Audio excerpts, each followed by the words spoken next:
for this show and for the opportunities we have to compete, learn, and grow. We're grateful for the hard work that has led us here and for the people who have supported us along the way. Please be with each showman as we step into the ring. Help us do our best and represent you in all that we do. Bless our animals, our families, the judges, and everyone who made this event possible. No matter the outcome, let us be thankful for the experience and the lessons it brings. Please watch over us all and keep everyone safe as we travel home. Amen. Thank you, Kinsey. Now we will have Katie Jewett of Kaufman FFA bring us our FFA motto. The FFA motto: learning to do, doing to learn, earning to live, living to serve. Thank you, Katie. Now bringing us the 4-H pledge is Riley Valenkamp, Runnels County 4-H. In support of the 4-H Club motto, to make the best better, I pledge my head to clear thinking, my heart to greater loyalty, my hands to larger service, and my health to better living, for my club, my community, my country, and my world. Thank you, Riley.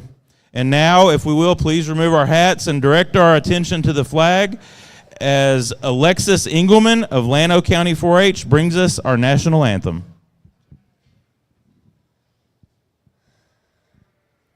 Oh, say, can you see by the dawn's early lights what so proudly we hailed at the twilight's last gleaming, whose broad stripes and bright stars through the perilous fight o'er the ramparts we watched were so gallantly streaming, and the rocket's red glare, the bombs bursting in air, gave proof through the night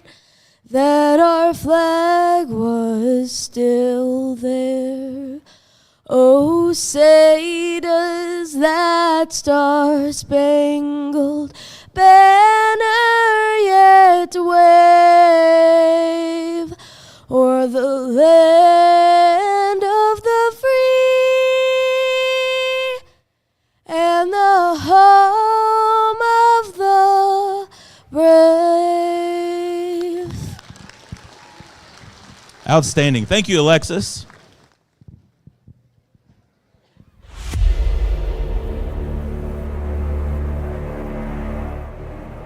I have given every single thing.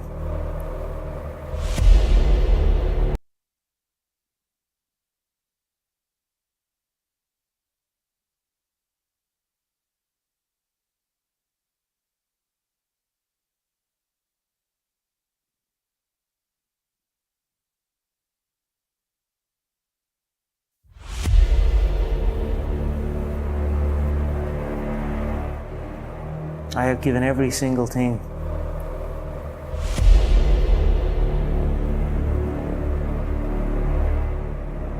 Every ounce of my life to this craft.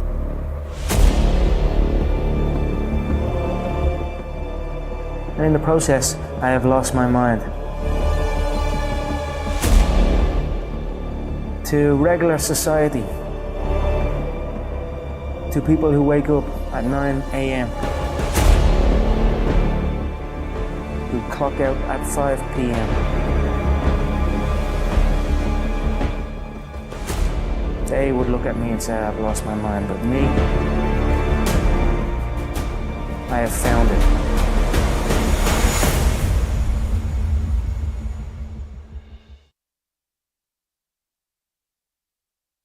Welcome to our 2025 Rodeo Austin Market Lamb and Market Goat shows.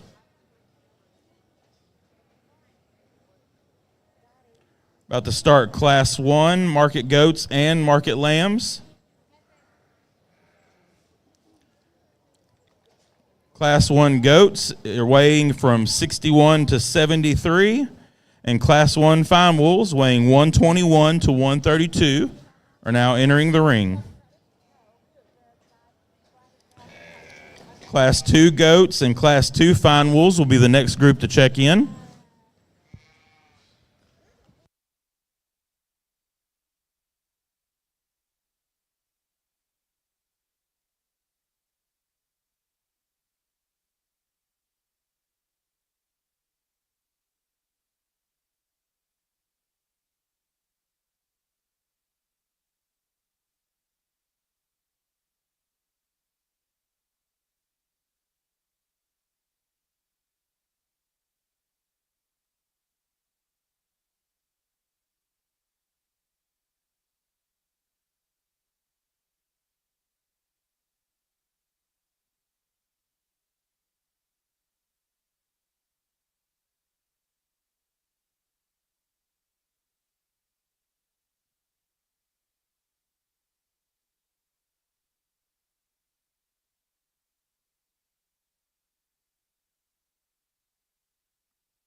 I want to introduce our market goat judge this morning, Mr. Brandon Callis of Minco, Oklahoma. Brandon is a 2005 graduate of Texas A&M, has a master's of animal breeding and genetics from Kansas State. Brandon is currently a professor at Redlands Community College. He owns and operates BKC Livestock with his wife Kelly and 3 kids, where they raise Simmental and Simmental-influenced seed stock and show steers. Brandon has been blessed to sort shows in over 30 states and 3 countries. And he said he always feels blessed to be asked to sort our livestock shows. Folks, let's give Brandon a big round of applause for being here with us this morning.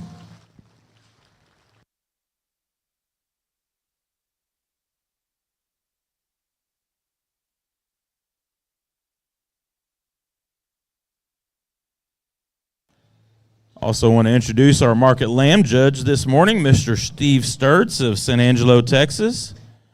Steve went to Hawkeye Tech in Waterloo, Iowa, judged livestock, and was the university herdsman for their sheep flock. Received degrees at Tarleton State University and Angelo State University. Grew up in Gilman, Iowa, where he raised sheep and worked with his uncles and family friends on row crop, sheep, and hog farms. Steve and his wife Bridget reside in San Angelo, have 6 children who have all been raised in the 4-H program and participated showing lambs and goats. Steve was a county agent for 15 years. He now owns and runs Sturtz Show Goats and Stock Dogs and Sturtz Reproduction Services in San Angelo. Steve enjoys all aspects of livestock industry, but really enjoys helping youth succeed in breeding, raising, and showing of their projects. He believes in the mission of the 4-H and FFA programs. And folks, we're really excited to have him here today. Let's give Steve a big round of applause.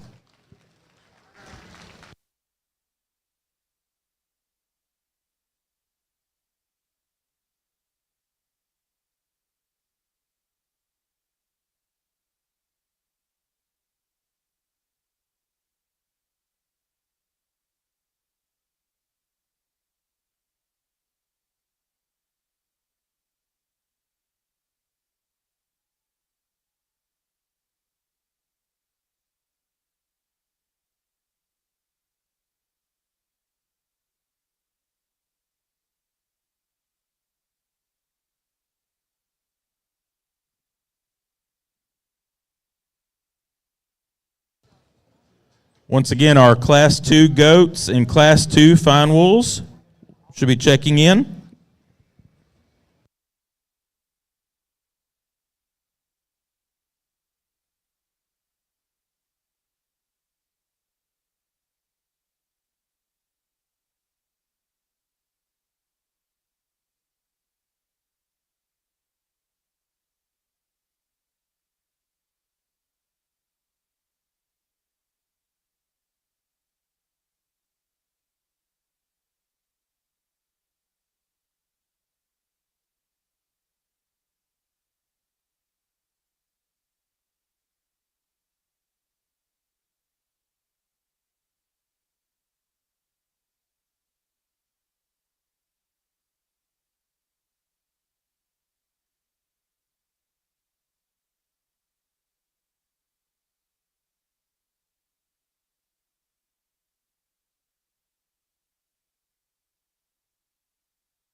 Let's give these exhibitors a hand as they exit the ring.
Thank you, GOAT exhibitors.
Just a reminder, per the rule book, we can have no paint, powder, or adhesive used on these animals. No paint, powder, or adhesive.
We will be weighing back for our breed and division drives today. So we will do a weigh back during our breed and division drives today, just so you know.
We do need tags 130824, 137089, and 137090 to check in on the lamb side.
Well, good morning, Austin, Texas. Really nice lightweight fine wool class to start the day off with. Before I get started evaluating them, I'd like to thank Rodeo Austin for having me. Amazing to me what they've done over the last few years here. I've been coming here, obviously, for the goat side with TGBA, and always enjoy coming to this show, and we always enjoyed showing at it as a family. But really excited about the numbers they have, excited about what they've done.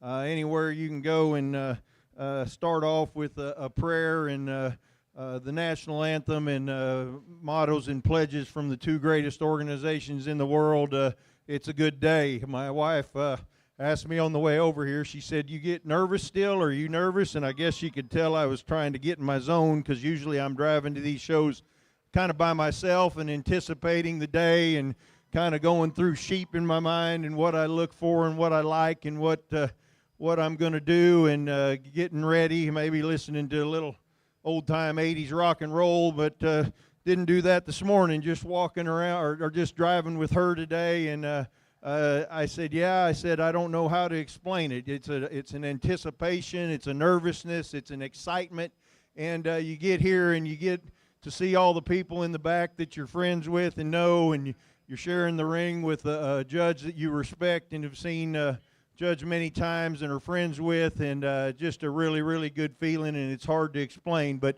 I thank Rodeo Austin for having me, but I thank them more for what they're doing for these youth. Tremendous strides here in their sale, tremendous strides in their show ring. I told Glenn Allen those lights last year really made this thing, stepped it up a little bit, and I'm real proud to be here and proud to get to judge your sheep show today. Starting off with these lightweight fine wools, this one that starts to me, just any angle you look at him at any time, he just holds his skeleton and structure together well. He's big-footed. He's got some bone. He's wide coming at you, going away from you. He balances nice from the side. You put your hands on him. He's real crisp to the touch. One that I think is leaner probably than any of the top four when you look at cleanliness in that four-rib, cleanliness back through that loin and crispness through that loin. Really love this one hip. Really widen that pin set. Comes down and has a tremendous amount of muscle. You get to that three-quarter view, you really like that view from him when you look at that muscle and that definition. You like the balance factor. Just a really good one to start off with. Taking nothing away from these next three, this second one, man, this one handles with a lot of top shape. This one's really big in that loin, really big in that rack. He's probably a little bit longer bodied than our first. I don't think he's quite as neat in the way his neck ties into his shoulder, especially when we put him in motion. He gets a little forward in that neck. Maybe doesn't balance quite as well when you look at that hip to hock to ground. When you put him on the move, wants to roll just ever so slightly when you put him on the move, but one that has a tremendous amount of leg muscle as well. One that we lean up just a little bit, change that front end a little bit, moves up and makes it even a tougher decision between first and second. We get into third and a really good touching one there. Also really like the levelness. He's probably more mirrors our first place as far as that hip shape and levelness out his hip. However, he gets just a little more refined in his front. He's got a little more forward shoulder than our first place animal. He's not quite as neat in the way that he ties from his shoulder into his rib as the one in second. He's not quite as good as far as that total top shape muscle as the one in second, and therefore he goes third today. But one we really appreciate the balance factor from the side. Again, another one with a really wide pin set and a nice hip. Tremendous job by this individual. We get one next that we really like that length of body. We really like that shape in that rack. One that handles nicely as far as uniformity of finish, maybe pushing a little bit more than the one in first, but probably a little leaner than our ones in second and third. We need to drop this flank in this one just a little bit, change him on the move as far as that hip shape. He wants to roll just ever so slightly, but more so the balance factor. He's not quite as big out through his hip and pins and in his leg muscle as our top three, and so consequently falls in fourth, but one this girl can be proud of. We really like that length of body. We really like that cleanliness of shoulder and the way he ties there. Drop the flank, change the hip a little bit, and this one moves up. We get into one next that I told the young man's got a real good look from the side. Needs to be bigger out through its loin and through its hip. Next one, we'd like to change that balance just a little bit. Next one gets a little more refined, not quite as good handling as far as finish is concerned. We'd like to lean that one up and clean him up just a tad. But we get into some after that we change some structural things about. Really, really good set. Give these kids a round of applause for this first set of finals. Exciting day.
a nickel shorter all the way through everywhere he measures. He's just a little nickel tougher right there in terms of his head, neck, and shoulder. You just like to make him a little longer, a little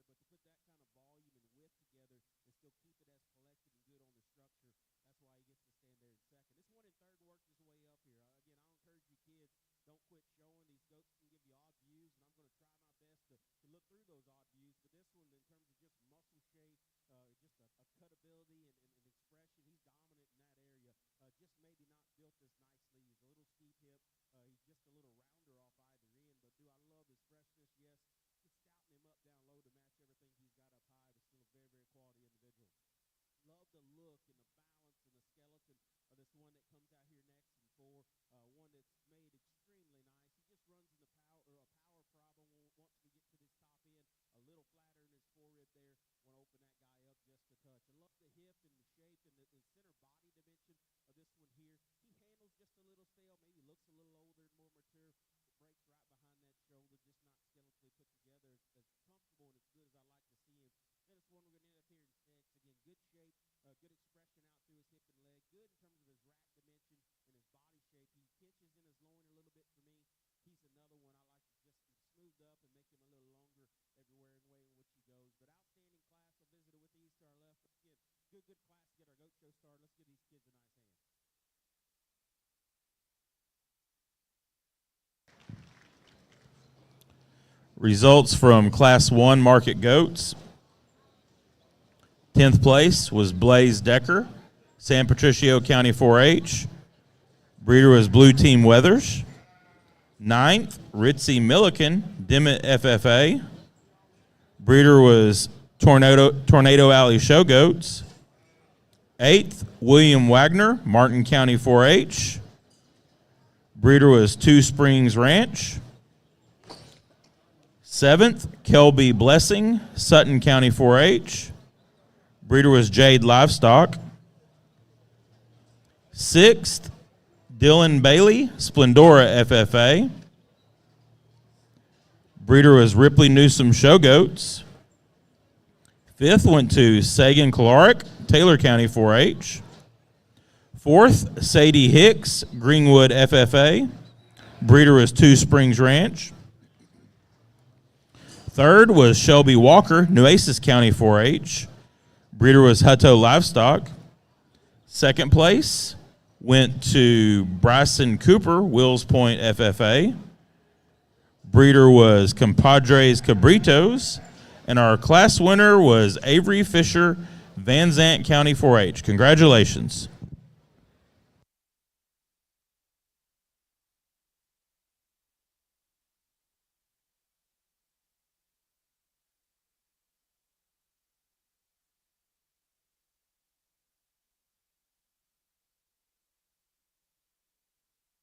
Once again, the Texas Lamb Breeders Association is pleased to be a part of the Market Lamb Show here at Rodeo Austin.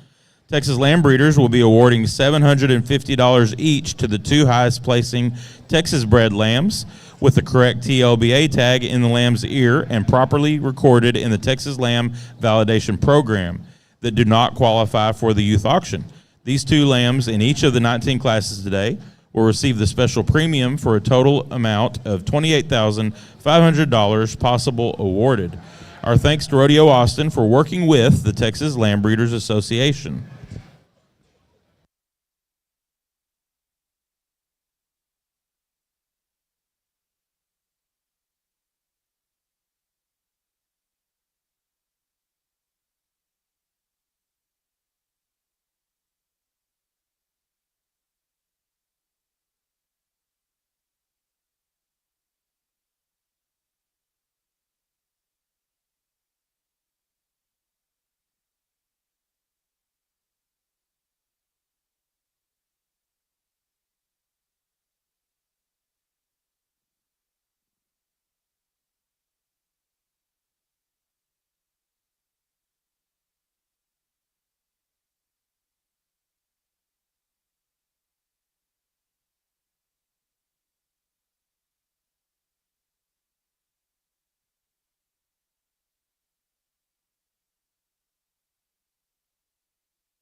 Thank you, lamb exhibitors.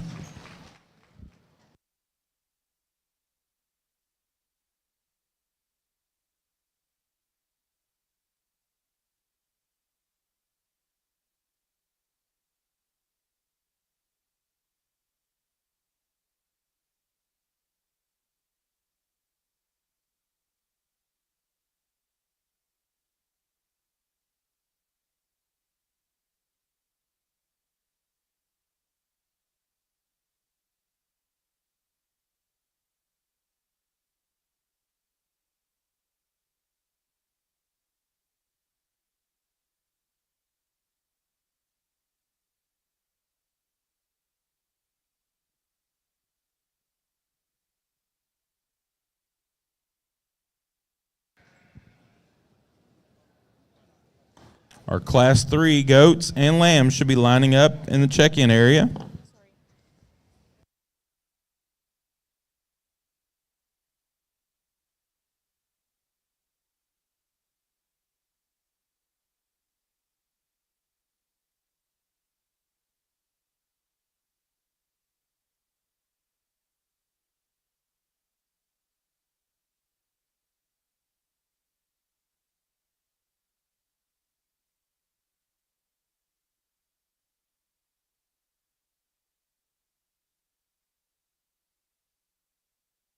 Results from Class 1 fine wools. 10th place was Collins Brandenberger, McCullough County 4-H. Breeder was Long Club Lambs. 9th was Peyton Sissick, Navarro FFA. Breeder was Justin and Bridget Jonas. 8th went to Madison Beatty, Comal County 4-H. Breeder was Jackson Show Lambs. 7th went to Kashner Arnold, Waller County 4-H. Breeder was Justin and Bridget Jonas. 6th went to Braylon Brandenberger, McCullough County 4-H. Breeder was Scott and Richard Long. 5th went to Wesley Stevens, Schlacker County 4-H. Breeder was Stevens Fine Wools. 4th was Allie Barrett, Tom Green County 4-H. Breeder was Jackson Show Lambs. 3rd went to Braxton Holscher, Highland FFA. Breeder was Horwood Show Lambs. 2nd went to Ben Sprayberry, Jones County 4-H. Breeder was 3S Livestock. And our class winner was Zane Burnside, Jordanton FFA. Breeder was Jackson Show Lambs. Congratulations.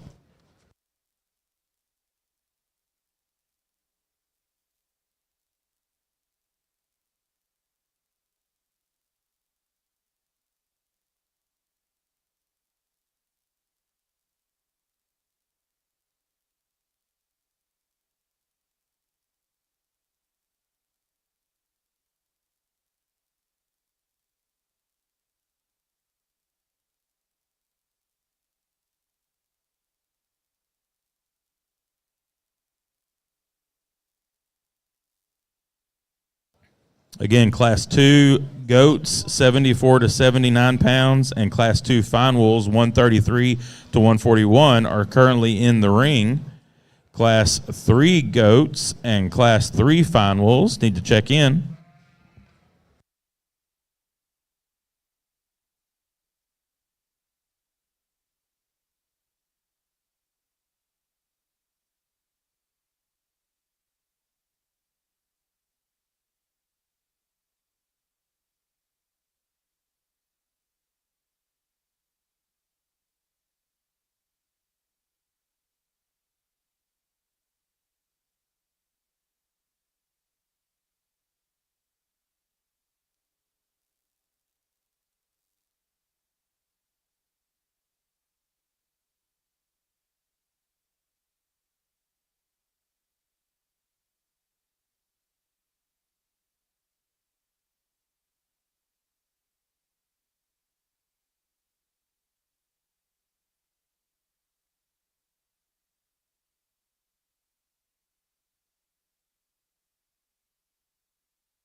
Thank you, goat exhibitors.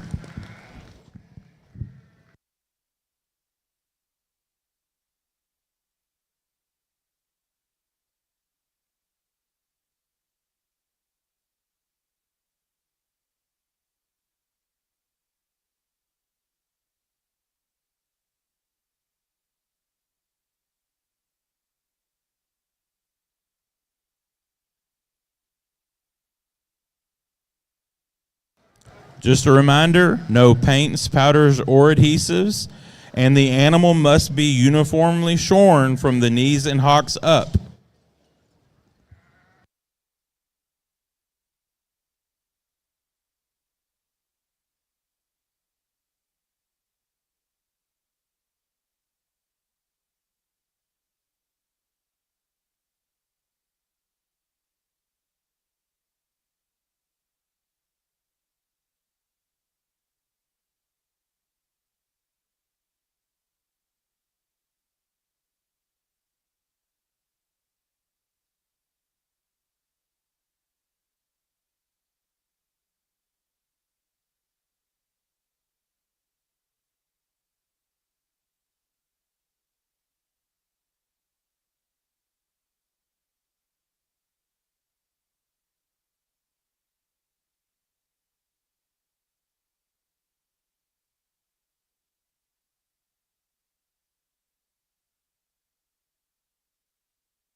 Please note, all placing animals must take a photograph at the backdrop. All placing animals must take a photograph at the backdrop.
Well, a tremendous set of middleweight fine wolves. Congratulations to these kids.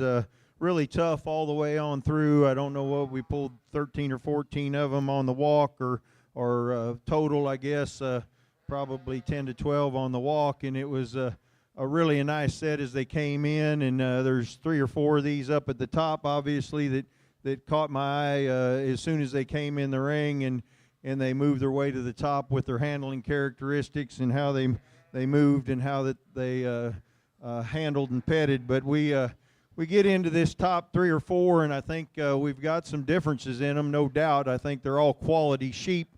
There's some differences in them, and it took me a little longer to sort because there's some things I could change about all of them just a little bit, and I'd like to put them all together and make one out of them maybe, but I've not ever found the perfect one yet, so we're still on that quest.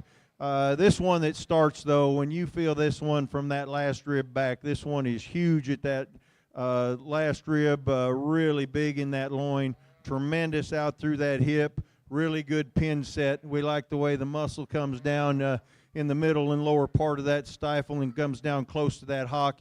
You get around front of this one's made wide, big forearm, really big and stout and wide coming at you. We could clean this one up just a tad bit in the shoulder and the chest floor in comparison to a couple behind it when we get him on the side view. Getting a little more maturity maybe at this age or this stage in the game. We're going to see some of that today.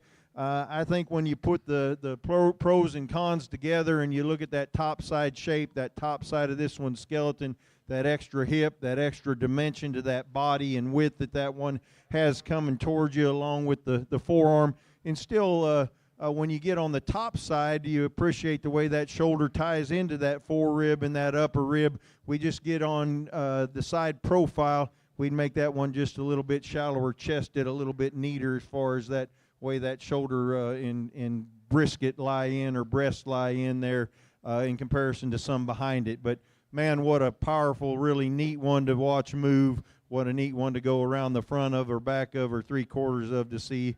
The way that one has some width and dimension to its body and barrel. We get into one that's a little more youthful in second, and I gravitated to that one coming in the ring.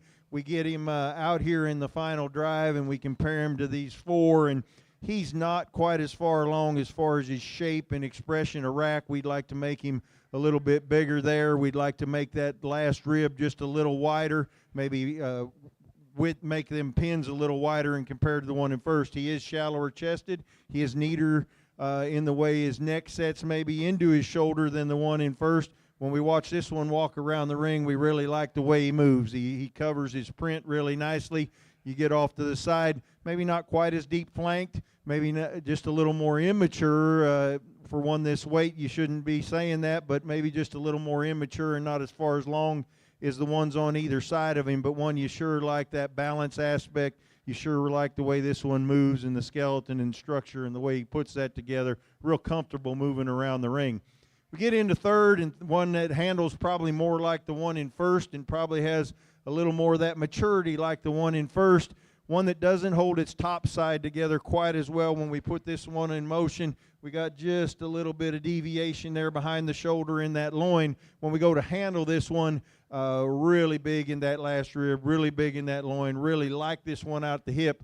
When we compare him to the one in first, he's not as big-footed, he's not as wide-made coming at me and going away from me, maybe a little more refined. He's not quite as neat balanced and doesn't hold his skeleton together quite as well as the one in second, and consequently goes third today. Maybe pushing just a little more finish on him in comparison to the one in second and fourth, the ones on either side of him. Really a cool handling, cool looking one. You talk about cutability and lean and having some forearm and some delineation of muscle and that really good touch and tone. This one does it. He's not quite as big out through his loin and hip, again, as the ones in first and third. Doesn't hold his skeleton together and balance quite as well as the one in second. But one you really appreciate the way this one handles. You really appreciate that extra muscularity and cutability this one has. One that also comes at you wide. Probably a little bigger bone, a little bigger footed than the one in front of him. maybe not quite as massive or not quite as massive out through that loin and hip, but four real nice ones to start off with. I talked to these youth about the others. We've got one in fifth here, really cool looking, needs a little bit deeper flank, maybe needs to be a little longer bodied and balanced and proportion-wise. Next one's a really cool looking one. I told this young lady this one's just immature. He needs to be bigger in his rib, bigger in his loin, bigger in his hip, just needs more time on feed, and this is the last one, so it's a shame he didn't get there, but really a cool looking one. We've got one that just doesn't hold his skeleton together well, but handles really, really good. Next, we've got one next, really cool looking, needs a little more shape to his leg. And then we get into some that maybe need to change some structural and skeletal and balance things in compared to that top end. But excellent middleweight fine wools. Let's give them all a round of applause for their efforts here. We need tag 134002. 134002 on the goat side.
Class 2 goat results.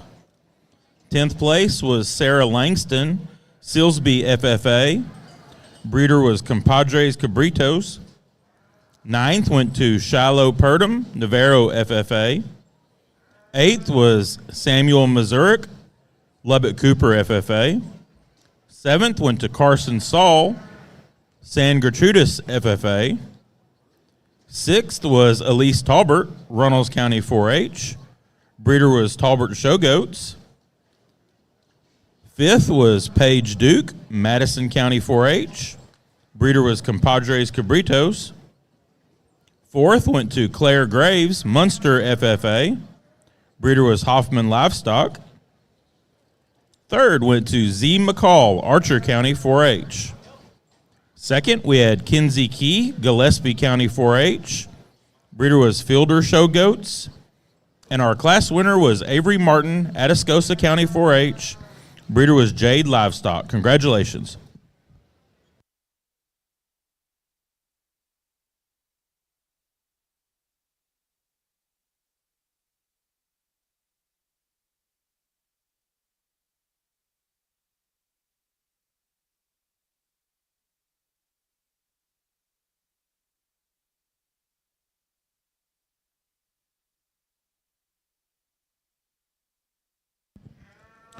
Currently, we have Class 3 market goats in the ring weighing 80 to 83, and Class 3 fine wools weighing 142 to 165.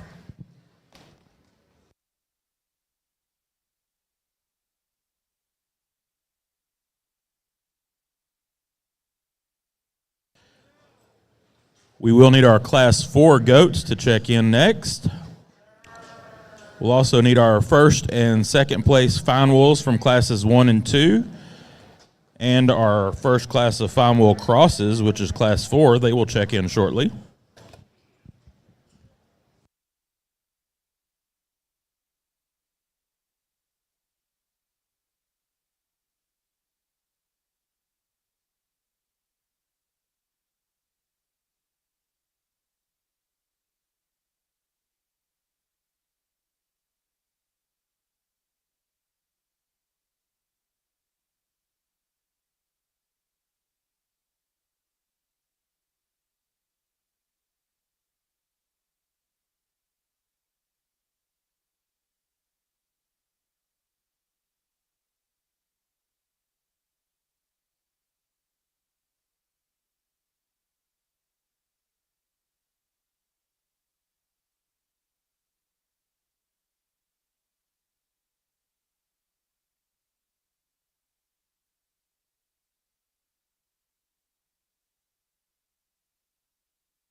Thank you, lamb exhibitors.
Results from Class 2 Fine Wools. 10th place was Thomas Davis, Upton County 4-H. Breeder was Stultz Sheep Company. 9th went to Katie Collins, Idalou FFA. Breeder was Long Club Lambs. 8th was Riker Paget, Fredericksburg FFA. Breeder was 5-5 River Bend Farm and Ranch. 7th place, Steel Skelton, Runnels County 4-H. Breeder was Skelton Club Lambs. 6th place, Sterling Souter, Sudan FFA. Breeder was Smithwick Club Lambs. 5th went to Madison Sharpton, Brazos County 4-H. Breeder was 5-5 River Bend Farm and Ranch. 4th was Macy Morris, Bell County 4-H. Breeder was Jackson Show Lambs. 3rd went to Curry Smithwick, Runnels County 4-H. Breeder was Smithwick Club Lambs. 2nd went to Matty Joe Souter, Sudan FFA. Breeder was Smithwick Club Lambs. And our class winner was Emerson Blanick, Tom Green County 4-H. Breeder was Struby Livestock. Congratulations.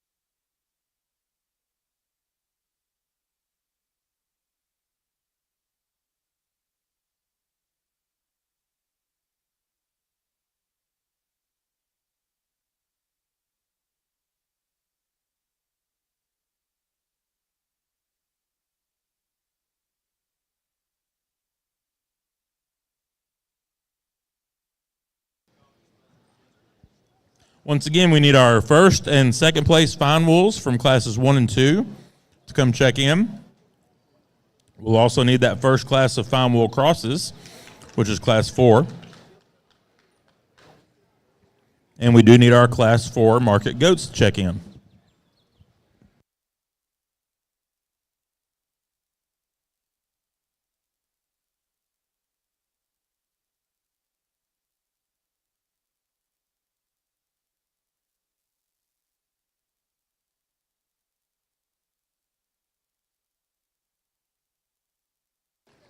Thank you, goat exhibitors.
Well, a real nice set of heavyweight finals out here. When we move these around the ring and we park them, really a lot of good qualities, a lot of good things about them. When we get these top two up here, I think they come to the top pretty nicely as far as movement around the ring, handling characteristics, holding their skeletons and structure together good for a great big one, and still being youthful in their handle and their shape and their look.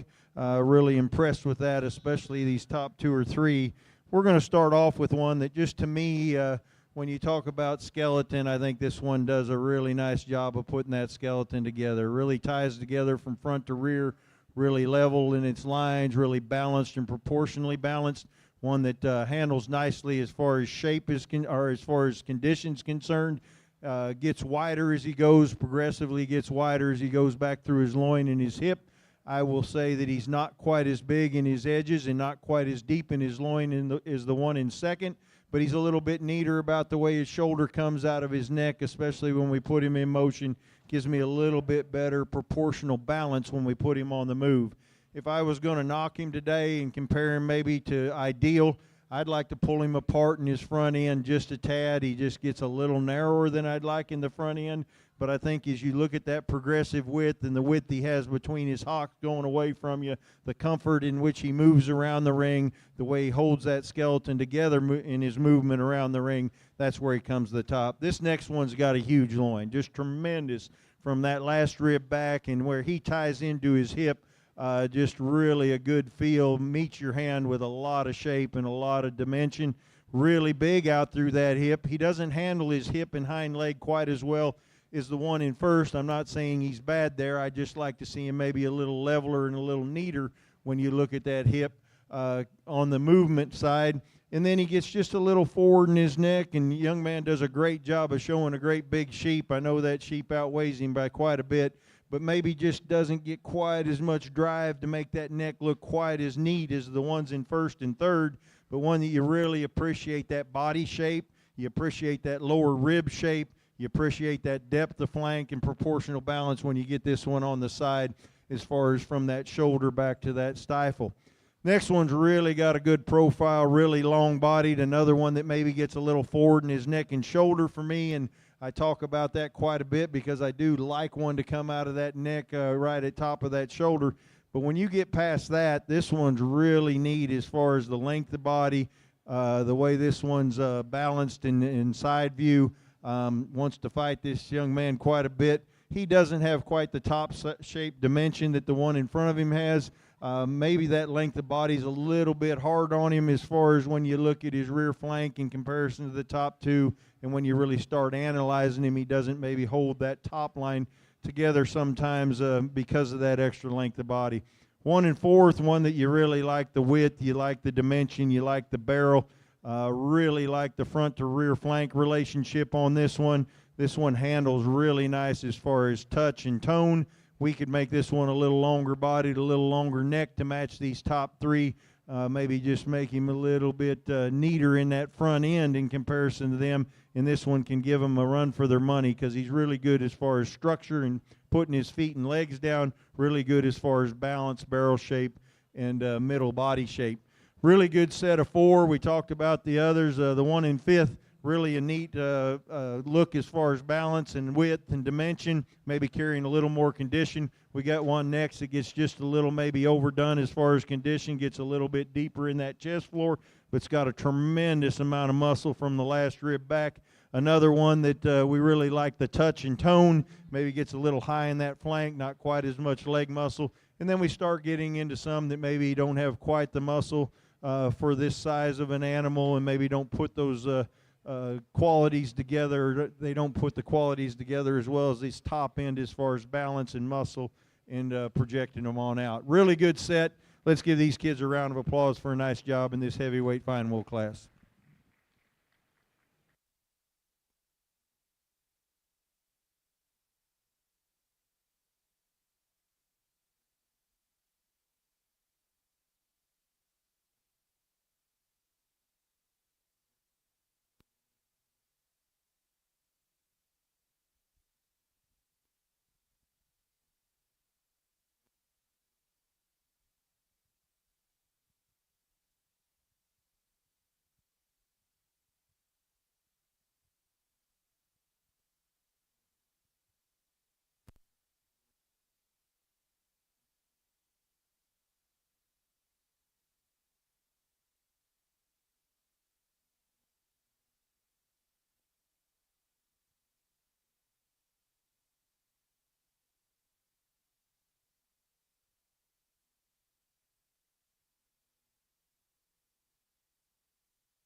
of his body.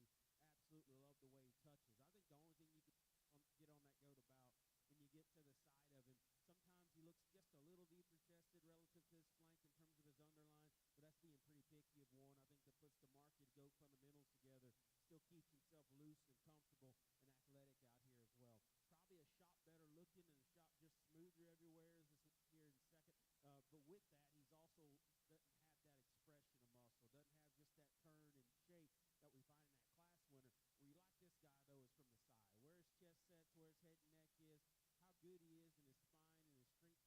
Probably a shot better looking and a shot just smoother everywhere as this one here in second.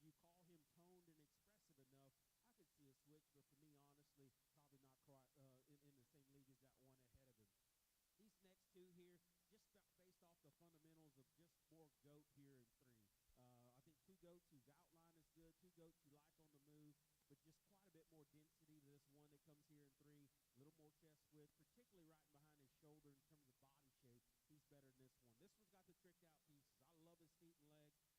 the way he sets on his rear leg is very, very, very good. If you call him toned and expressive enough, I could see a switch, but for me, honestly, probably not quite in the same league as that one ahead of him.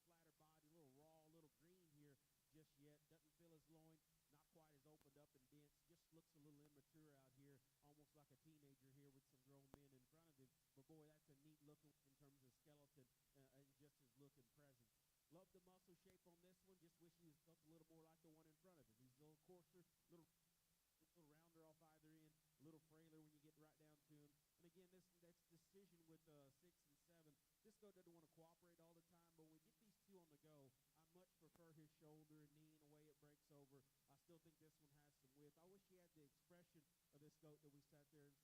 But this one, I think structurally for me, is where I divided that line. A little too straight and upright and bucked over in his knee, and that's kind of what made the difference in those two. We go on down the line in that class, just some differences in shape, differences in cutability. Main thing, structure and the way they bend and go probably didn't satisfy me as well. Get your hands together for this class. Another awesome class of goats. Missing two goats, 572-110 and 571-041. You are needed at check-in. Also, we cannot have any barbed or spiked collars or halters, not even wrapped. You need to take those off.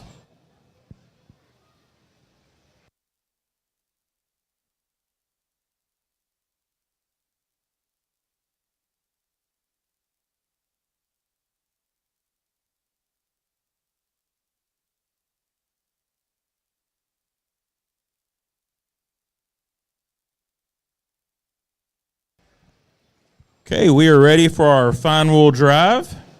Coming out of Class 1, first place was Zane Burnside, and second place went to Ben Sprayberry. Out of Class 2, first place was Emerson Blanick, and second place was Matty Joe Souter. And out of Class 3, first place went to Stella Sprayberry, and second place went to Parker Cook. Folks, let's give these 6 exhibitors a big round of applause.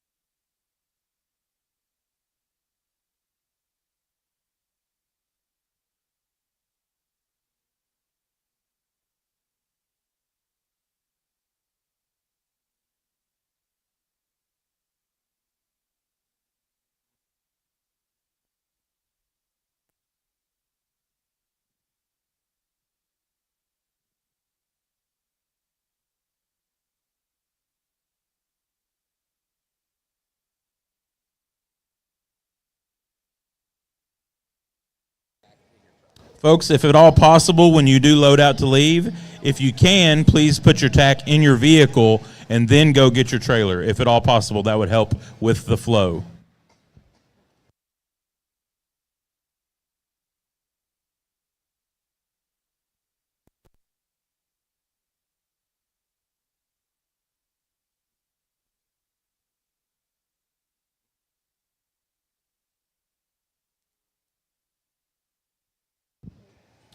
Okay, we're going to do Class 3 final results. 10th place was Laney Bryans, Jordanton FFA. Breeder was Jackson Show Lambs. 9th, Carter Killam, Tom Green County 4-H. Breeder is Struby Livestock. 8th, Cade Perkins, Zephyr FFA. Breeder is Smithwick Club Lambs. 7th, Lexi Killam, Tom Green County 4-H. Breeder is Long Club Lambs. 6th, Holden White, Johnson City FFA. Breeder is Mark Tillman. 5th, Addison Shahan, Frio County 4-H. Breeder was Horwood Show Lambs. 4th, Carson Shahan, Frio County 4-H. Breeder is Horwood Show Lambs. 3rd, Royce Cook, Runnels County 4-H. Breeder was Smithwick Club Lambs. 2nd, Parker Cook, Runnels County 4-H. Breeder was Smithwick Club Lambs. And 1st was Stella Sprayberry, Jones County 4-H. Breeder was Stoltz Sheep Company. Well, an excellent set of fine wools out here for our champion fine wool drive. Let's give these exhibitors and everyone that showed fine wool today a round of applause for a really nice set. I think when we get them out here and we look at the fine wool breed, and it sure has evolved over the years and has come to a really nice set of sheep, and I think a breed that obviously has been true through West Texas and been a staple there for a long time. And I know the landscape's changing a little bit, but I still think when you look at what these fine wools have to offer and the quality of them, just tremendous set, and the breeders can be proud of raising some fine wools that are made like this structurally and skeletally and have that muscle laid on that structure and frame nicely. And then when we look and move and handle them, just a really nice set of fine wools out here for our champion set. I think when we're looking at livestock, and I think it doesn't matter if you're listening to the other side of the ring with the goats or you're here for the hog or the sheep show, we've got to keep some things together as far as structure and skeleton, and we have to obviously it's a market animal class, so we've got to have some muscle put on there right, but we've got to have that finish laid on there right, and we've got to have some cutability and some shelf life, and so there has to be some finish on them. But I think when we put those all those attributes together and qualities together, really appreciate this set we have out here. Lightweight's a really nice one as far as balance, as far as structure, as far as skeleton. Really like the way this one's top line comes together. I like the way he progressively gets wider, has a big old hip, a tremendous amount of muscle, real comfortable about moving around the ring, real proportionally balanced, lean and cutability-wise, really nice as far as touch and tone, but yet a tremendous amount of muscle on the top side of that one and balance from the side. We get into our middleweight, and one that from that last rib back is just really cool, really big loin, really big hip, tremendous amount of muscle. As I said in class, we might change the front end and maturity of this one just a tad bit, but really balances nicely and moves around nicely when you put this one around the ring. One that's maybe a little more youthful for its size is this heavyweight. Really appreciate the youthfulness of one this size, one that really moves around the ring nice. As I said in class, we could pull that one apart just a little bit in the front end to make him ideal, but like his lines, like his balance, another one that handles real nicely, particularly up in that rack and rib, one that comes back into a nice loin and a big hip, and really like this one from the rear view when we look at his hock set from his hock on down. We've got a second place lightweight that handles tremendous as far as cutability, really big in that loin, really deep in that loin. As I said in class, maybe could change that hip just a little bit on movement, maybe gets a little rounder on that rear side or back side, one that maybe could be a little bit neater in that next set. But when you talk about one that has a lot of body shape, a lot of rib shape, and a lot of dimension back through that loin for a lightweight, you really appreciate that one. Another one good on his feet and legs as far as putting them down or picking them up and putting them down. Really a cool one from the side in second. In the middleweights, one that cutability-wise will run with any of these in this championship drive. maybe not quite as much muscle and total width and dimension to that loin and hip as the one in first. Maybe a little more youthful and a little neater about that front end, but one you sure appreciate this one as far as leanness, cutability, neat to look at from the side, move around the ring nice. And as we talked about our heavyweights just minutes ago, a heavyweight next that really appreciate the loin shape, one that maybe could be a little bit neater about the way the neck comes out the shoulder, really long-bodied, long hind-saddled, tremendous amount of muscle in the hind saddle of that one that handles good as far as cutability is concerned for a big one also. When it comes down to it and you put that structure and that balance and everything together and you put it in a package, you look at the leanness and the cutability and putting those things best, I think there's one that does it the best. I'm going to shake the hand of that individual, and then we'll shake the hand of your reserve right after that. I think two really nice fine wool sheep. Again, it's been a pleasure to be able to sort through your fine wools. Really great set of kids. Enjoyed working with them. Let's give them one more round of applause as I pick your champion reserve.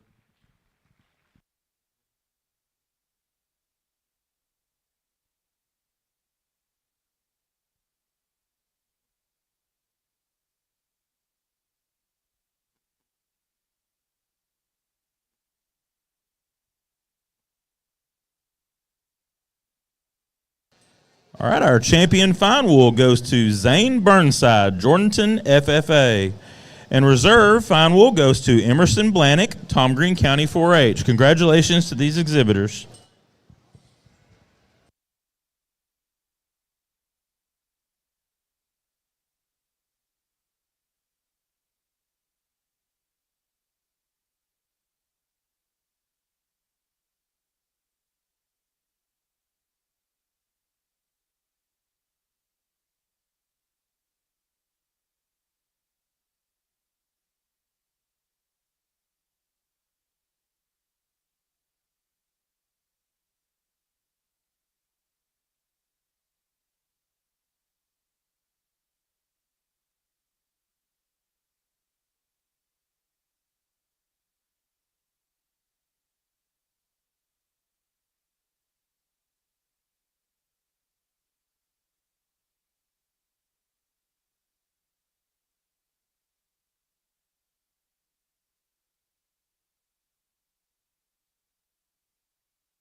Results from Class 3 Market Goats. 10th place was Cade Rocall, Orange Grove FFA, breeder of Shrank Show Goats. 9th was Kinsey Lawrence, Angelina County 4-H. 8th, Peyton Kahn, Robertson County 4-H, breeder is Williams Livestock. 7th, Riley Valenkamp, Runnels County 4-H, breeder is Shrank Show Goats. 6th, Ava Birch, Houston County 4-H. Breeder was Barlow Livestock. 5th was Ava Ruiz, Three Rivers FFA. Breeder was Humphrey Livestock. 4th was Chandler Kirksey, Bell County 4-H. 3rd went to Aubrey LeClaire, Central FFA. 2nd was Kaysen Wink, Post FFA. And our class winner was Laney McCall, Archer County 4-H. Congratulations.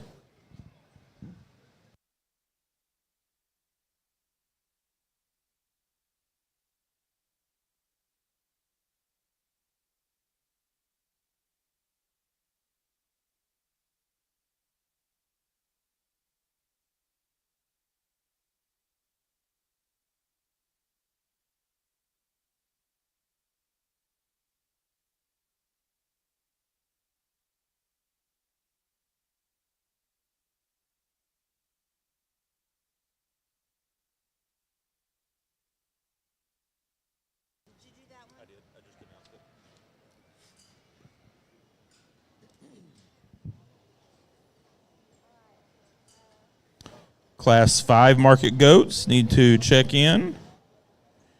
And Class 5 fine wool crosses will check in, which is the second class of fine wool crosses.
Missing some Class 5 goats.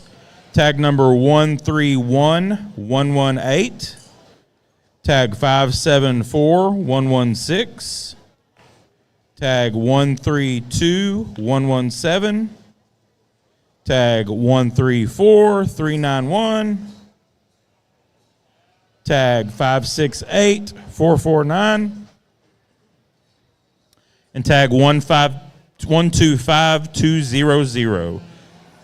Oh, and tag 128957. Please come check in for Class 5 goats.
Thank you, lamb exhibitors.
Still missing some tags for Class 5 goats.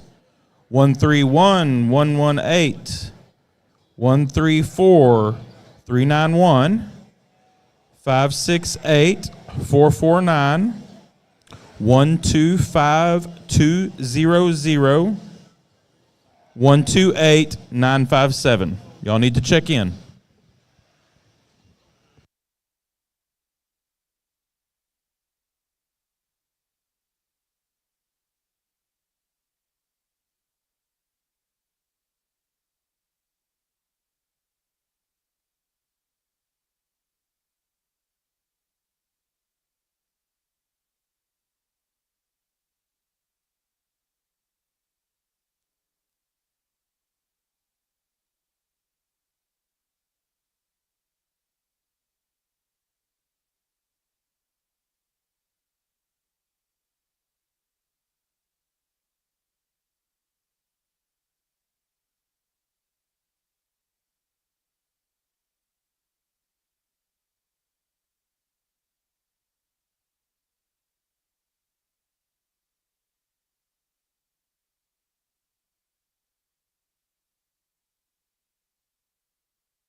Another very good class here, and again, it gets a little more interesting to put together. Maybe there are a few more lines of acceptability or at least personal preference on how you read these things structurally. I hope y'all kids got your tinny runners on today because I do like to watch them move and watch them go. That's where this one here kind of takes to the front. He's just the most correct in his structure and his skeleton and his squareness and the way he gets it and runs. And again, me still being an old soul, I like market animals. That one still has some density. He still has the right kind of body and rib cage. He's probably not as smooth and strong right behind his shoulder as what this one that comes in next, but still a nice kind of a goat that puts a lot of good together. I do love the strength of this one's top line. We've got him presented nicely. We've maxed this guy out, not only in showing him, but the way we fed him. For him, though, he's still a little frailer and flatter forearm. He's just maybe not as expressive in his muscle as really goats on either side of him.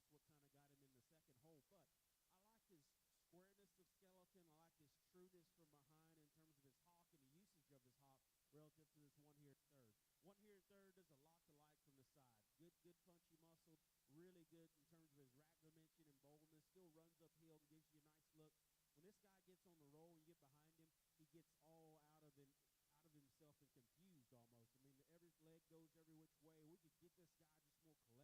When this guy gets on the roll and you get behind him, he gets all out of himself and confused almost. I mean, every leg goes every which way. We could get this guy just more collected in the way he's designed from behind in terms of his hawk and the usage of it. He makes this class that much more interesting. Very athletic goat that comes next. Lots of good shape and expression to this guy. And no, he's not blessed with the big fuzzy legs, but I still think there's a lot of good goat there.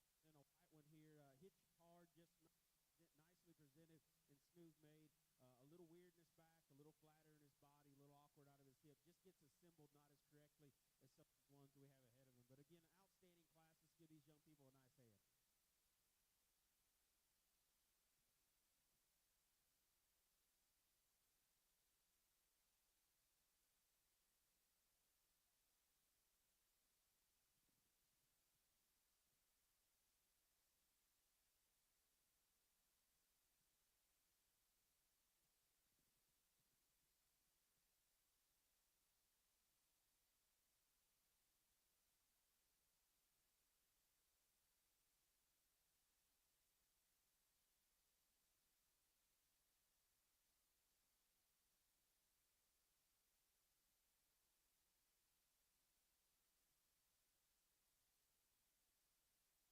body, a little awkward out of his hip.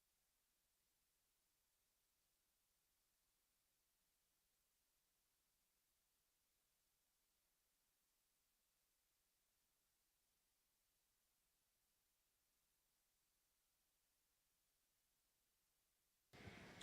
Missing some exhibitors on the lamb side. Tag number 135982. Tag 134488. And tag 131132. Y'all need to check in.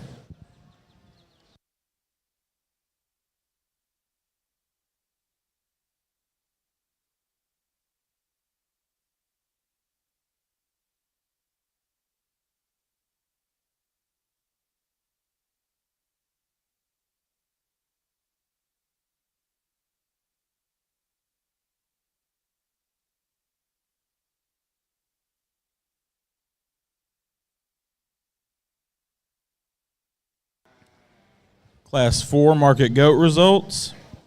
10th place, Langston Martin, Wilson County 4-H. 9th, Kimber Beggs, Midland County 4-H. Breeder is Hoffman Brothers. 8th, Gage Calhoun, DeLeon FFA. 7th, Addison Maxey, Harris County 4-H. 6th, Hannah Brooks, Burnett County 4-H. Breeder was Evans Livestock. 5th, Haley Eichman, Canyon Lake FFA. 4th, Ashlyn Martinez, Zavala County 4-H. Breeder was south of Nueces. 3rd, Elvis McCrae, Deer Park FFA. Breeder was 26 show goats. 2nd, Isabella Stroder, Van Alsting FFA. Breeder is Shrank show goats. And our class winner was Carter Sherwitz, Fisher County 4-H. Breeder was Spencer Farms.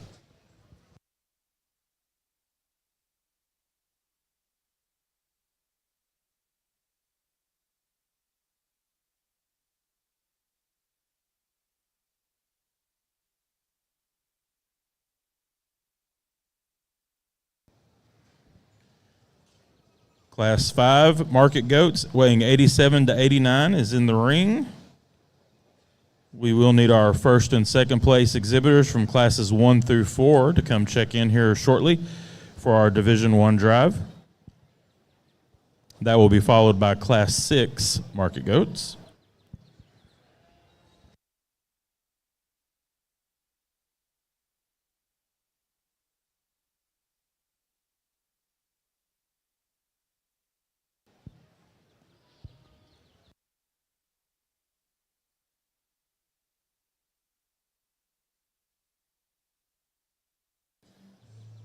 Again, our Class 5 fine wheel crosses should be checking in if they have not done so.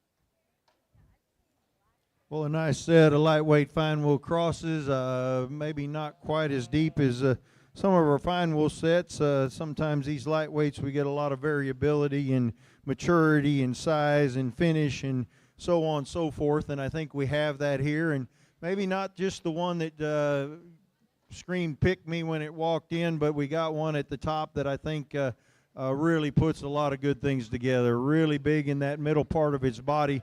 Tremendous shape to that rack and that rib and that upper rib, and then you get down to the lower 1/3 of this one and you really appreciate the curvature to that lower rib, that middle body and rear flank depth and shape. You appreciate the way the forearm and the stifle and the relationship and the balance there.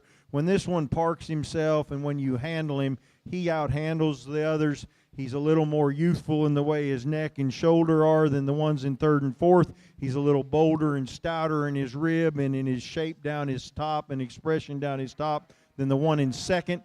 When we put this one in motion, we probably, he kind of skips, I guess. I don't mind that too much. He doesn't really just reach out and cover his track. I think skeletally and structurally he's really sound and put together well. I'd probably like to see him walk just a little bit different just for my personal preference, but I don't think there's anything structurally wrong with him, because when you see how his hock goes to the ground, when you see how his knee goes to the ground and his front end, and you look at him from the surface up, there's some width and some balance and some structural correctness in all of that sheep, and he handles with a tremendous amount of muscle and leanness to go with those things.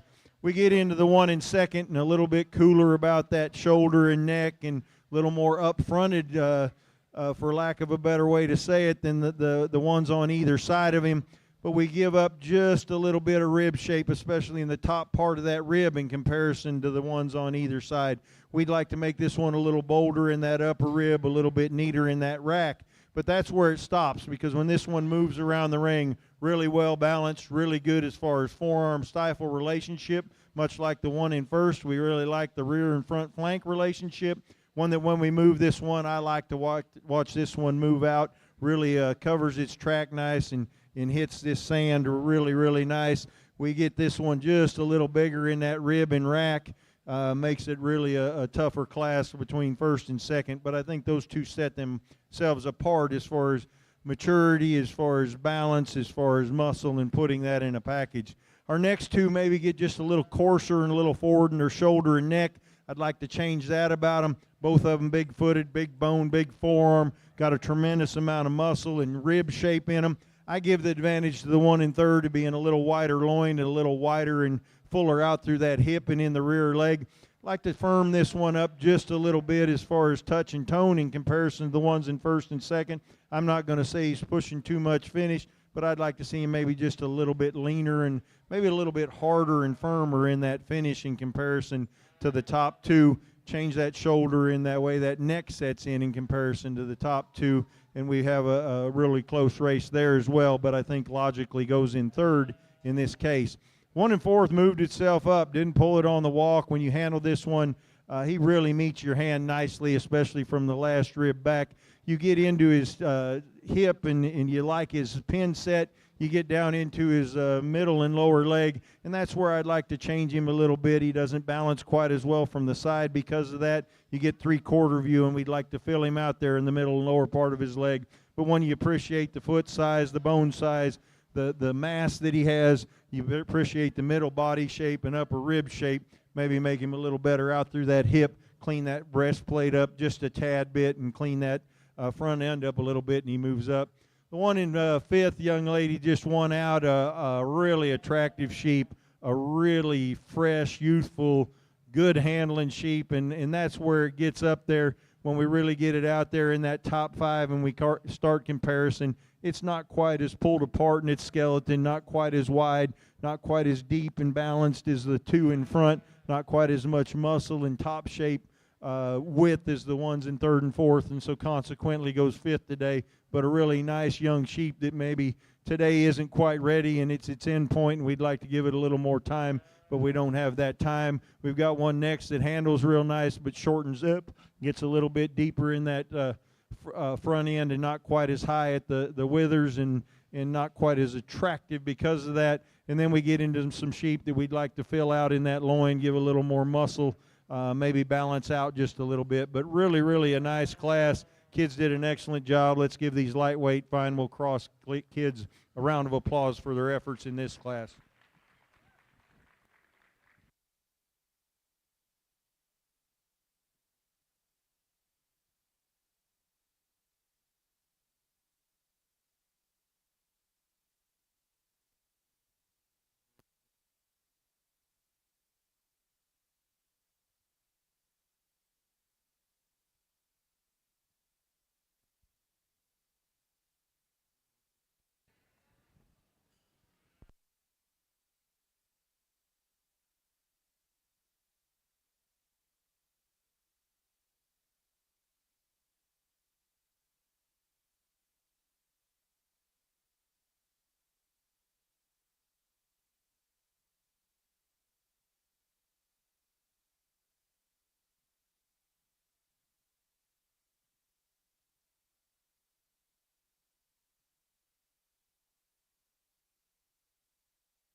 The 3rd place lamb out of this class of fine wool crosses going into the ring will be the random test for drug testing.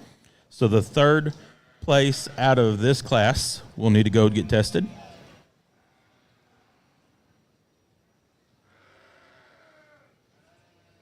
On the goat side, we will take about a 30-minute lunch break after the Division II drive. After the Division II drive, we will take about a 30-minute lunch break on the goat side. We'll find out when we're going to break for the lambs. Thank you, goat exhibitors.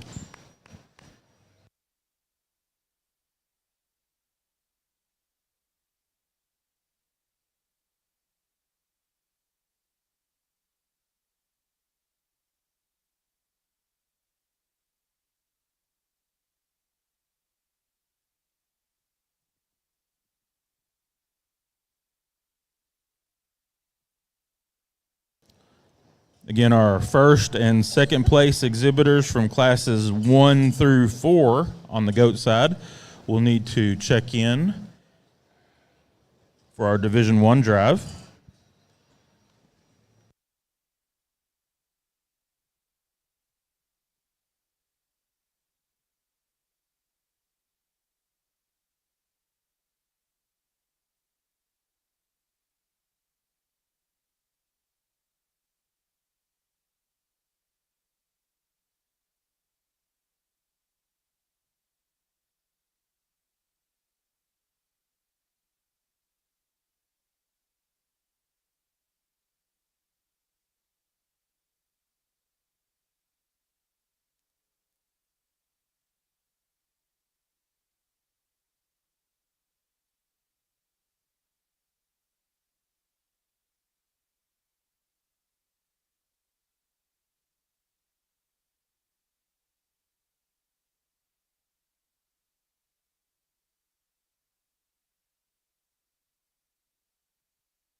Thank you, lamb exhibitors.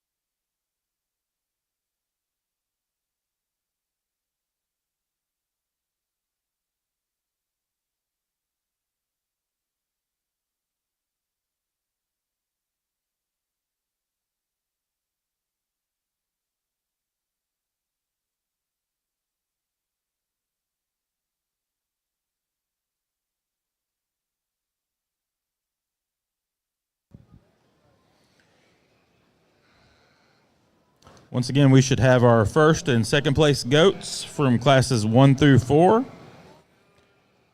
We'll also need class 6 goats to check in if they have not done so.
Once again, we'll take about a 30-minute lunch break after the Division II drive on the goat side, and we're going to take a lunch break after the Southdown breed drive on the lamb side.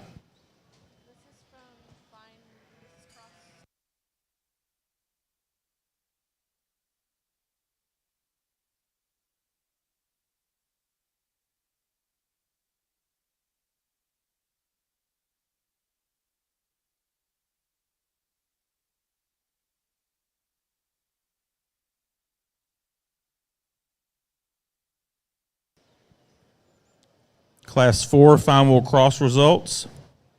10th was Ella Sufall, Freestone County 4-H, breeder of Smithwick Club Lambs. 9th was Brayley Go, Spring Lake FFA, breeder was Newsom Livestock. 8th was Luke Betsworth, Canyon New Braunfels FFA, breeder was Smithwick Club Lambs. 7th, Arthur Washington, Howard County 4-H, breeder is Stoltz Sheep Company. 6th, Cole Zapalak, Wise County 4-H, breeder is Smithwick Club Lambs. 5th, Hallie Montgomery, Highland FFA, breeders Justin and Bridget Jonas. 4th, Derek Avon, Taylor County 4-H, breeder is Smithwick Club Lambs. 3rd, Slade Butler, Zephyr FFA, breeder is Smithwick Club Lambs. 2nd went to Alex Etheridge, Highland FFA, breeder is Newsom Livestock. And our class winner was Shelby Leonard, Smithson Valley FFA, breeder is Chabot Show Lambs. Congratulations.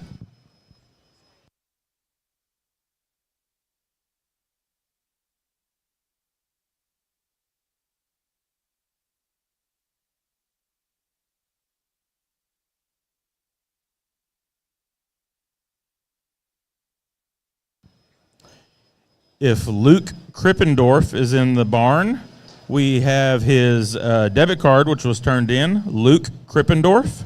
We have it here at the announcer stand.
Missing a couple of lambs. Tag 746574 and tag 573860. We need you to check in.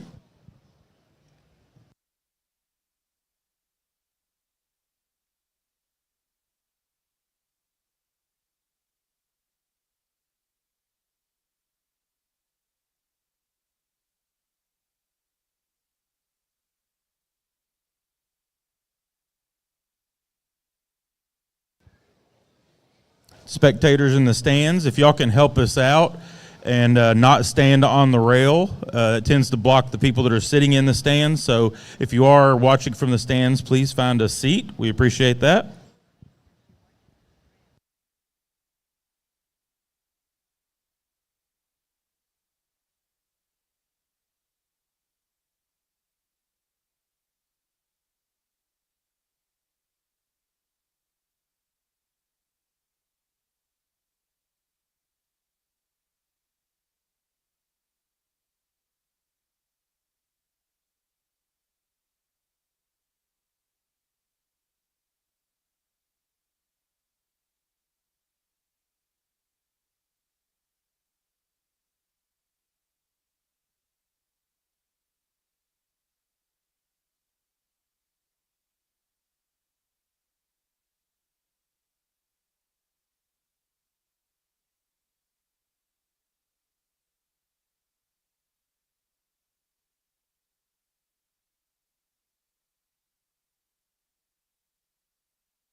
Really good class here, obviously, and two of them that come in and sort pretty quick. And then of these two, one of those decisions, you'll go back and forth all day on these. I'll still go back and forth down the road on these two, but I think they're good. This one here up front, both these goats, muscle in terms volume of muscle is very, very good on both of these. I'm going to call both of them still very, very good in their structure, but I'm still going to break them down because I really start to pull this pair apart in terms of just correctness and balance and proportion and how it all fits together. I think one of them's got wilder pieces, but at times it doesn't all fit together. This one's just solid, solid livestock. I think he's square from the ground up. He's good in his knee. He's good at the ground. Probably watch these two goats go from behind. He stays more correct and square from hip to hop to ground, keeps more clearance there, keeps more correctness there. When you go to touch this guy and study him in the rib cage, it's not close in the rib cage department. The way he puts a round, awesome body onto his skeleton, I think is what really makes him complete the balance picture. He touches the best. He's the most aggressive in his shape, but it's still put onto his body smooth. Why is it a conversation with those two?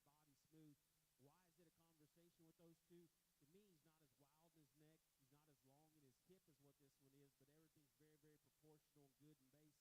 Finally, when we start to stroll these two, I just like his correctness of skeleton and squareness from one end to the this one's easy to like. Boy, he is wild up front. He is stout-headed. He is long-necked. He's opened up and square. He's one for me, though, just not as fresh and dominant in terms of his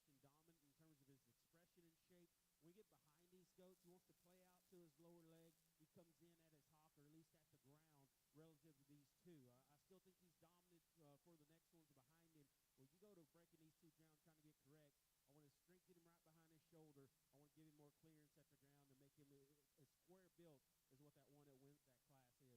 When you go to breaking these two down, trying to get correct, I want to strengthen him right behind his shoulder. I want to give him more clearance at the ground and make him as square built as what that one that wins that class is. Really like the shape and freshness of this one here, and he just kept working himself up. He finally gets just a little squatty for me of this lineup. Want to change him out of his hind leg from a looks department, but a good kind of a goat. If I never step behind this goat, I love him. When we've done a nice job, kudos whoever got him ready.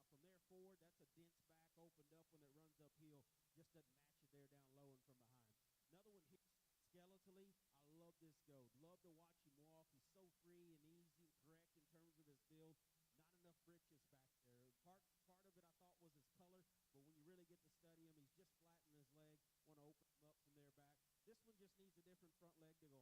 He handles as fresh and dense as those ones on the top end. He opens up good. He's just a little too far forward in his knee, a little buck knee for me. Want to set him back and make him more correct in his skeleton. Really some good goats down here, some structural differences, maybe some condition differences. Awesome class. Let's give these kids a nice hand.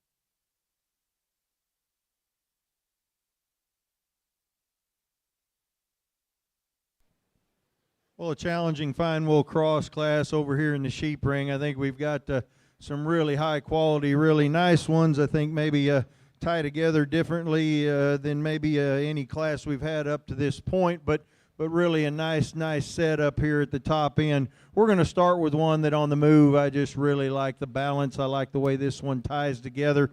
Really moves out and moves nicely, hits the surface good. Got a big forearm, one that balances good from front to rear, one that's really straight in its lines. One that probably, to me, where he beats the ones in second and third, I think he's a little bit neater. The way his neck ties into his shoulder, I like his hind leg set just a little bit when we stop him a little bit better, and I like his neck set a little bit better than the one in second. I like his length of body and his shape to his leg just a little bit better than the one in third. His youthfulness of that front end and chest plate and width of that chest plate better than the one in third. But really neat as far as handle, really wide as far as and deep as far as loin. When you study him down that spine and he just progressively gets wider through that hip. He moves around the ring nice. Again, big-footed, big-boned, stout-made. Really appreciate that. I guess if we get real picky on him,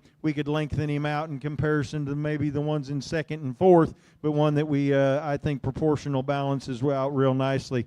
One in second, somewhat difficult, wants to fight her a little bit and pull back on her a little bit. That makes, at times, this one not look as balanced and not look as good on that hind leg, but when you really get this one parked and get this one handled and get around to the front of this one's pulled apart and that chest really clean as far as that breast and clean as far as that shoulder's concerned and the way it ties in. We'd like to set that neck on top of the shoulder a little bit better. And when we get on the stand, gets just a tad straight and a tad out on that rear hock. But when you get past those things, this one pushes with a lot of muscle up there on that rib and rack. Really bold as far as that loin's concerned, and really a nice hip shape and dimension to that leg. I think he carries that muscle in his hip a little bit better, a little bit smoother and neater than the one in third. I think he's really neat as far as his chest plate and breastplate's concerned, a little more up-fronted than the one in third, and those are the two things that probably separate those two when you look at second and third. Really looking at a nice one in third as far as depth and width, the loin. This one's really big in that middle part of its body. Maybe not as big in its foot and big at the surface as the two in front. Maybe not as bold and big in that bone size, but one that we appreciate that body shape. We appreciate that muscularity at the top part of that skeleton. One that we could lengthen out a little bit, maybe make a little bit leveler and neater in that hip when we put it in the move. I'm not going to say this one's round by any means, but he's not quite as neat in that hip shape as the ones in front of him. 1 and 4th was kind of a problem for me because there's some things that I just really love as far as cutability, leanness, forearm, one that balances nice from the side when you put him in motion, especially when you park him, he balances nice. I think from the shoulder back to the front part of that hip, this one's put together really, really neat. He's got just a little point of shoulder when you get him out to the side. He's not quite as good out through that hip as what we have in front of him, especially when we put him in motion. I'd like to change that hip shape. One that's so long body at times, this young man has a hard time gathering him and putting him together because he's a big sheep and he does a really good job with him. But because of the way he's made, just gives you some angles and some looks sometimes at different angles that you'd like to change, especially in the front end and in the hip. But when you talk about from that shoulder back to that hip, really lean, really high cutability, really good touch and tone. Really like this one as far as those attributes and qualities. Next one moved its way up. This is just a good, balanced, nice sheep that has some width and dimension to it, carrying a little more condition than the top 4. That's probably the biggest thing that puts it back here, along with the fact that we just like to make more of it, make it a little taller fronted and a little more of him in comparison to the ones in front. But a nice sheep as far as balance, a nice sheep as far as putting things together. Give this one a little more muscle, a little more leanness, a little more upness in the front end, and this one can move up some. I told this young man next that this one's just not ready today. I like a whole lot of qualities about this sheep. In fact, I like this sheep as good as any of them as far as structure and skeleton and looking at him.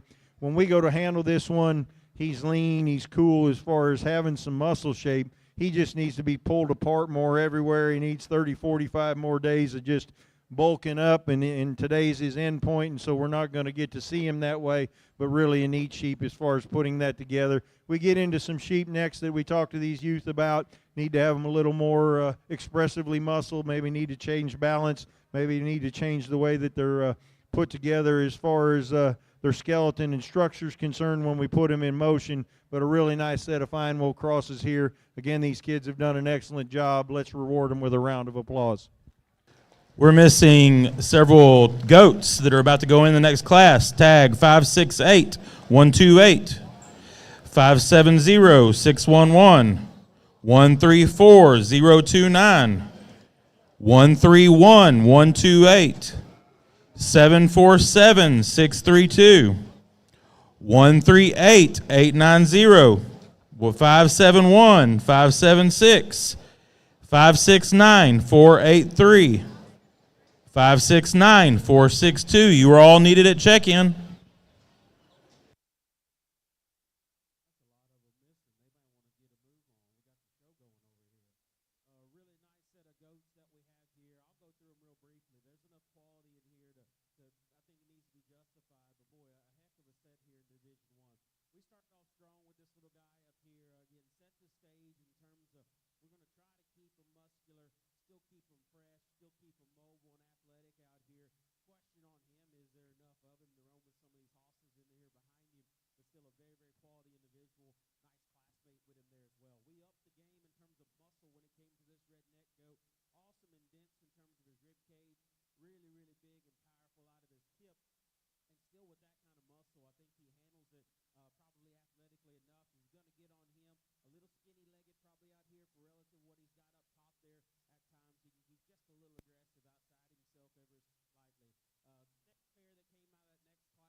Still putting it together like some of these other ones do. Got a smooth maiden there that came with him. And then that final class, obviously 2 of them we liked quite well. I think 2 of them that you could go back and forth on and really mix and match here. The one on the back line, a little longer and wilder pieces. This one here, just everything assembles and goes and freshness. And again, a rib cage is absolutely awesome, but yet still handles it and goes in a correct manner. So really nice set of them out here. I'm proud to stand behind any of them here, but no, I don't play poker, so my face is already out there. Them 2 out of that last class are going to stick together. They'll be our greater reserve here in this division.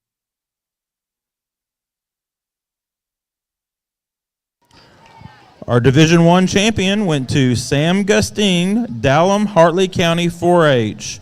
And reserve went to Holden Wise, Brown County 4-H. Congratulations.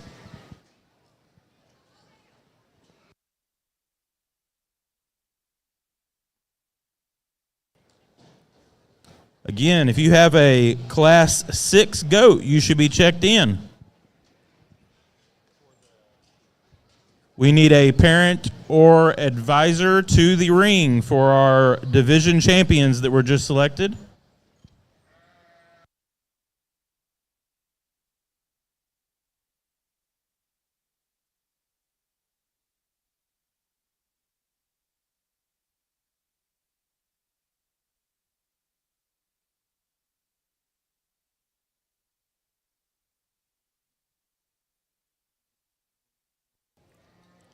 Class 5 goat results.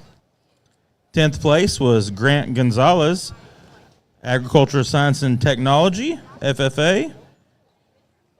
Breeder was Custer Show Goats. 9th was Aaron Rivera, Howard County 4-H. 8th was Willow Fuller, Wolf City FFA. 7th, Audrey Bettiga, Erath County 4-H. 6th, Caden Pacina, Ward County 4-H. Breeder was Stork Livestock.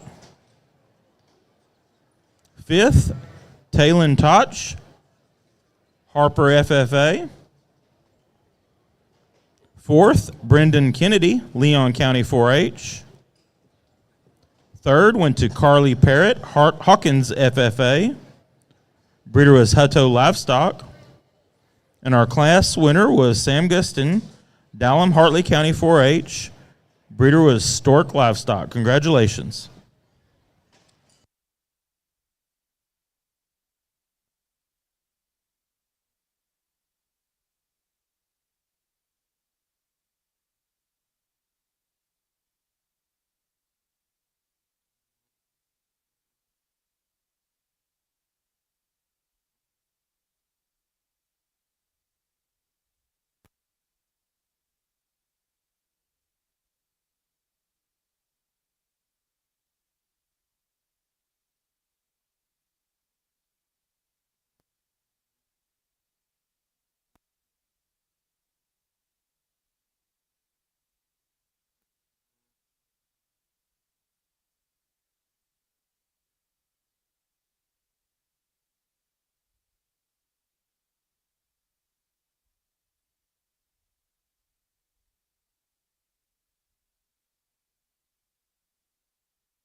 Exhibitors, make sure you have one piece of your weight card with you when you go out to the truck. You need a copy of that weight card with you when you bring your animal to the ring.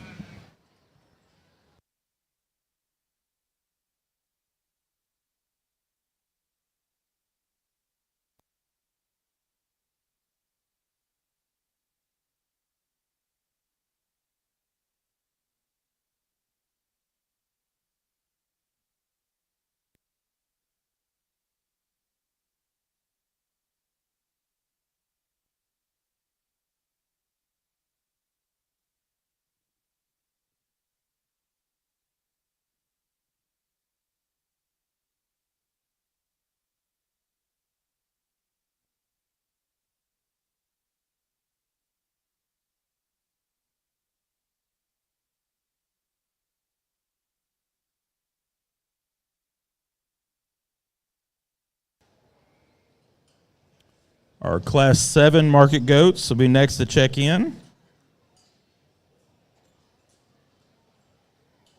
We will need our first and second place final crosses from Classes 4 and 5 to check in. And also our first class of South Downs, which is Class 7.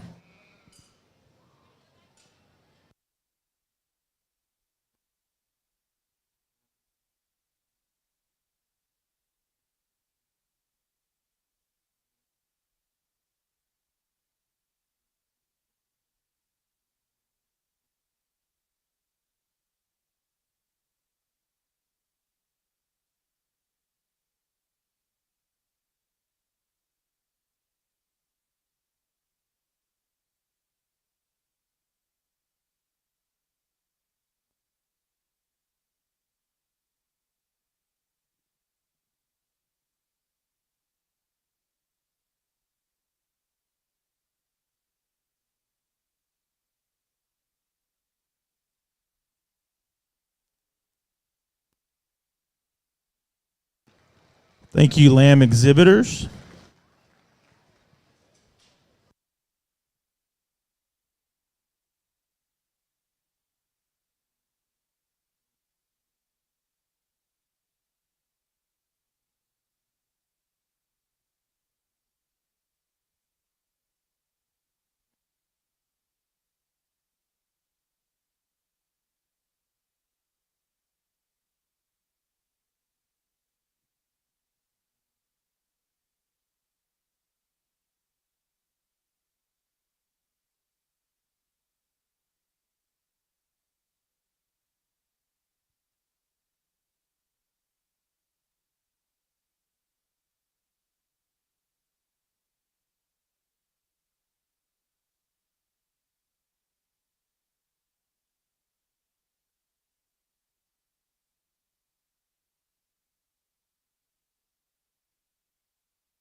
Thank you, GOAT exhibitors.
Again, we need our first and second places in classes 4 and 5, fine wheel crosses to come. Also, those class 7 South Downs should be checking in.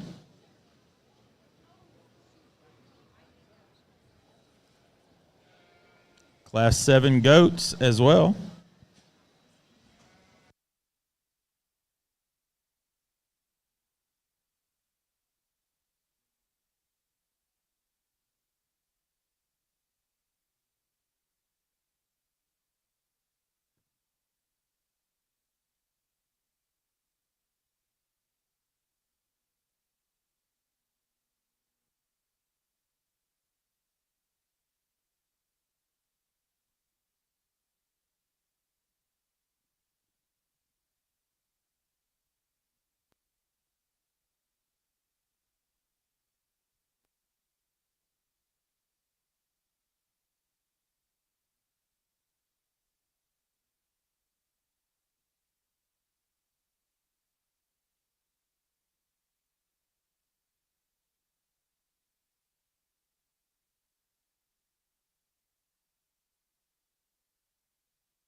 Well, an excellent set of crosses over here. Deepest set we've had all day. When you look from top to bottom, I think really high quality in this top end, and really appreciate him. Oftentimes, I'm asked when I pull them on coming in, and I can pull them, or I do pull them when they make 2 or 3 steps. What are you looking for? What are you doing? How can you tell? And you know, these 4 sheep all got pulled when they came in, and there's a quality about their front end, their forearm. There's some shape in that rib when they're coming at you. There's some cleanliness at chest floor and some front end quality. And then you get them about halfway in or at the side profile, and you look at that flank, and usually you can see that balance is there. And then they go away from you, and it's real easy to see the muscle and the 3/4 view from behind. But that front end quality and the way they look coming in the ring, and that forearm and those indicators of muscle and of shape and of dimension, all usually go back to a rear end and a hip that matches it and is of equal quality, and I think all these 4 do that real nicely. We're going to pick them apart a little bit, and I'll tell you right now, my decision was more between second and third than it was between anything else. This one that wins is just really nice. I don't know that he's got something that you just screams out at you and says he's better than everybody else in this class in this one area. But when you put the sheep together and you put all the points together, this one's balanced nice. This one has some forearm, clean in that chest floor and breastplate. Really neat the way that shoulder transitions into that rib. Really nice as far as rib shape, dimension to body. This one balances really good on the move. Balances really good when you park him. You like that depth of flank, that depth of rear flank and front flank relationship.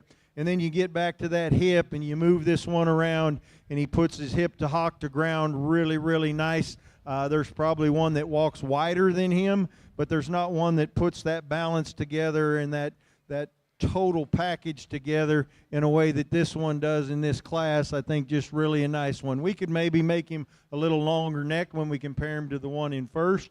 We could probably make him just a little bigger in his loin in comparison to the one in third. But I think when you put everything together in a package, that one wins it nicely. The decision I said was between second and third, and it's a little bit because the one in second is really high quality as far as the neck and the way it sits in the shoulder, really high quality as far as forearm. We really like that shortness of blade. We really like that aggressive rack shape this one has. But when we put him in motion and when he stands and we compare him to the other 3, he deviates just a little bit there in the mid part of his rib before where he goes into his loin. He doesn't hold his top line together quite as neat out through his hip, either on the move or standing there. But when you go to handle him and you look at that youthfulness of front, that chest plate, I think he's a little bit higher quality as far as his forearm, his chest plate, his breastplate, the way his shoulder ties into that upper rib and rack, and the way the neck sets on the top of that shoulder. Now the one in third, as I said, huge loined, tremendous there, gets just a little deeper in that chest, a little forward in that breast, not quite as high quality front end in comparison to the one in second when you look the way the neck sits on the shoulder and when you look at the flank to flank relationship, but one that's leveler out through that hip, one that's really big and seamless down that top, and really appreciate those things about it. Probably, even though we've got a little more leg wool work in there, maybe just a little bit bigger bone, bigger footed than the one in first.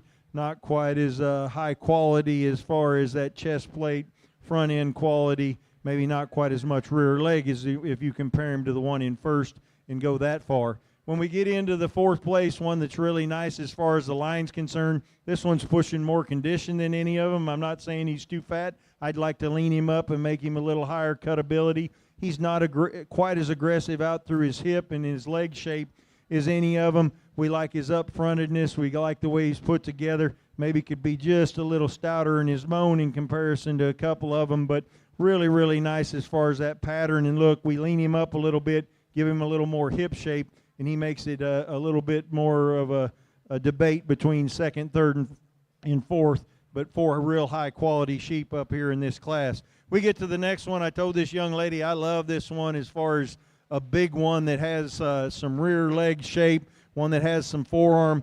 We get on top, and this one's just showing his age a little bit. He's getting a little stale down his top. He's not as big in his rib and rack, not as big in his loin as he looks like he should be from the side or when you put him in motion. But when you sure appreciate that leg muscle, you appreciate that pattern and forearm. We get one next that gets just a little plainer in that hip and rear leg, maybe carrying a little more or is carrying a little more condition than any of them in the top 6. We'd like to lean him up a little bit. And then we start getting into sheep that maybe don't balance as well and structurally work out as well when we look at them from the side. Nice set. Again, these kids have done an awesome job. Let's give them a round of applause for their efforts.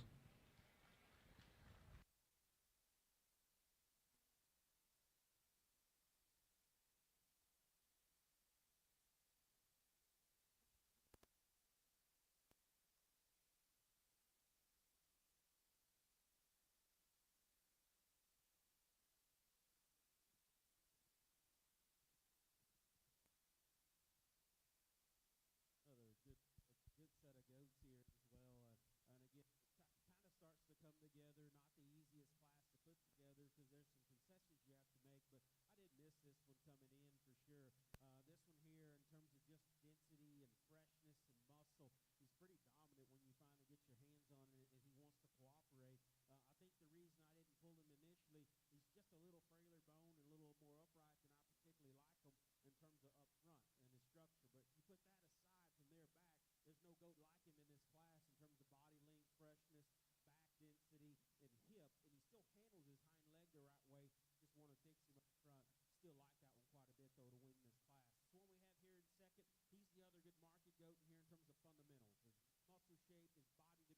He's just a little shorter everywhere, a little shorter hip. He's just a little more upright, maybe up front than you'd call him ideal, but still a very, very good kind of goat. One of the really nice skeleton ones is this one here, and so you got to decide if there's enough muscle there. And there wasn't for me. If that one has quite a bit more muscle and just more cage, we can move him up considerably because on the move, that one prances and goes and breaks over like he needs to. He still gets to stand here in thirds. I think if you take it out of the comparative sense, he's still a square-built livestock that's got some rib cage to him. I just wish there was more there. I do like his skeleton, though, a little better than the stout one we have next. A lot of tonnage, a lot of hip, a lot of power this one. As you can see, his front skeleton, you want to change, pick him up, and make him just a little better right there in the middle of his spine.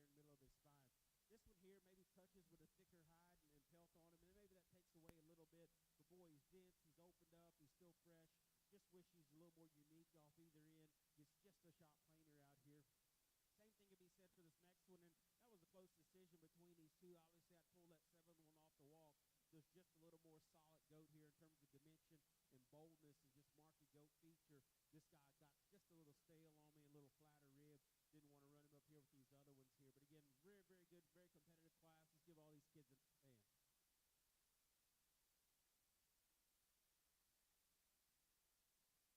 On the goat side, tag number 133894.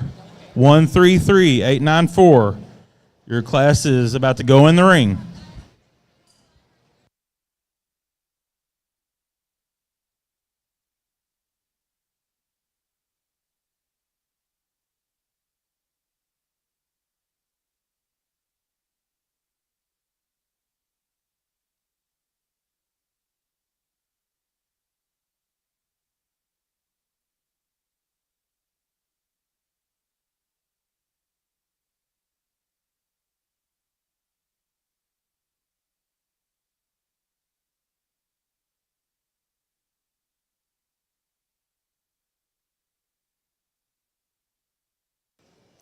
Class 6 goat results. 10th place was J.C. Godwin, Stephenville FFA. 9th was Keithland Wink, Garza County 4-H. Breeder is Blue Team Weathers. 8th, Kaylee Knowles, Harris County 4-H. Breeder was Techstar Genetics. 7th, Bailey Skinner, Bell County 4-H. 6th, Addison Shahan, Frio County 4-H. Breeder is Shahan Livestock. 5th, Eli Geistwhite, Gillespie County 4-H. Breeder is Sanders Showgoats. 4th, Kyan Kane, Munster FFA. 3rd, Letty Tuggle, Lipan FFA. Second was Alita De La Paz, Riviera Coffer FFA. Breeder is Bull Livestock. And our class winners was Briggs Bowers, Gillespie County 4-H. Breeder was Holster Showgoats. Congratulations.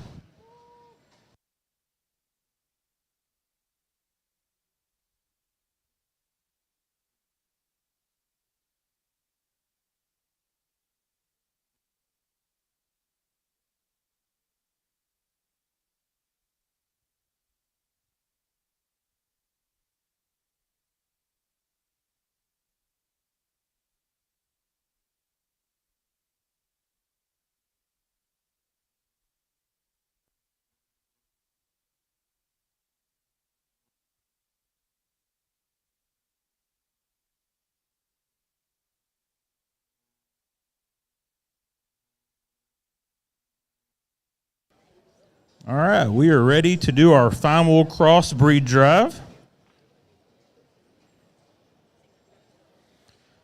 Coming out of Class 4, first place was Shelby Leonard, Smithson Valley FFA.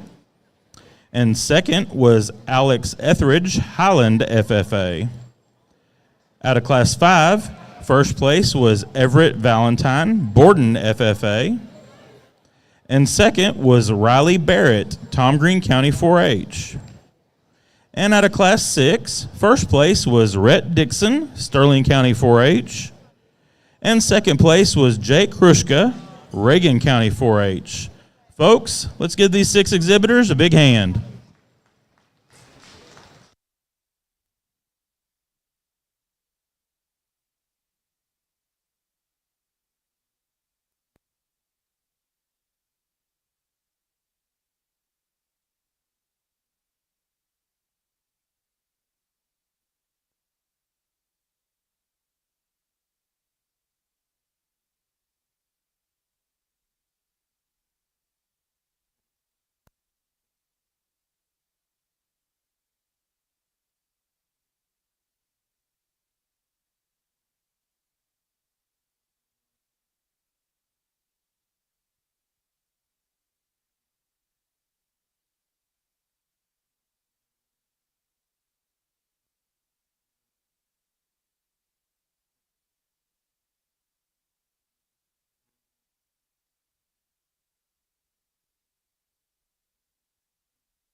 Well, a really nice breed drive over here on the sheepside, say that 5 times fast. Sheepside, really nice set of crosses. Let's give these kids a round of applause for a nice job here. Real high quality set, again, balance, structure, quality from that ground up is what we're emphasizing, and I think we've got a set up here on the front row that really imitates that, and I think we've got some seconds behind them that really follow nicely in some of the pieces, maybe not quite the quality when we put the whole package together, but is our first places, but just a really, really nice set. I'm not going to go through each class. I talked them all. I did that in the finals, but good balance, good muscle, good structure is where it starts. I think there's one out here that does it just a little bit better at a higher degree, and then I think it becomes real close for reserve. I'm going to go shake the hand of your individuals with your champion in reserve. It's been a pleasure to judge these crosses. It's been a pleasure to work with this group of kids. Let's give them one more round of applause as we shake a hand of our grand in reserve.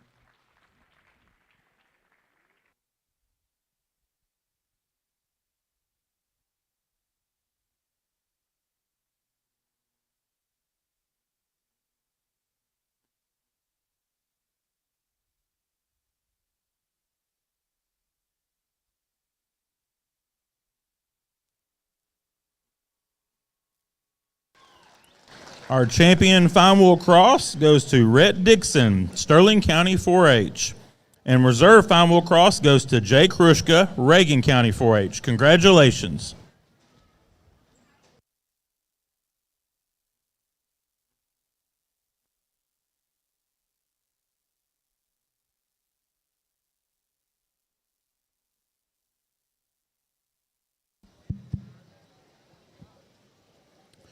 Folks, at this time, I want to go off script for just a moment.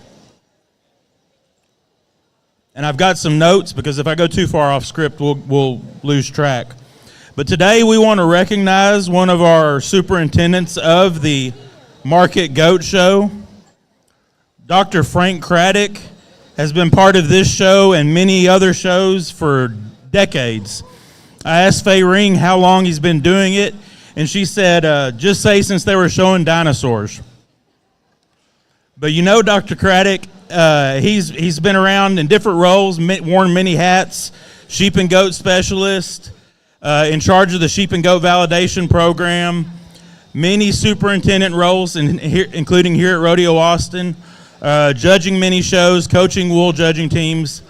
And there's lots of numbers we could throw out, but I think the main thing I wanted to point out is over the past few days I've watched, and really over the past number of years, there's been so many county agents, ag teachers, parents, current exhibitors, and former exhibitors that seek out Dr. Craddock to come give him a big hug, just like he's doing right now.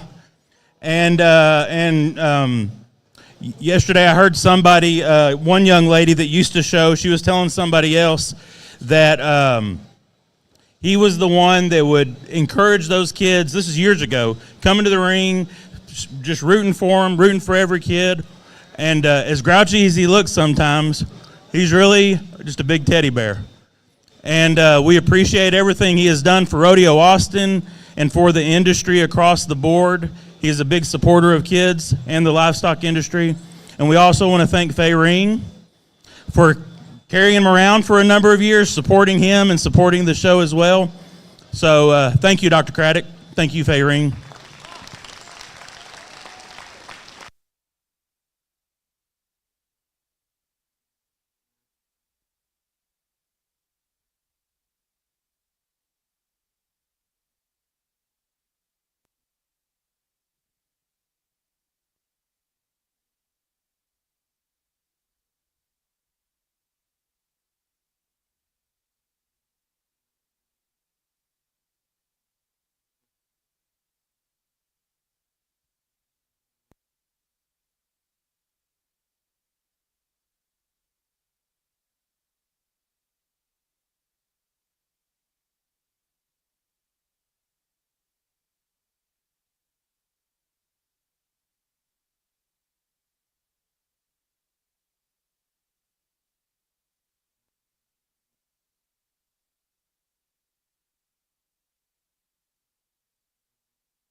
Our Class 8 market goats should be checking in if they have not done so.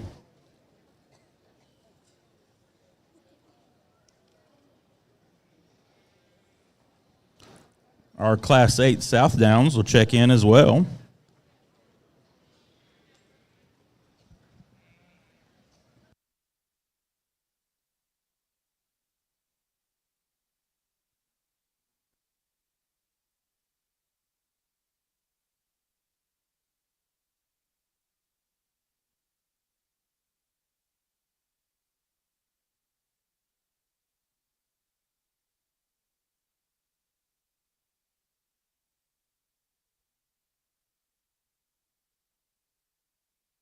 Thank you, GOAT exhibitors.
Got a couple of classes of final crosses for results. 10th place, Maxwell Munchow, Guadalupe County 4-H. Breeder is Justin and Bridget Jonas. 9th, Briley Yargo, Anderson Shiro FFA. Breeder is Stoltz Sheep Company. 8th, Porter Parsons, Weatherford FFA. Breeder is Stoltz Sheep Company. 7th, Waylon Cook, Runnels County 4-H. Breeder is Cook Club Lambs. 6th, Bryce Stevens, Schlacker County 4-H. Breeder is Smithwick Club Lambs. 5th, Kaylee Dunn, Randall County 4-H. Breeder is Newsom Livestock. 4th, Wyatt Renfro, Brewster Jeff Davis County 4-H. Breeder is Renfro Club Lambs. 3rd was Kenley Holscher, Highland FFA. Breeder is Smithwick Club Lambs. 2nd was Riley Barrett, Tom Green County 4-H. Breeder is Jackson Show Lambs. And 1st place was Everett Valentine, Borden FFA. Breeder is Stokes Livestock.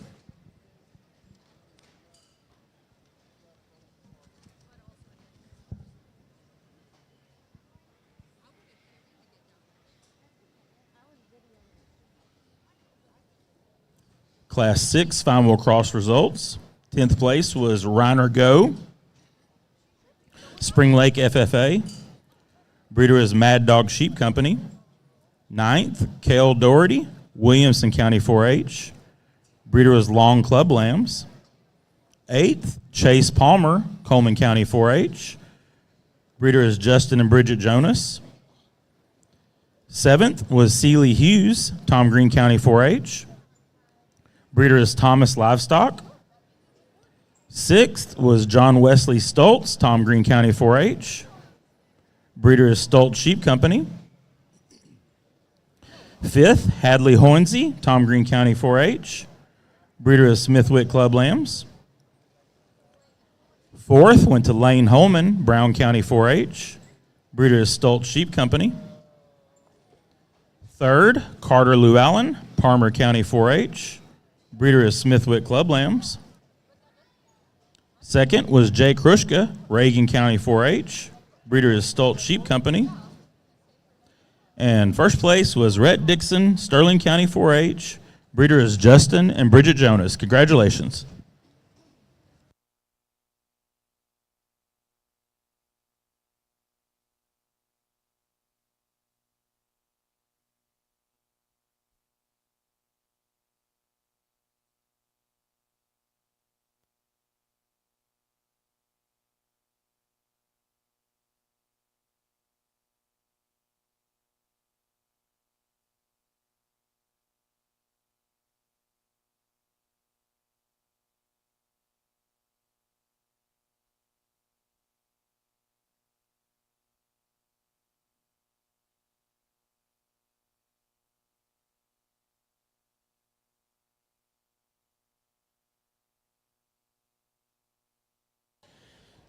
Need some Class 8 goat exhibitors to check in. Tag 128661. Tag 573657. Tag 571683. And tag 126058. Need you to check in.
Thank you, lamb exhibitors.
Just a reminder, we will take a brief lunch break after the Division II goat drive and after the South Down breed drive.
steel is very, very pronounced. You get on top of this guy, he is big loined, he is bold in his rib.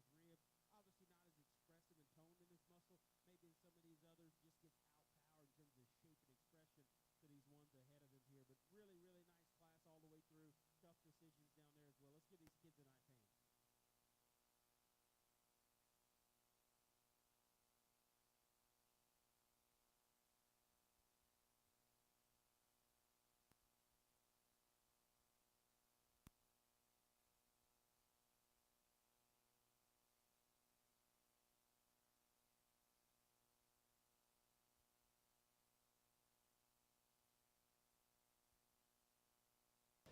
On the lamb side, we need tag 127990 and 574344 to check in.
Class 7 GOAT results. 10th place was Megan Tolles, Brock FFA. 9th, Ruby Matthews, Brewster Jeff Davis County 4-H. Breeder was BMK Showgoats. 8th, Mallory Owens, Thrall FFA. 7th, Ella Haynes, Brownwood FFA. Breeder was Morgan Livestock. 6th, Jake Cowley, Randall County 4-H. Breeder is Cowley Livestock. 5th was Hadley Holt, Hill County 4-H. Breeder was Allen Ranch. 4th, Paisley Akins, Grayson County 4-H. Breeder was Lacopa Showgoats.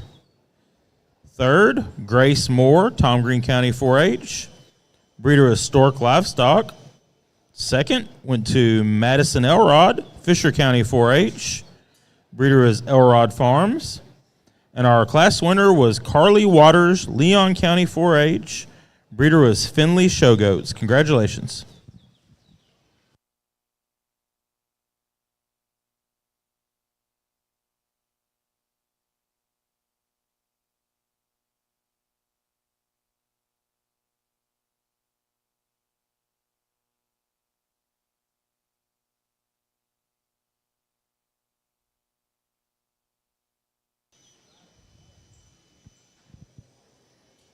Once again, our Class 8 South Downs should be checked in. Class 9 Goats will check in.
Well, I'm sorry for taking a little bit longer on this class, but I don't regret ever taking a little more time on a quality class. And I think that these top three, they drip with quality, guys. These are high quality Southdown sheep. And in saying that, what fights your head is there's some unique differences in them, and when you're going through those things in your head and you're trying to put all your checks and balances together, sometimes you'll get a class that's a little more difficult like this. And to me, I wanted to go through those check boxes in my mind and keep checking the boxes and going with the one that I liked the best that had all those boxes checked. And I think that this one up front does that the best of the three that we have up. And in as hard as that decision was in placing those three, it's even harder to place this fourth and fifth, because I know fourth and fifth is where the sail hole is, and I try to pay attention to that because I've been on the other side of this thing. And the hardest thing is to put somebody fifth and be one out and know that they've got a good quality sheep. And I think that the differences between fourth and fifth are just as close as the differences between first and third, and maybe more important in this case at this time to those two individuals. And so a tough class and a quality class, and my hat's off to these kids that brought these good ones. We're starting off with one really aggressive muscle shape. Really like the rack shape. I like the loin shape. I like the hip shape. This one's got a big forearm, one that balances real nice both on the move and on the stand. Real high quality as far as the way it ties together and transitions from front to rear. Good feet and leg placement, moves around the ring nice. Probably the bigger difference is this one's more aggressive shaped than the one in second as far as especially loin in rack shape. This one probably has a little more forearm to me. When you look at forearm, he's not quite as big-footed, not quite as big-boned, and he doesn't move as well around the ring as the one in second. The one in second, I often tell people this one's looser structured, or this one's too tight structured, or the way they move around the ring. If you want to see one move around the ring the way Steve Sturch likes them to move around the ring, this one in second imitates that. This one just moves balanced and with symmetry, and just everything goes where it needs to go at the right time in the right place. He hits the saw or the ground and the sand really nice. One that balances really nice. Feet and legs are in the right place. They're bent right. They're correct as far as knee placement. Moves just really neatly around the ring. Not too tight, not too loose, just at ease, and really like that about this one. However, when I compare it to the ones on each side, he's not aggressive in his rack. He's not as big in his loin. He doesn't have as much hind leg as the one in third. He's not as aggressive in his rib and his rack shape as the one in first, and so consequently he's going to go second today, but a really good moving one that's really balanced from the side, that has a lot of nice features about him. Really lean, high cut-ability, probably higher cut-ability than the ones on either side, just not as aggressive shape today. This one in third is in all of these I had first and third at one time. This one's bold, this one's wide. There's no doubt this is the widest fronted. He's the biggest barreled. He's the roundest. He's got the roundest shape to his body. However, when you compare him to the others, he's rounder about that shoulder. He's shorter in that neck, and he's rounder in that hip when we put him in motion. Now, is he so bad that you got to, put him down? Obviously not. He's up here in the top three, and he's close. We can lengthen that neck out. We can make him a little smoother in that shoulder, a little neater in that pattern as far as levelness and lines and length of hip, and the way he moves around the ring in comparison to the one in second.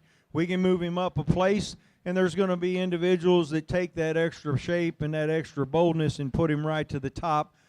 I choose, because I'd like to see him longer necked. I'd like to see him a little neater made in comparison to the two in front of him, to go third today. Really cool made one in fourth, really long bodied, really long necked, not quite as deep in the flank, not quite as neat as far as balance when we compare him to the three in front.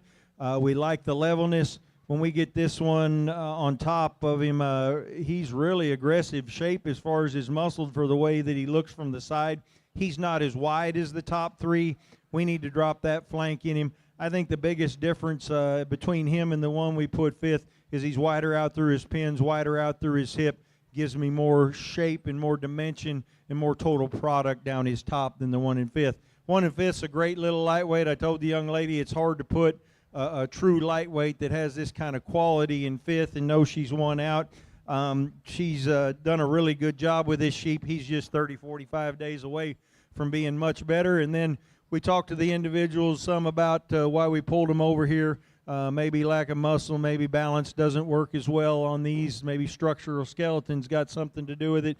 But all those factors factor into why these are down a ways. But really, really nice set of lightweight South Downs. Again, 3 high-quality sheep, hard decisions. Really appreciate these kids bringing them to me. Let's give them a round of applause.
Missing some Class 9 goats. Tag 747205. 132806. 137132. Need y'all to check in.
Another good class and a fun class. And again, as they come in, some folks kind of walk them at the right pace. Some of them get in a hurry and get the nerves on them.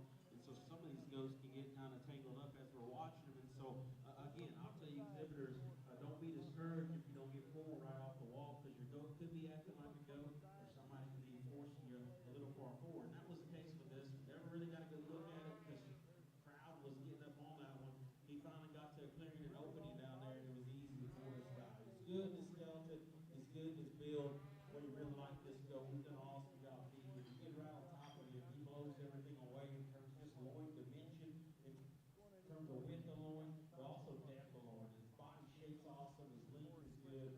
He's very, very, very smooth. There are other goats here that are more expressive, probably so. He's not the most refined in his forearm shape, and I'll give you that. But he just puts a lot of gear together from a balance standpoint. He still has the check mark in terms of muscle there as well. So nice to relieve the thought. Good shape, good expression here. He loves his custom tone, loves his activity. Just one or two times he gets really able to get on the nose, a little freaky nose direction. So when he flies when he wants to get out and practice like a profile is good. He is a more. We can correct this one in his spine and just make him more hydrated and better right here behind the shoulder. But the skeleton, listen, this is comfort movement. He's very, very good. He's square off either end of his structure there as well. Little weak in his back, and maybe with that not as muscular right there in the center part of his body relative to those ahead. Goat here, love him on the when he comes in. He's up-headed, he's smooth-made, handles himself right from the side. Get him behind him. You got to make that call. Is there enough goat there? He wants the mirror up for me and flat for me. Doesn't handle quite as wide dimensional right there over his hip and loin. Another one here, again, I love the shape. I like his feet and legs. He's very loose. He's very, very comfortable. The longer he's out there, and as you watch him move, he starts to run downhill a little higher in his jump muscle, just a little raw, a little green yet at this stage. But boy, his shape and his tone is still very, very good. I still love how athletic he gets around and goes. Then a one that catches that last cell Elho. Love the smoothness of his go, particularly he's on the walk. He's up-headed. We've done a nice job with. Finally decided there just wasn't enough muscle there in terms of just expression of muscle relative to those. Same thing can be said for the paint that comes next. Again, a few others down here that maybe didn't have quite the muscle width up top, maybe some structural differences. Let's give again a round of applause to this class.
Class 8 GOAT results.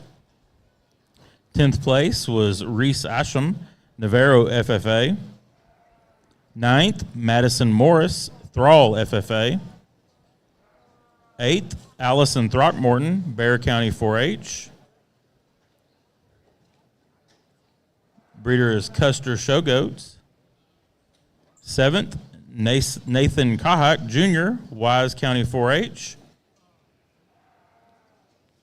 Breeder is Chandler Showgoats. 6th, Zachary Casas, Huffman FFA. 5th, Caden Willett, Falls City FFA. 4th, Aubrey Williams, Martin Mills FFA. 3rd, Katie Jewett, Kaufman County 4-H. 2nd, Kara Cifuentes, Ag Science and Technology FFA. And first was Tatum Fritsch, Fayette County 4-H.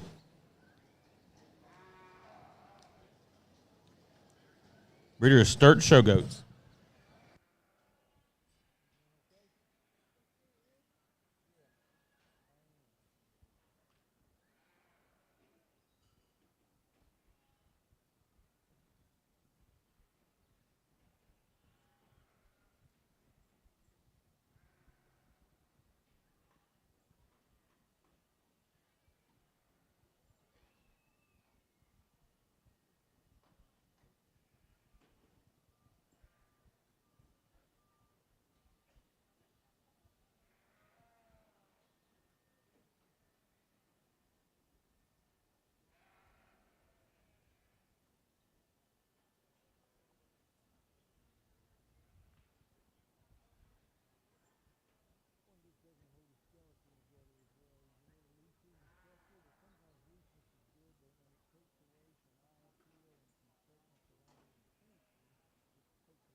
Class 7 South Downs. 10th place was Gage Barons, McCullough County 4-H. Breeder is Barons South Downs. 9th, William Beatty, Mason County 4-H. Breeder is Jennings Show Lambs. 8th, Grant Lackey, Haskell FFA. 7th, Killy Hunginghouse, Denton County 4-H. 6th, Cassidy Westbrook, Aquila FFA. Breeder is Harbor Livestock. 5th, Renee Striegler, McCullough County 4-H. Breeder is Barron South Downs. 4th, Aubrey Rocheski, Dawson County 4-H. 3rd, Emma Osborne, Llano County 4-H. Breeder is Osborne South Downs. Second, Morgan Hernandez, Hayes County 4-H. Breeder is Flanagan Stoltz South Downs. And first place was Taylor West, San Patricio County 4-H. Breeder is Flanagan Stoltz South Downs. Congratulations.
Thank you, GOAT Another exhibitors. real high sorry, Gary.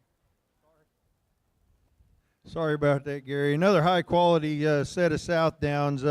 Really appreciate these top five. As these top five walked in, pulling them off the walk, very high quality and very easy to do for me as far as get them up here. And then once they're up here, sort those little differences out. I think a really, really nice set.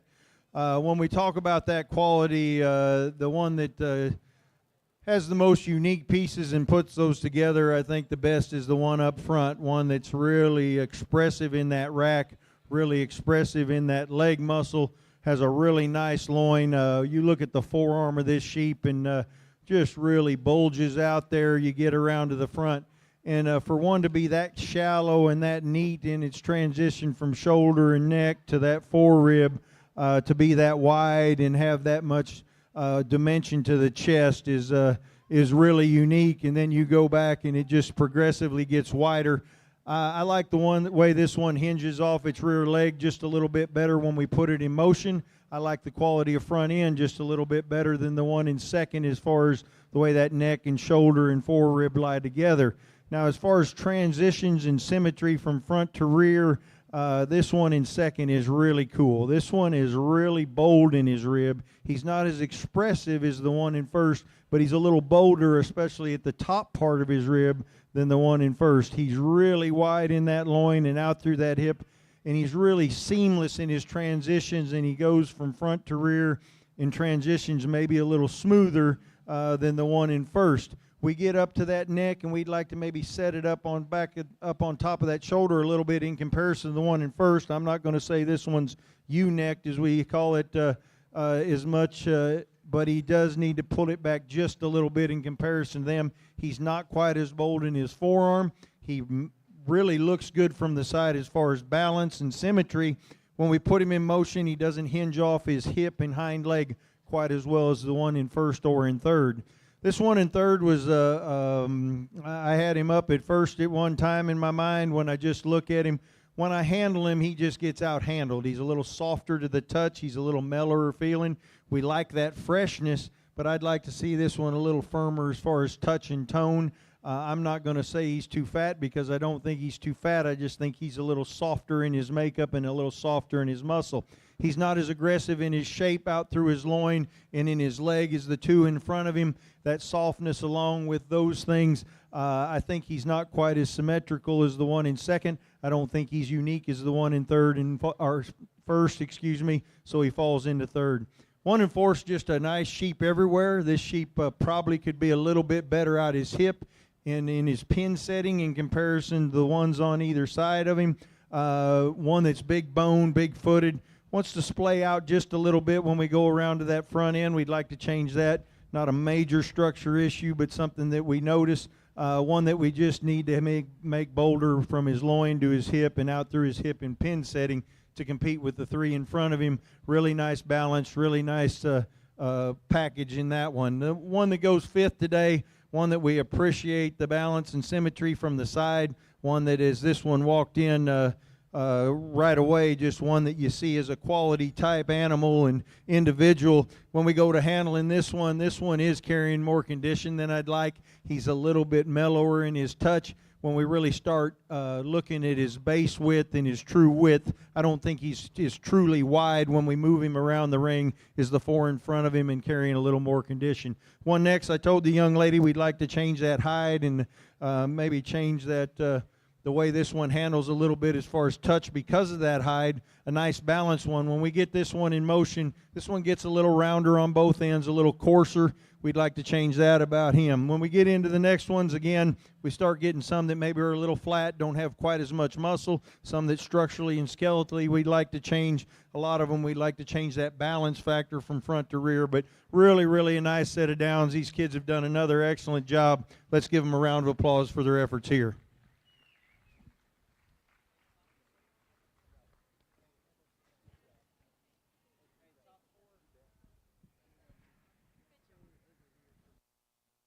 Adams Fab. Established in 2007, they build custom livestock pinning and equipment to fit all your needs. hanger feeder rods, adjustable slam gate latches, and skirted panels, it all comes standard. Custom pins made by hand and hot dipped galvanized so that you know that they're going to last. Adams Fab is a certified TIPS vendor and can design, fabricate, and install equipment to fit all your needs. Visit adamsfablivestock.com to get started today.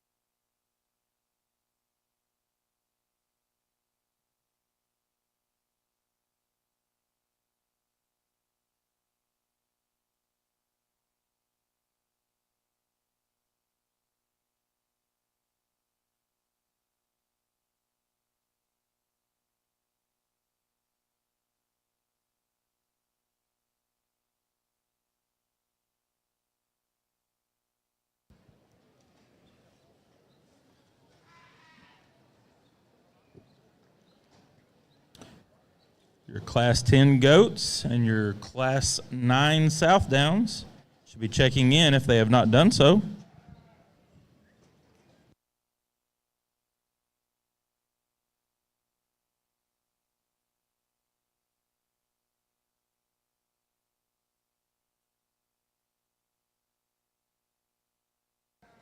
Class 9 goats and first and second place South Downs should check in. Again, we will take a lunch break after the South Down breed drive and the Division II goat drive.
Class 10 goats, we need 569-971 and 133-756, 138-184. You need to check in.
Again, if you are a Class 10 goat, you should be checked in.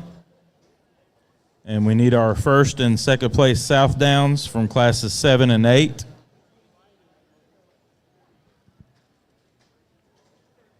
We will take a lunch break after the Division II goat drive and after the South Down breed drive.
Our Class 10 goats are about to enter the ring.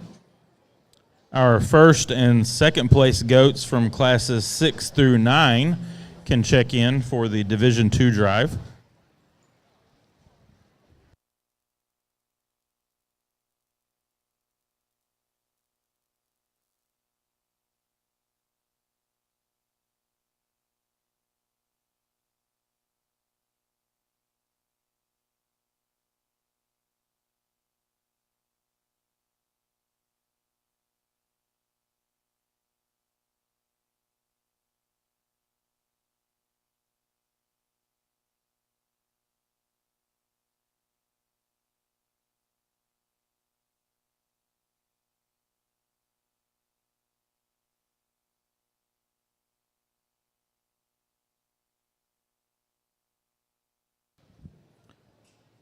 Class 9 goat results.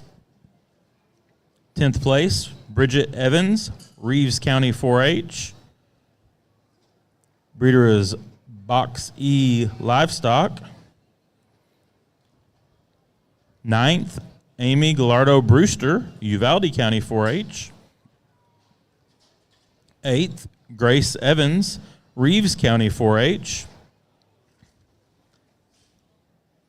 Breeder was Williams Livestock. 7th, Lillian Mask, Grayson County 4-H.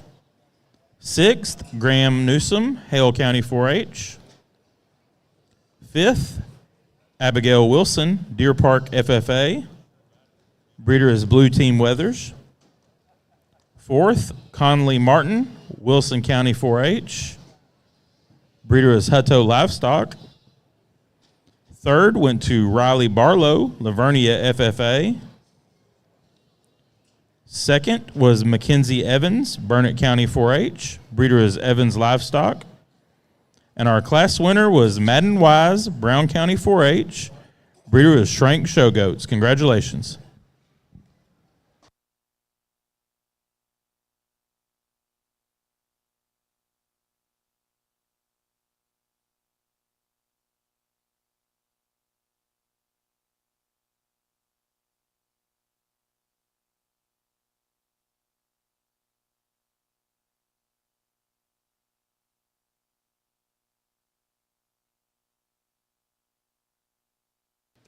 Class 8 Southdown results.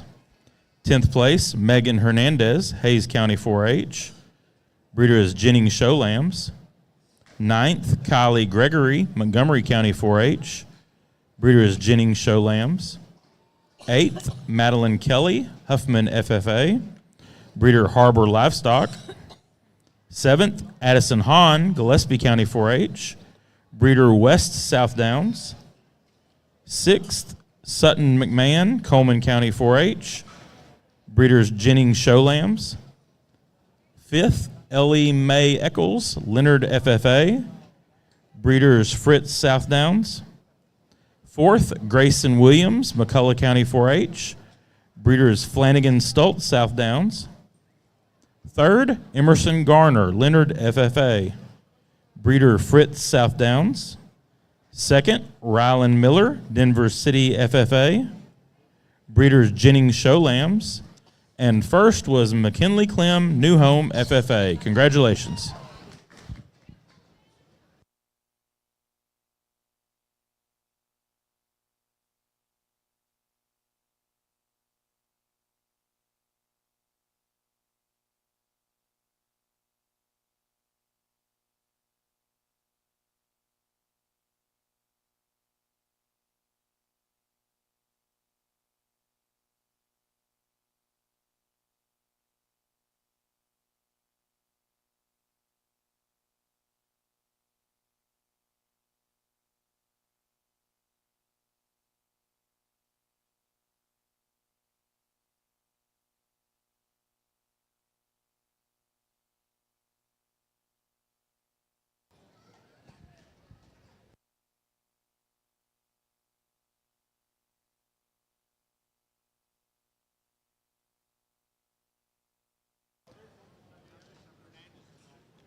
Again, we need our 1st and 2nd place South Downs for our South Down Breed Drive. And we need our 1st and 2nd place goats from classes 6 through 9 for our Division II drive.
Just FYI, you will need to have your attack loaded out by 1 hour after the conclusion of the show. That does include your trailers over at Delco. They cannot stay overnight. They need to be removed as well by 1 hour after the show.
Thank you, GOAT exhibitors.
Attention in the barn.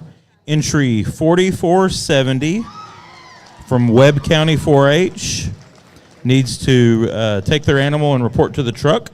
Entry 4470, Webb County 4-H.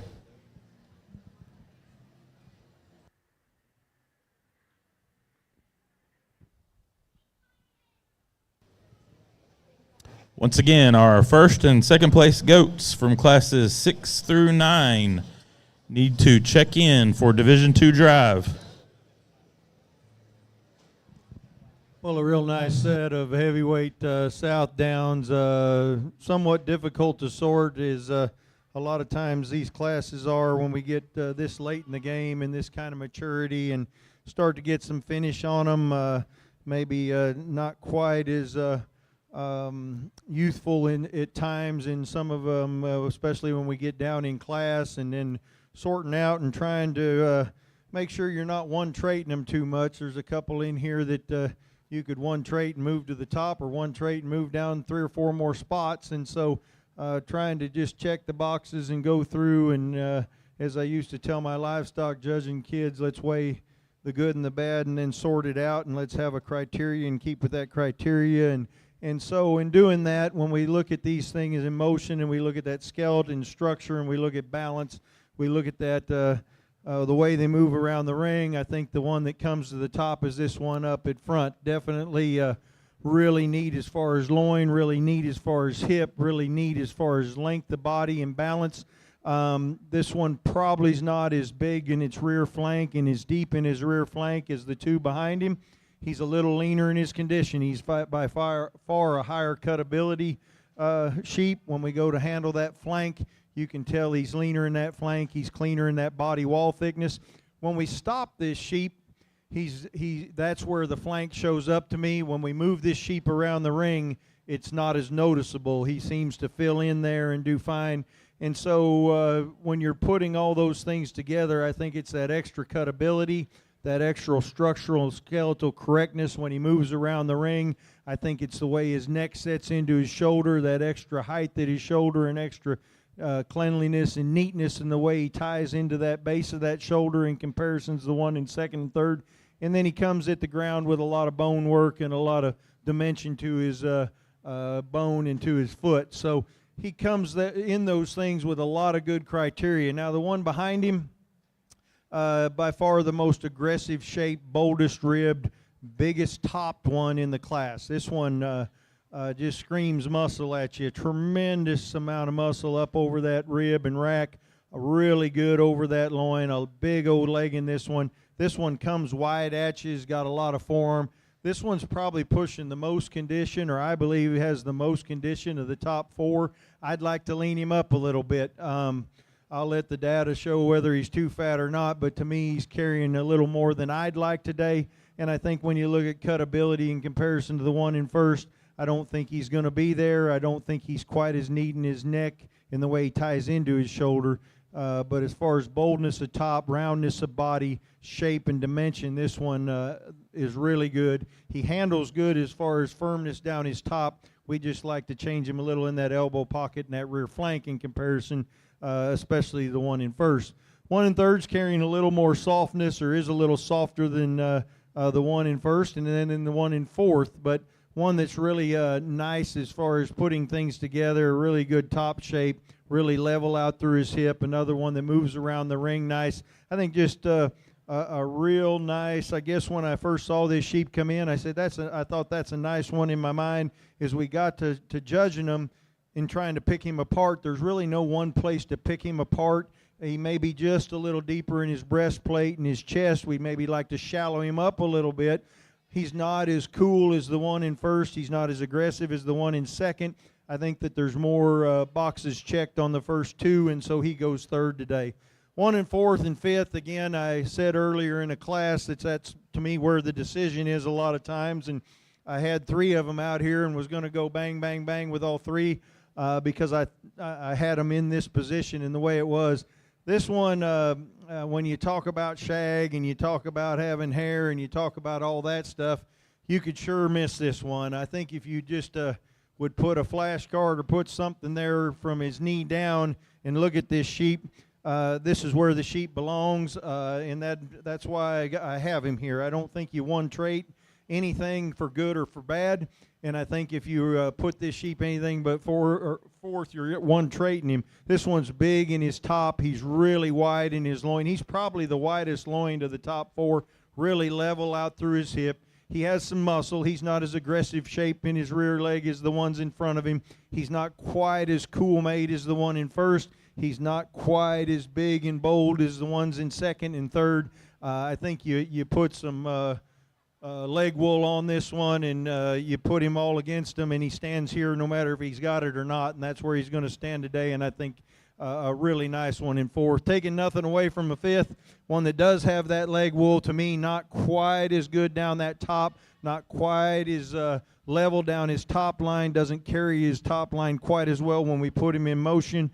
Maybe not quite the width, especially in his loin and out through his hip, is the one we have in fourth. And the other one in that three that was in contention for being fourth in making the sales, this one in six, one that really is long-bodied, really cool, pulled right off the walk when I came in. When I go to handling him in comparison to the others, there's just not as much shape and not as much mass, especially when we get back into that hip and then that hind leg. And then we get into some that have a good look. We've got one that's a little overdone to me. Then we've got one that maybe needs a little more leg muscle. And as we go on down, we'd like to try and change the way they balance out, probably lean them up just a tad and make them a little bit higher cutability. But really a nice set. Again, these kids have done an awesome job. Excellent heavyweight South Down class. Let's give them all a round of applause once again.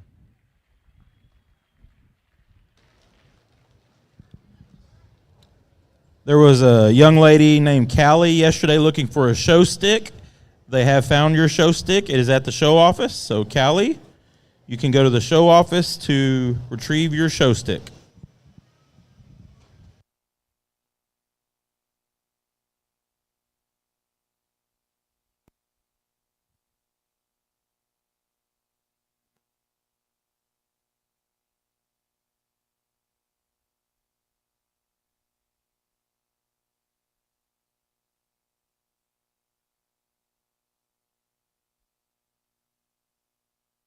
Still missing one goat for our Division II goat drive. If you have a first or second place goat from classes 6 through 9, you need to be in the holding area. We're about to start that drive.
pretty goat that comes next. He runs uphill. He actually handles really big and dense right there over his loin and over his rack.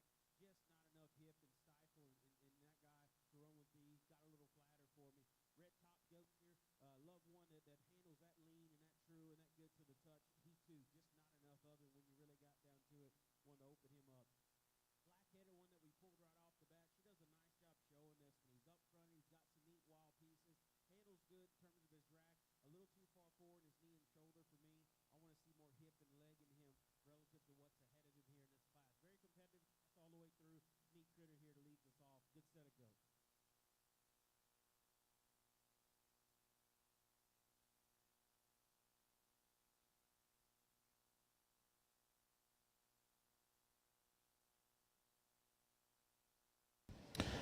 Okay, we are ready for our South Down Breed Drive. Coming out of Class 7, first place went to Taylor West, San Patricio County 4-H. And second went to Morgan Hernandez, Hayes County 4-H. From Class 8, first place was McKinley Clem, New Home FFA. And second place was Rylan Miller, Denver City FFA.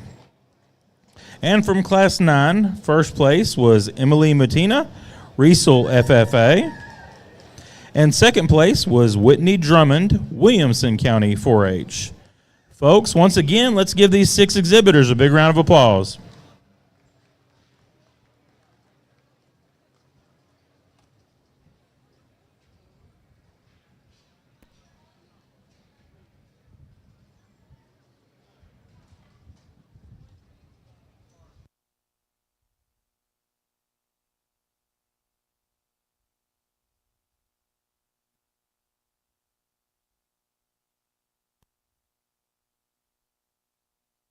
Okay, we are ready for our Division II Goat Drive as well.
We're going to have dueling mics here.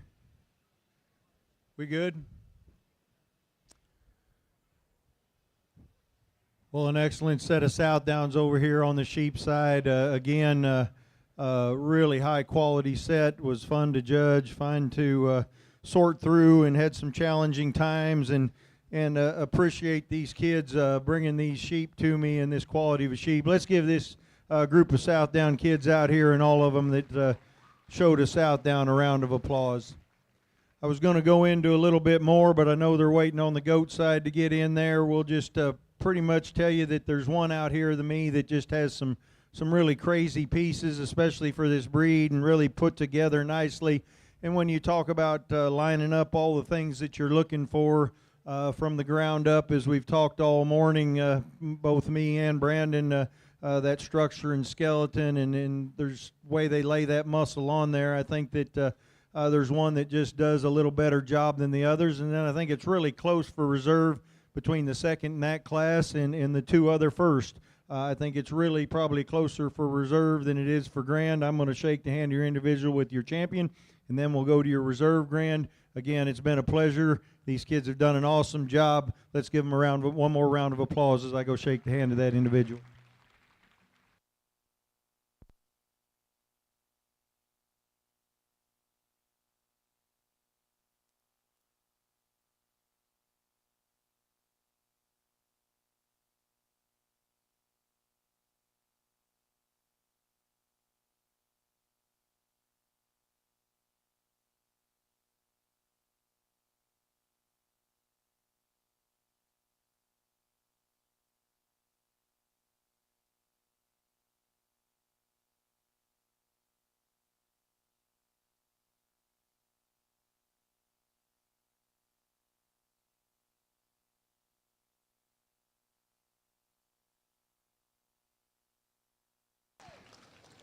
All right, our champion South Down went to McKinley Clem, New Home FFA. And reserve went to Emily Matina, Riesel FFA. Congratulations. Now we are ready for our Division II Goat Drive. Coming out of Class 6, first place was Briggs Bowers, Gillespie County 4-H. And second went to Aleda de la Paz, Riviera Coffer FFA. From Class 7, first place was Carly Waters, Leon County 4-H. And second place was Madison Elrod, Fisher County 4-H. Out of Class 8, first place was Tatum Fritsch, Fayette County 4-H. And second place went to Cara Cifuentes, Agriculture, Science, and Technology, FFA. In Class 9, first place was Madden Wise, Brown County 4-H. And second place was Mackenzie Evans, Burnett County 4-H. And in Class 10, first place was Hazen Hoffman, Glasscock County 4-H. And second place was Bailey Walker, Cotulla FFA. Folks, let's give all these goat exhibitors one big round of applause.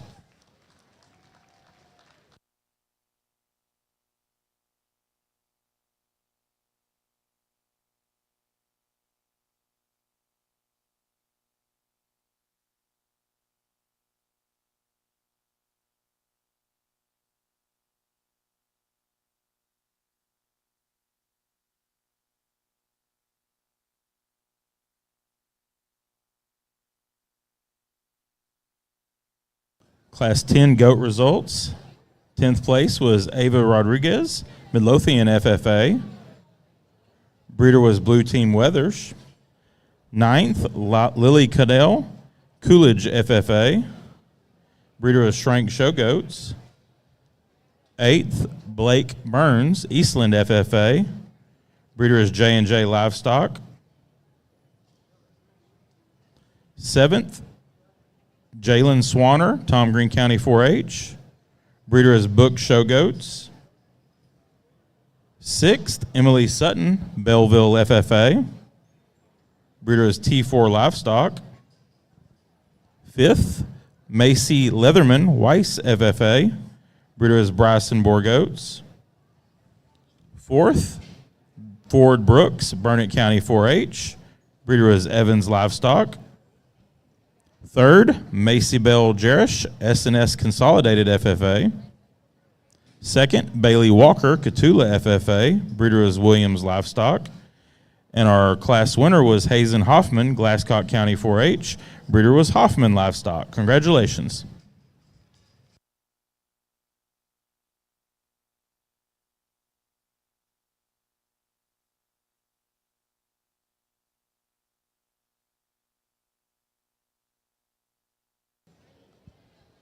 Again, the lamb side has broke for lunch. Take about a 30-ish minute lunch break, and we'll start back with the Class 10 Dorpers.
what we get out here on this front line. Want to make him a little longer and bigger in his tines. This paint that comes next, again, he's one I like for the most part in terms of just a big, dense loin in this guy. I like his comfort of movement. He's very, very easy on the eyes when he gets on the go. You can study some pieces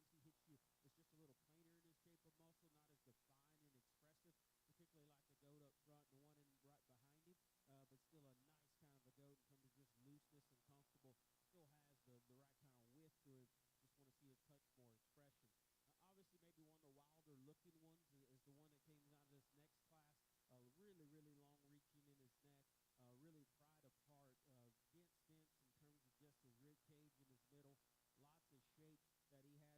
in terms of just looseness and comfortable. Still has the right kind of width to him. Just want to see a touch more expression. Obviously, maybe one of the wilder looking ones is the one that came out of this next class. Really, really long reaching in his neck. Really pried apart. Dense in terms of just his rib cage in his middle. Lots of shape that he has here as well. Still handles himself, I think, structurally well. He's going to get on him as well. It's just right there up front. He's probably the one to go to this lineup that starts to park that shoulder on the outside of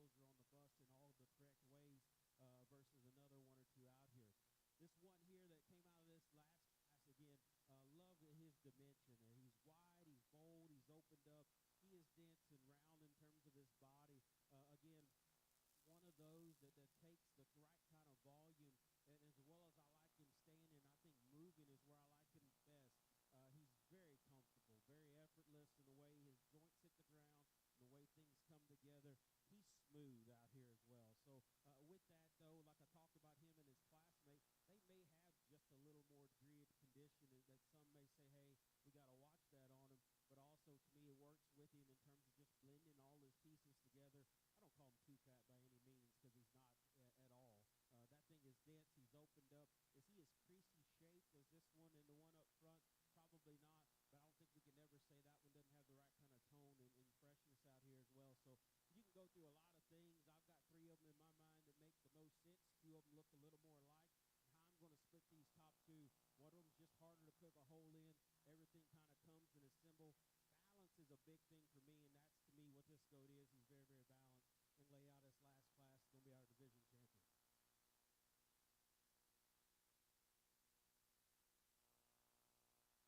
going to be our division champion.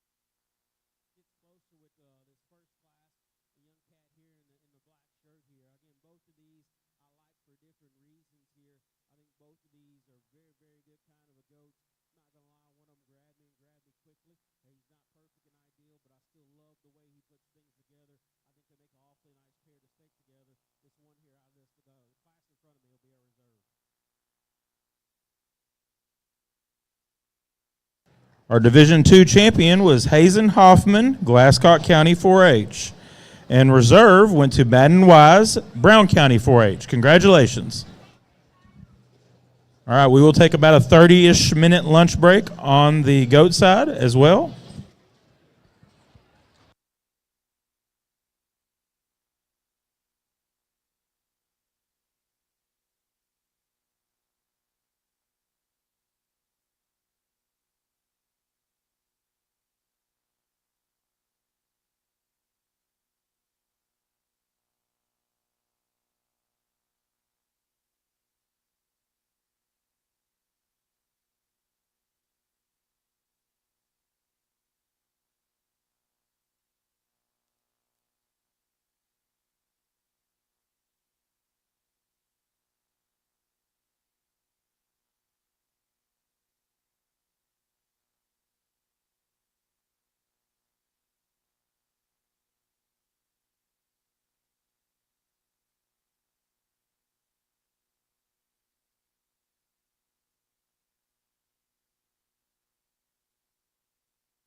Class 10 Dorpers can check in. Class 10 Dorpers.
We did have some Nissan keys that were lost that have like a black and white cow print key ring attached to them.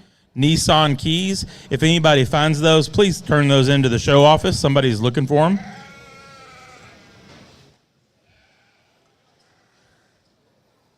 Our Class 10 Dorpers and Class 11 Market Goats should check in.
Adams Fab. Established in 2007, they build custom livestock pinning and equipment to fit all your needs. Hanger feeder rods, adjustable slam gate latches, and skirted panels. It all comes standard.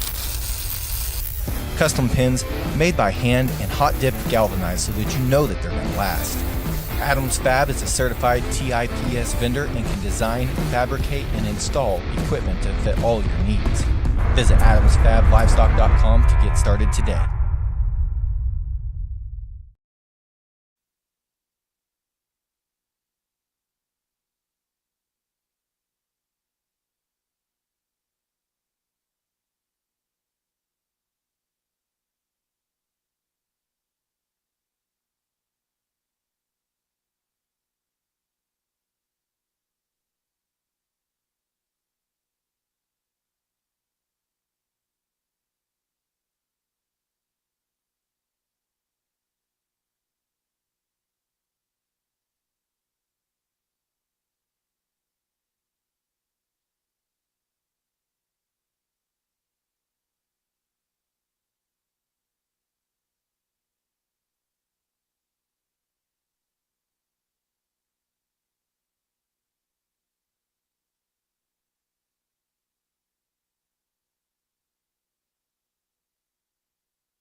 Okay, our Class 10 Dorpers are entering the ring, weighing 90 to 127.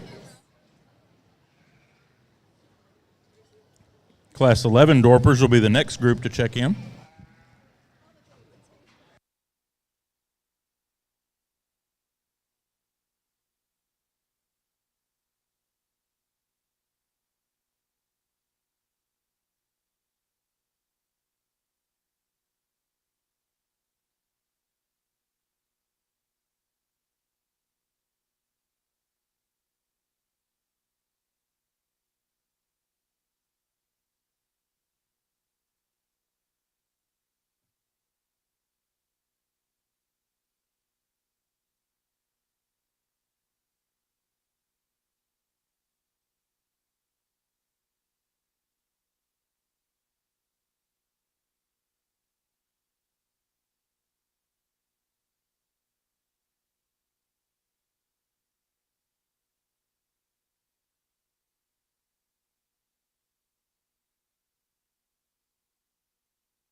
Some Class 11 goats. Need tag number 130978 and tag number 570892.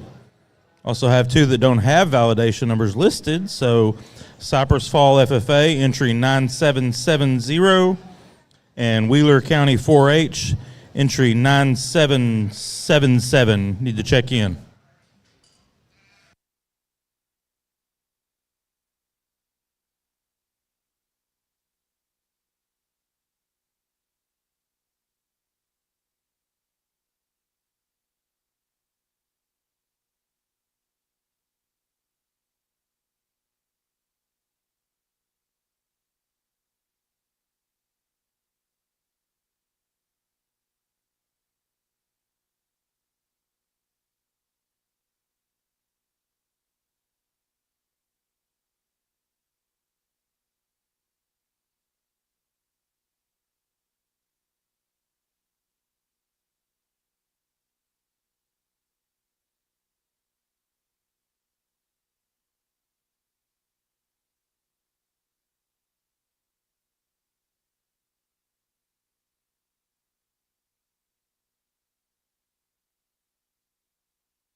Final call, Class 11. Class 11 goats are about to enter the ring. Final call.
All right, Class 11 goats weighing 104 to 105 are entering the ring. Class 12 goats will be the next group to check in.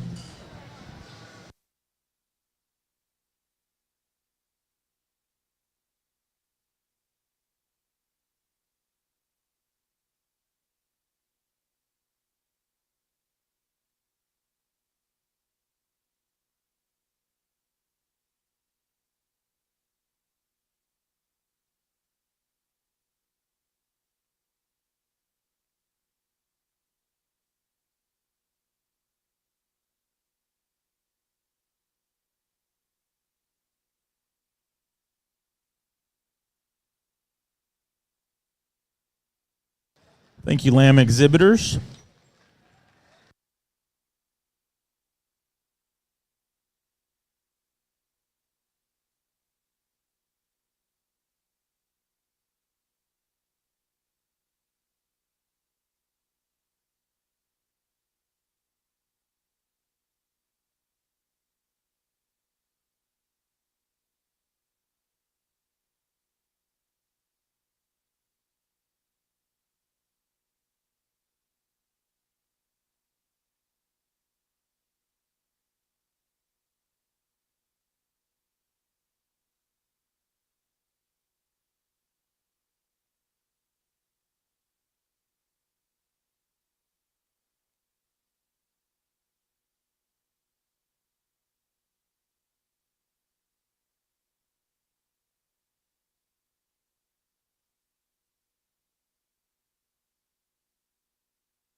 Let's give these goat exhibitors a hand as they exit the ring.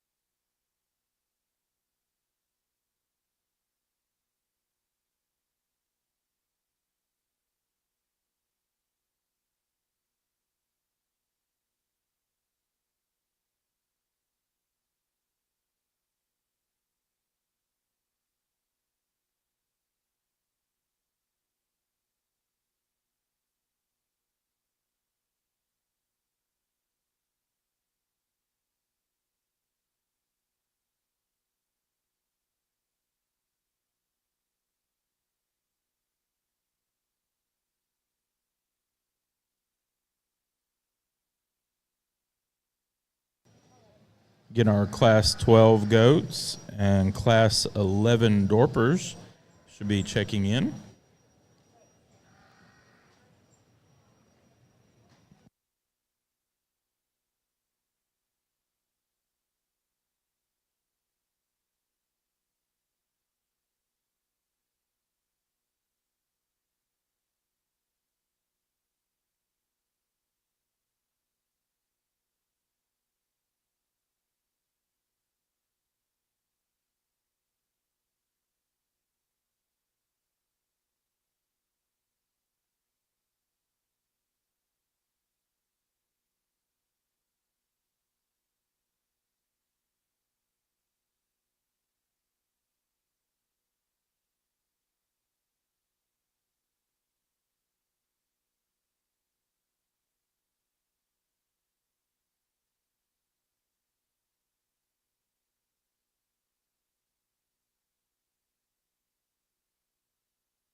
Well, an excellent class of Dorpers to start off our afternoon after lunch. One that wins this class, I think, does it quite nicely. One that's really good in that rib, really nice in that loin.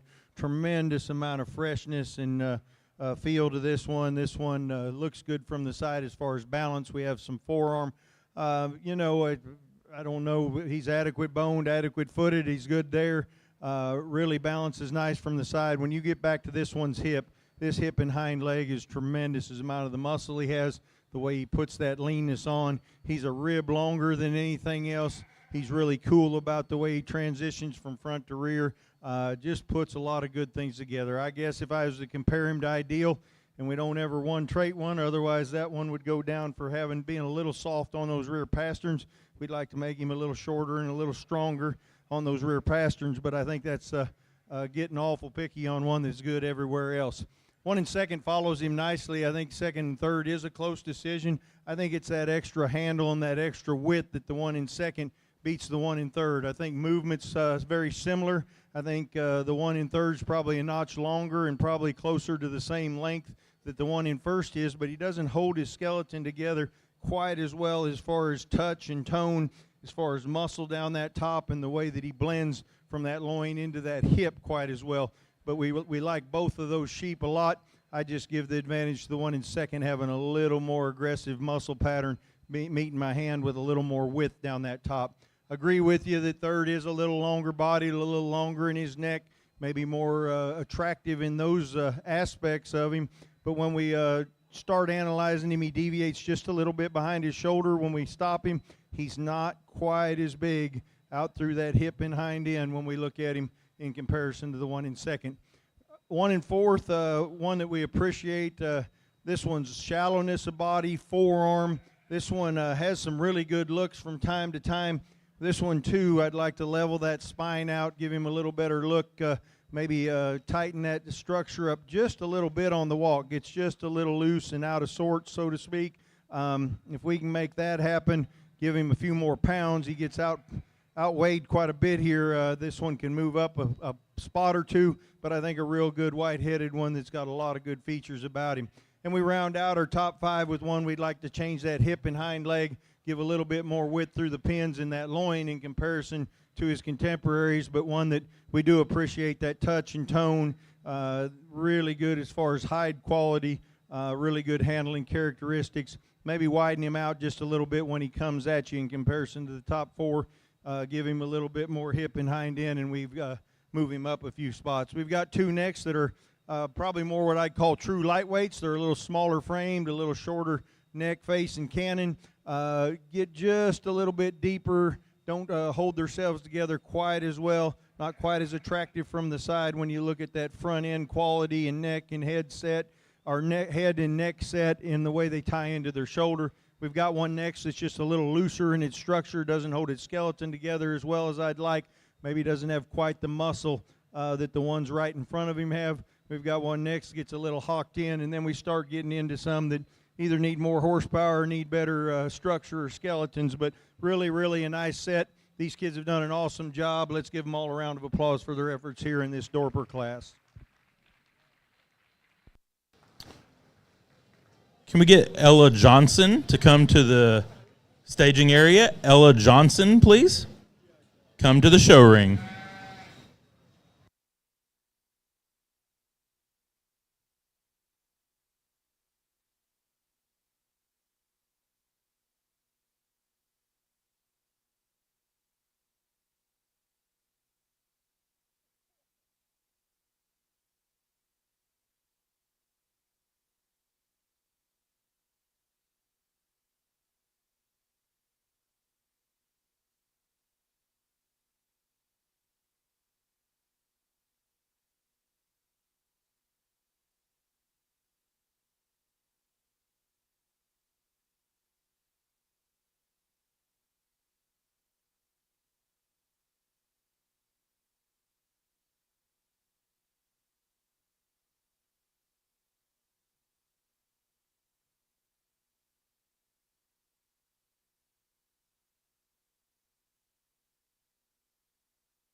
production one of this crew.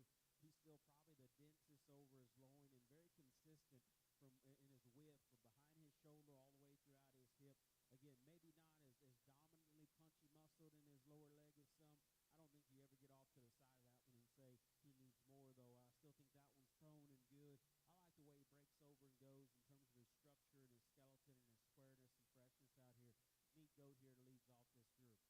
that one and say he needs more, though. I still think that one's toned and good. I like the way he breaks over and goes in terms of his structure and his skeleton and his squareness and freshness out here.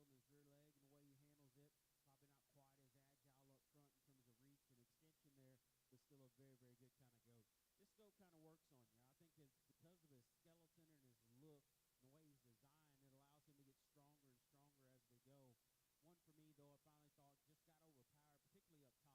His body length still fits him and supports a balanced look out here.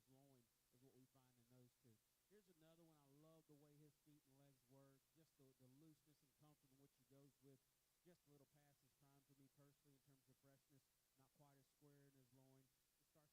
in terms of reach and extension there, but still a very, very good kind of goat. This goat kind of works on you. I think because of his skeleton and his look and the way he's designed, it allows him to get stronger and stronger as they go. One for me, though, I finally thought just got overpowered, particularly up top by those top two goats. Not quite the muscle expression, not quite the width and density to his loin is what we find in those two. Here's another one. I love the way his feet and legs work, just the looseness and comfort in which he goes with. Just a little past his prime for me personally in terms of freshness, not quite as square in his loin. It starts to fade in terms of muscle relative to those. Definitely two powerful ones we end this top six with. They've got a ton of muscle and shape to them. This one starts to get outside himself up front. His extra power starts to cause him some problems in terms of roundness. Big legged one here. Just wish we could hook him up a little different behind his shoulder and give you that balanced picture. But the reason we kept him up here, it's hard to have that kind of power and stoutness and still bend and go in the way in which he does. So again, very deep all the way through. Very good class. Let's give these kids a nice hand. Class 11 goat results. 10th place, Joey Harrington, Meadow FFA. Breeder was Schaefer Farms.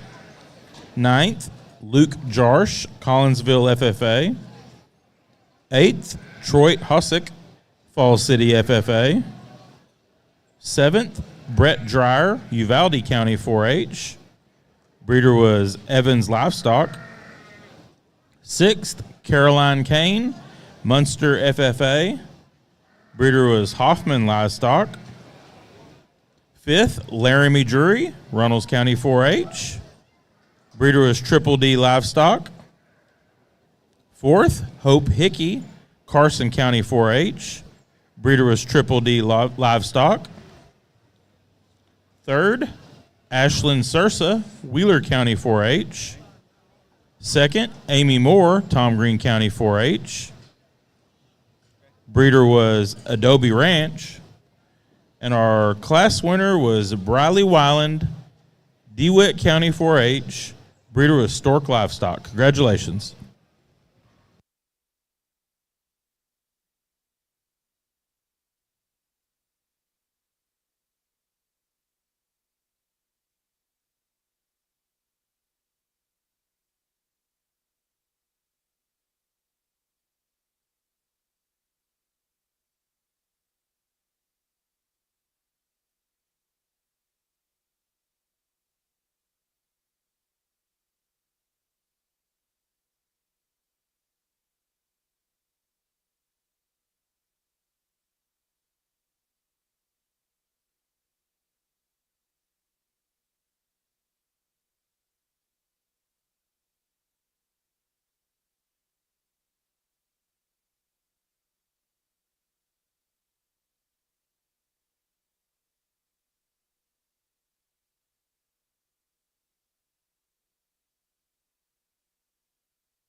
Class 10 Dorper results.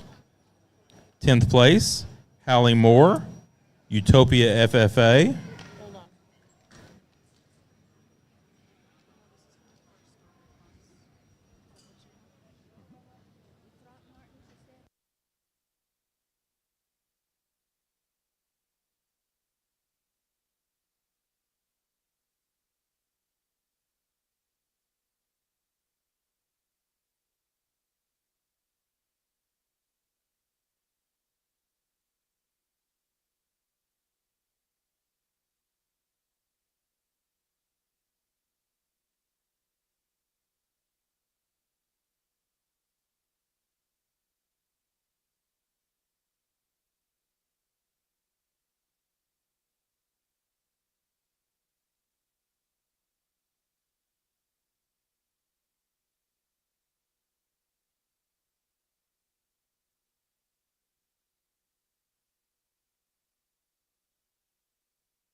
Okay, I'm going to start over on those Dorper results from Class 10.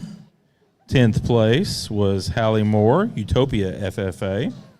9th, William Thomason, Kendall County 4-H. 8th, Addison McCoy, Coleman FFA.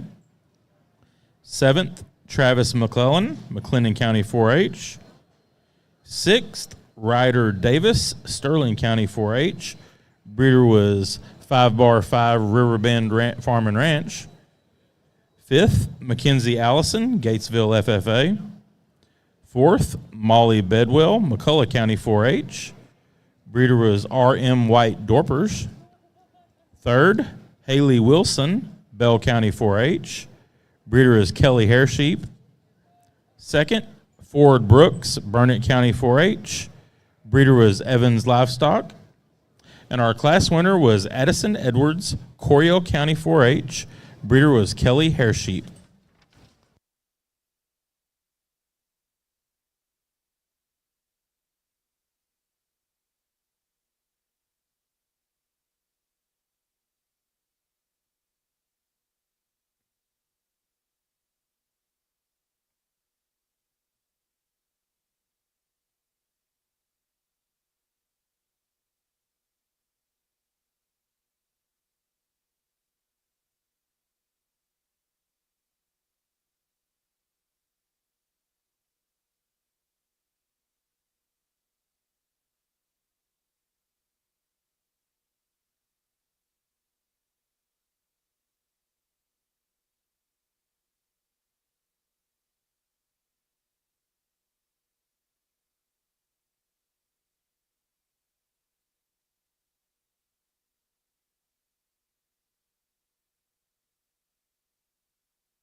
Our Class 13 goats check in.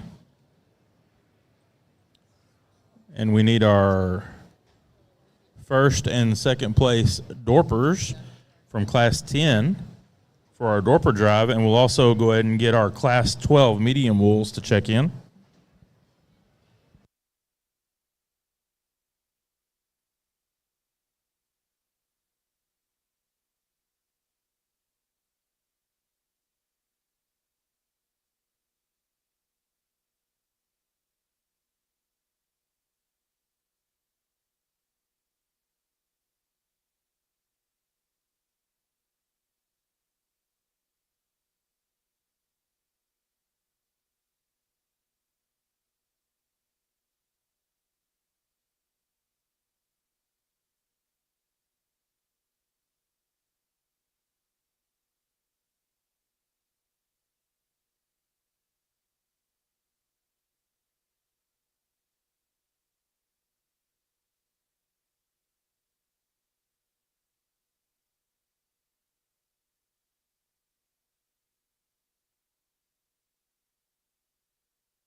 Thank you, goat exhibitors.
Still missing the first place Dorper from Class 10. We need you in the ring. We're about to do that breed drive.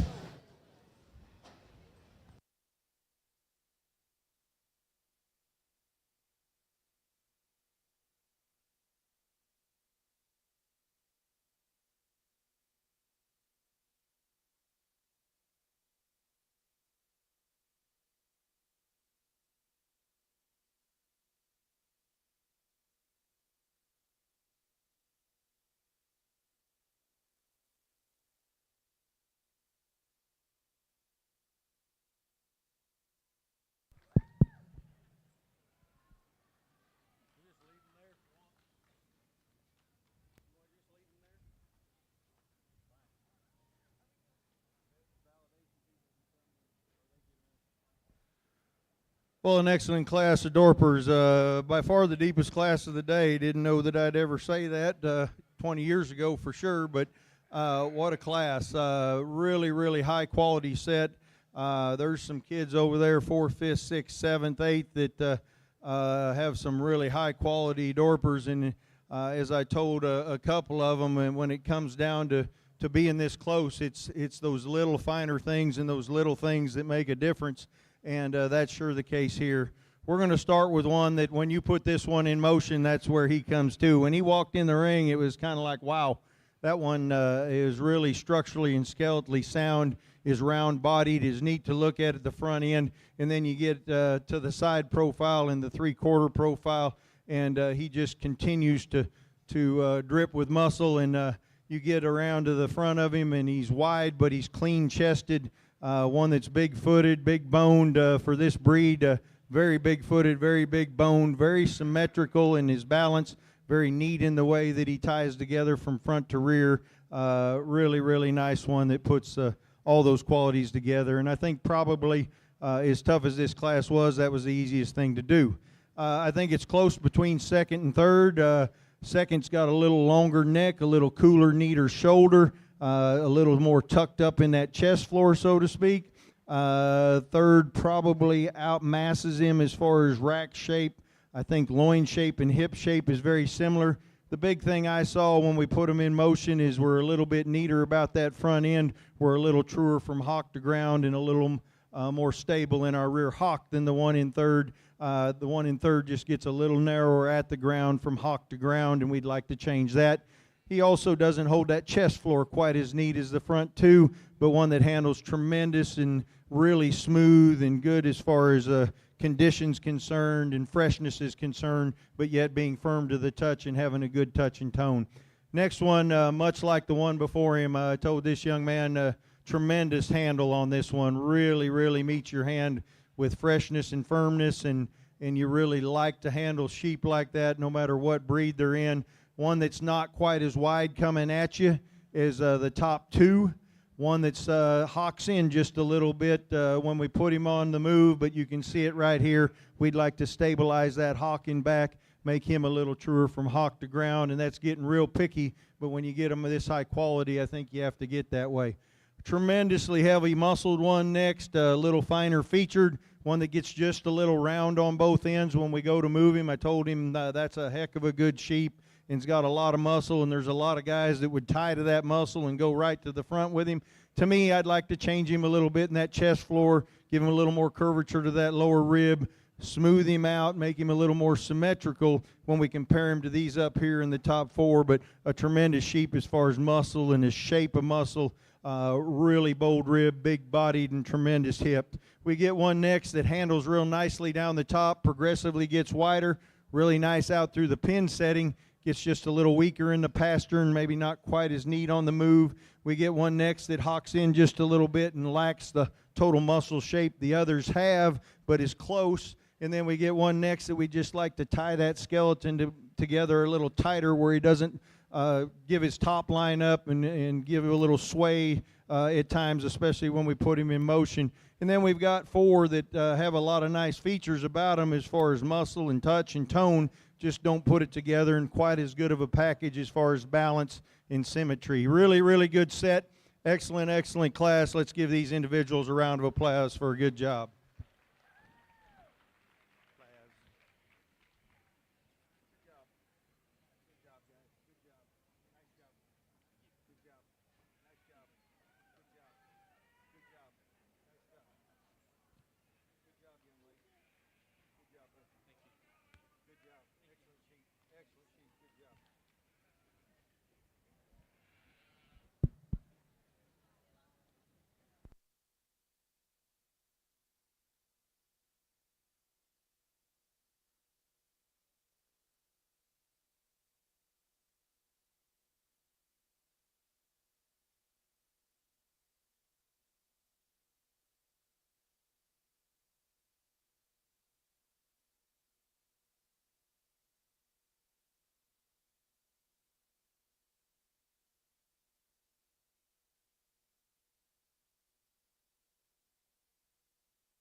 Still missing a few lamb exhibitors for Class 12 medium wools. If you have a Class 12 medium wool, you need to be checked in.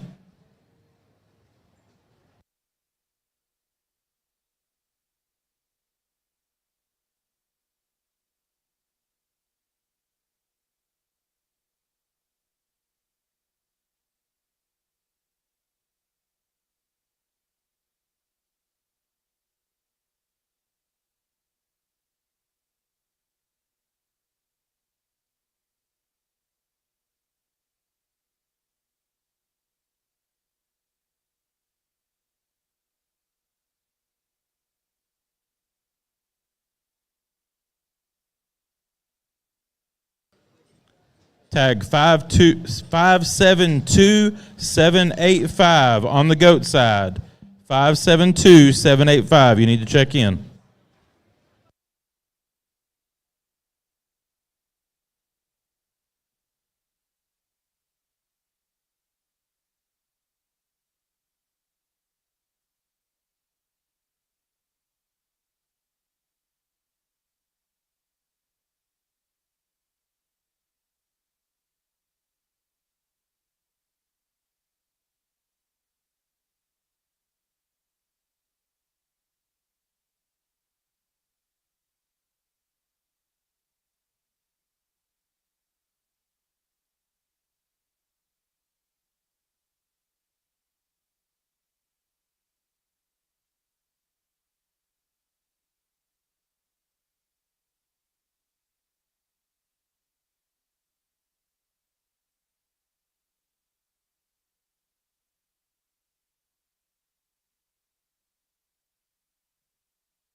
We are ready for our Dorper breed drive now. Coming out of Class 10, first place was Addison Edwards, Coryell County 4-H. And second place was Ford Brooks, Burnett County 4-H. From Class 11, first place was Allison Throckmorton, Bear County 4-H. And second place was Blaze Mock, Erath County 4-H. Ladies and gentlemen, let's give these four exhibitors a big hand.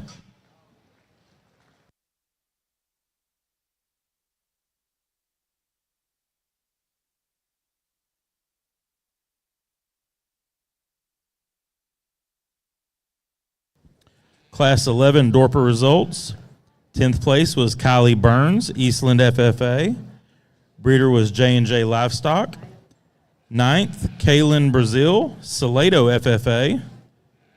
Breeder was Kelly Hairsheep.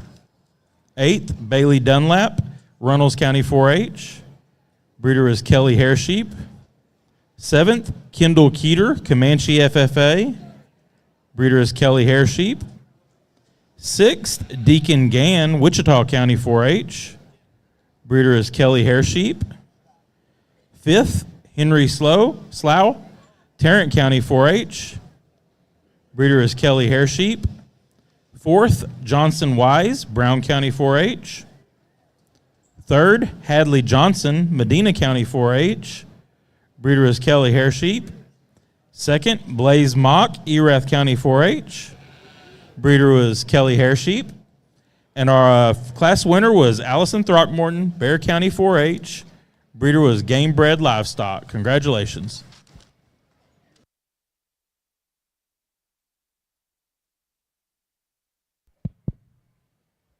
Well, an excellent set of Dorpers out here. The quality was high.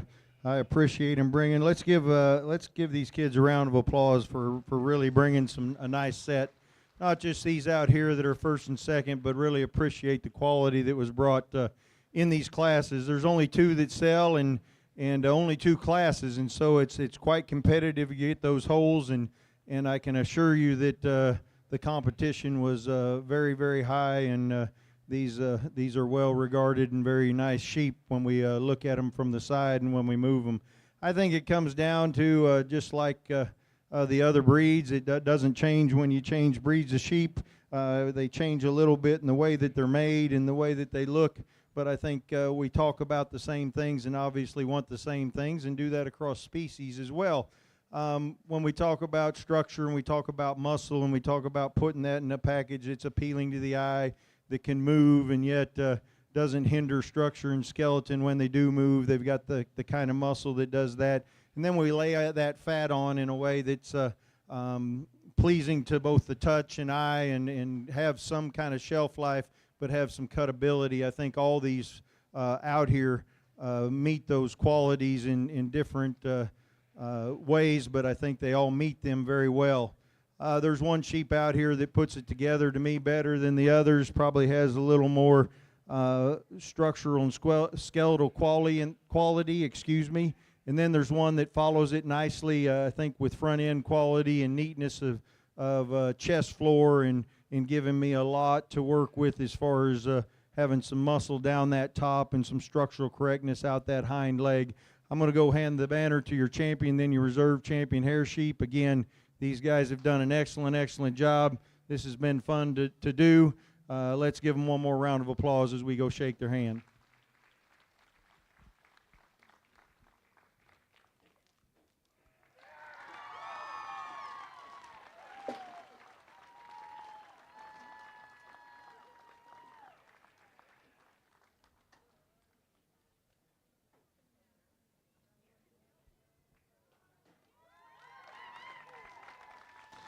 Our champion Dorper goes to Allison Throckmorton, Bear County 4-H.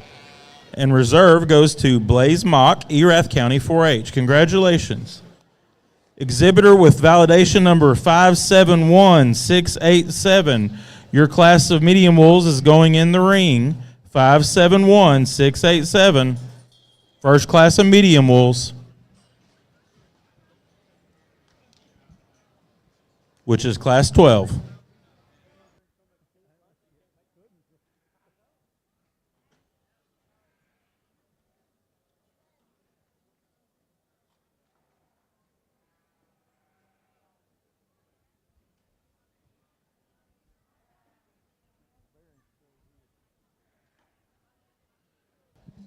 Class 13 medium wools will be the next group to check in.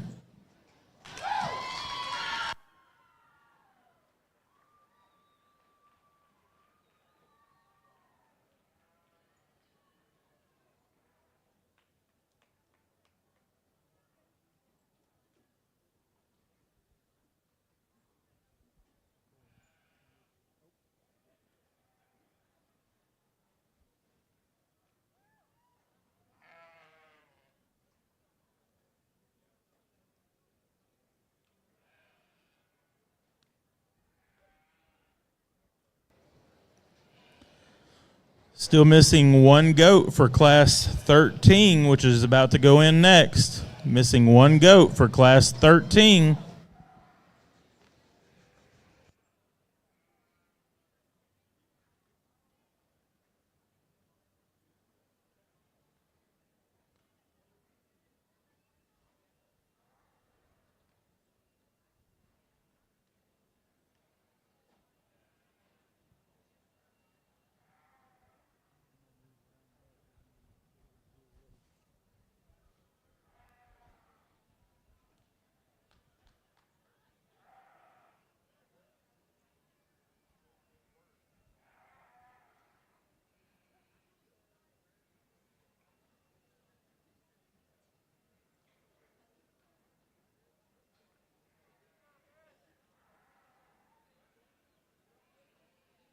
Another good class and a deep class. Talking for me, though, a little harder to put together, to be honest, just trying to figure out where you want to be on things. And then structurally, there's something I changed about each one of these top three to really make them the one that fits me in terms of the skeleton. But I do think this one comes the closest as far as just how durable and bold he is in his body, how good he is out of his hip and rear leg. And that's kind of what made the difference there. I could link him up front. I could set his elbow and his shoulder onto his body just in a little more appropriate and square fashion. But boy, he has opened up from there back. He is very, very dense. Probably for these top three, maybe doesn't have quite the elevations, particularly the one in third. But when we get him on the go, when he's not fighting it, I think he sets the best there at the ground, particularly out of his hip and hind leg. And that's what gets the guy here in second in trouble. I love the way this is handled, even compositionally where he is from a condition standpoint. I call him probably better than his coach on either side of him. His boldness is good. His back is big. He's got a lot of shape to him. A little frailer bone, just a nice straighter off either end. I think causing him some trouble moving. Want to see him a little longer out of that hip. And if this one's good enough in his heart and his forearm and his shoulder for you, he's the one that needs to lead because that's the good looking one that runs uphill. He's good in his loin. He's pretty good in terms of his hip. To me, he's just too vertical in his knee and his shoulder. And with that, he's flatter in his rib cage, particularly in his forearm, and maybe not as pronounced in his rack because of it relative to those two. Another dense maiden one here that's got good bendy feet and legs. Just might decide he was a little rounder off either end, a little smaller in his time, a little weaker right there behind his shoulder. Smooth maiden one here that could benefit from just a little more leg hair probably than bone, but I love the way he touches. Just really, really good in terms of his shape and his freshness here. Just a pretty athletic type of an animal. Just finally decided there wasn't quite enough just uniqueness in terms of bone and feature relative to those ones ahead of him. This one worked himself up, and that was a split between him and this next one that we have here that I call maybe not having enough muscle. This one edged him out in terms of width, particularly up high. Still wanted to get just a little plainer shape in terms of his leg. But boy, he went in terms of length and set down his feet very good. Just needs to intensify his shape. I don't think anybody's as good as him and I can.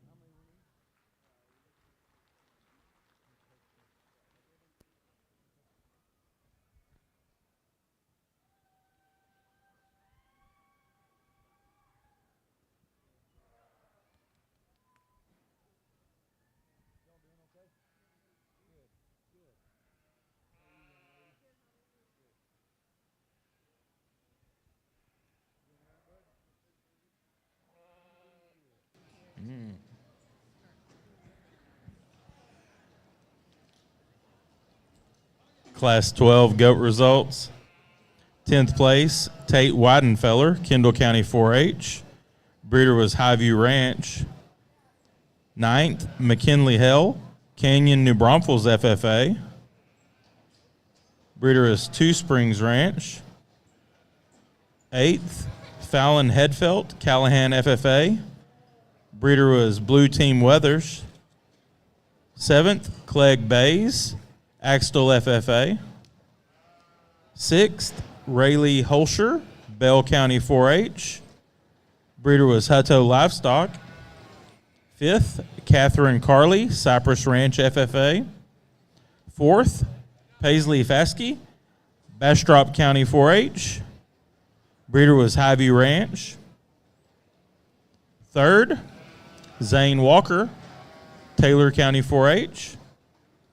2nd, Rayleigh Childs, Guadalupe County 4-H. Breeder was Lacopa Showgoats. And our class winner was Cotton West, San Patricio County 4-H. Congratulations.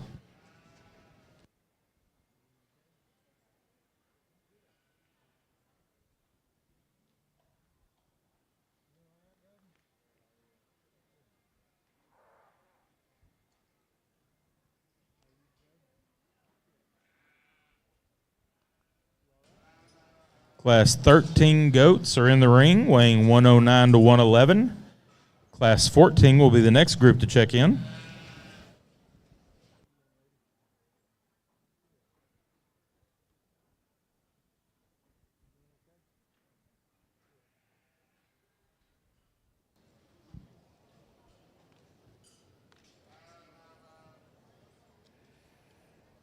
Class 13 medium wools will be the next group of lambs to check in.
Over here on the sheep side, we've got a lot of sheep in these classes. We've handled them. We talked to the kids. We've got some nice sheep left out here. We've got a tremendous set back there to sort through.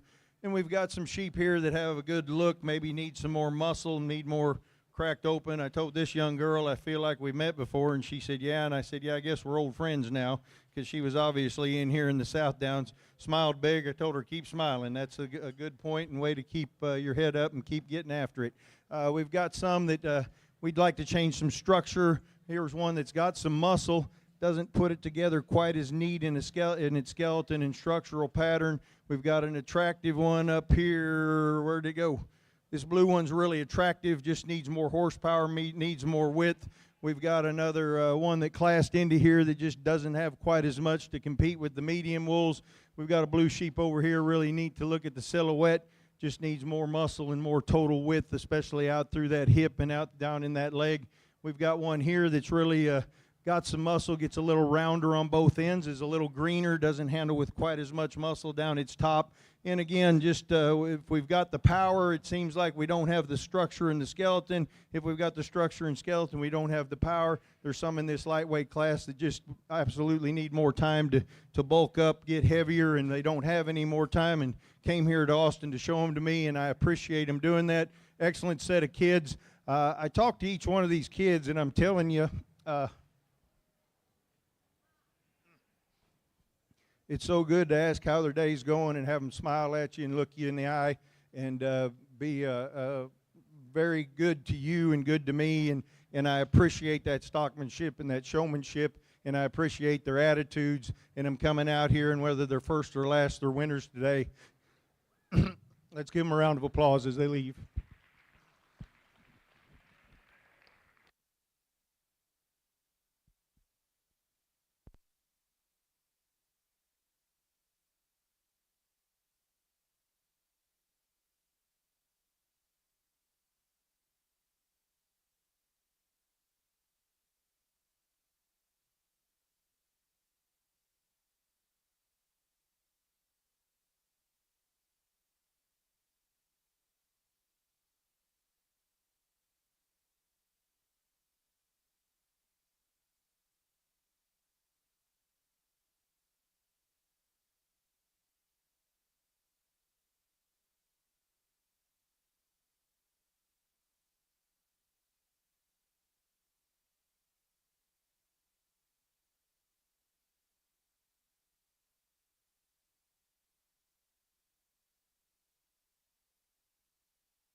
Give these goat exhibitors a hand as they exit the ring.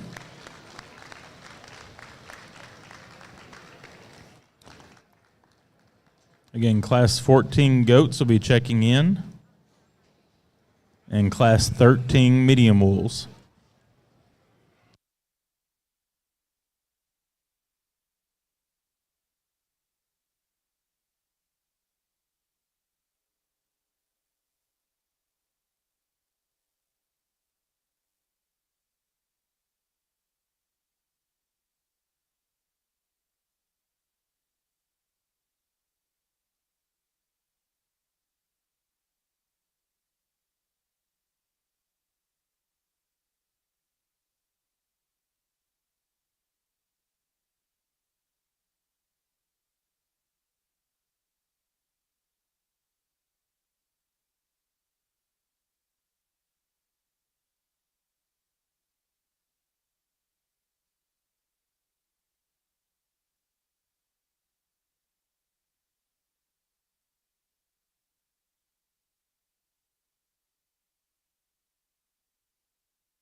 Well, we're going to do a little switching up in the medium wolves, so I didn't want everybody to wonder what that old man out there is doing. Is he all mixed up or what's going on? So we're going to put, we've got 10, we've got a place here. We're going to pick 10 out of this group to come over, and then we'll sort through them. Just doing it a little different when we get into this many and this many numbers. I think it'll work better. So bear with me. We're not changing everything up completely, but we're changing up a little bit in the medium wolves here.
Attention to the barn. We do have a pickup and trailer that is blocking the semi from being able to get in. So if you've got a pickup and trailer out there blocking the way, it needs to be moved.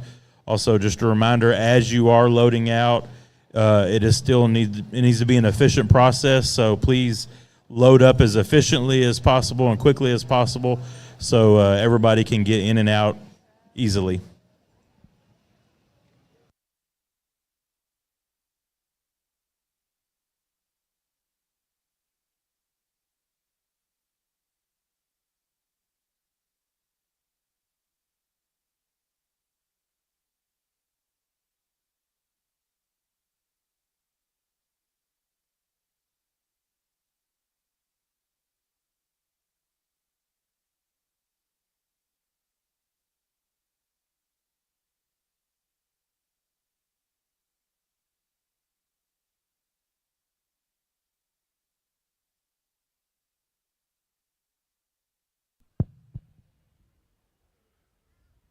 Well, the only thing constant is change, correct?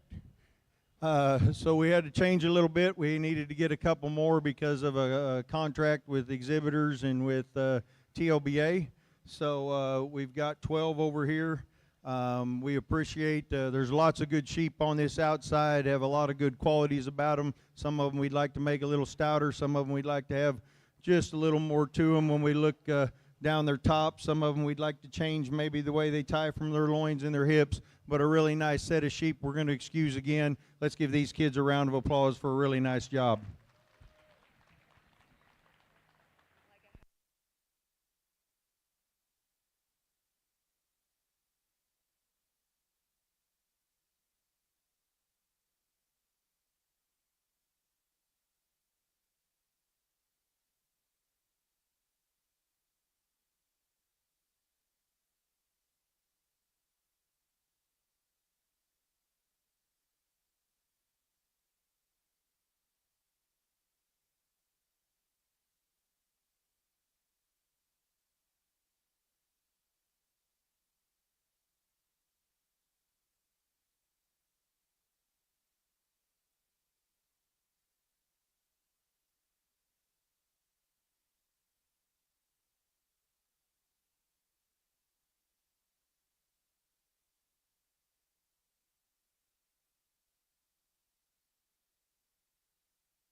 Well, three excellent sheep, taking nothing away from 4 through 6 and on down. A really tough class, a really competitive lightweight division.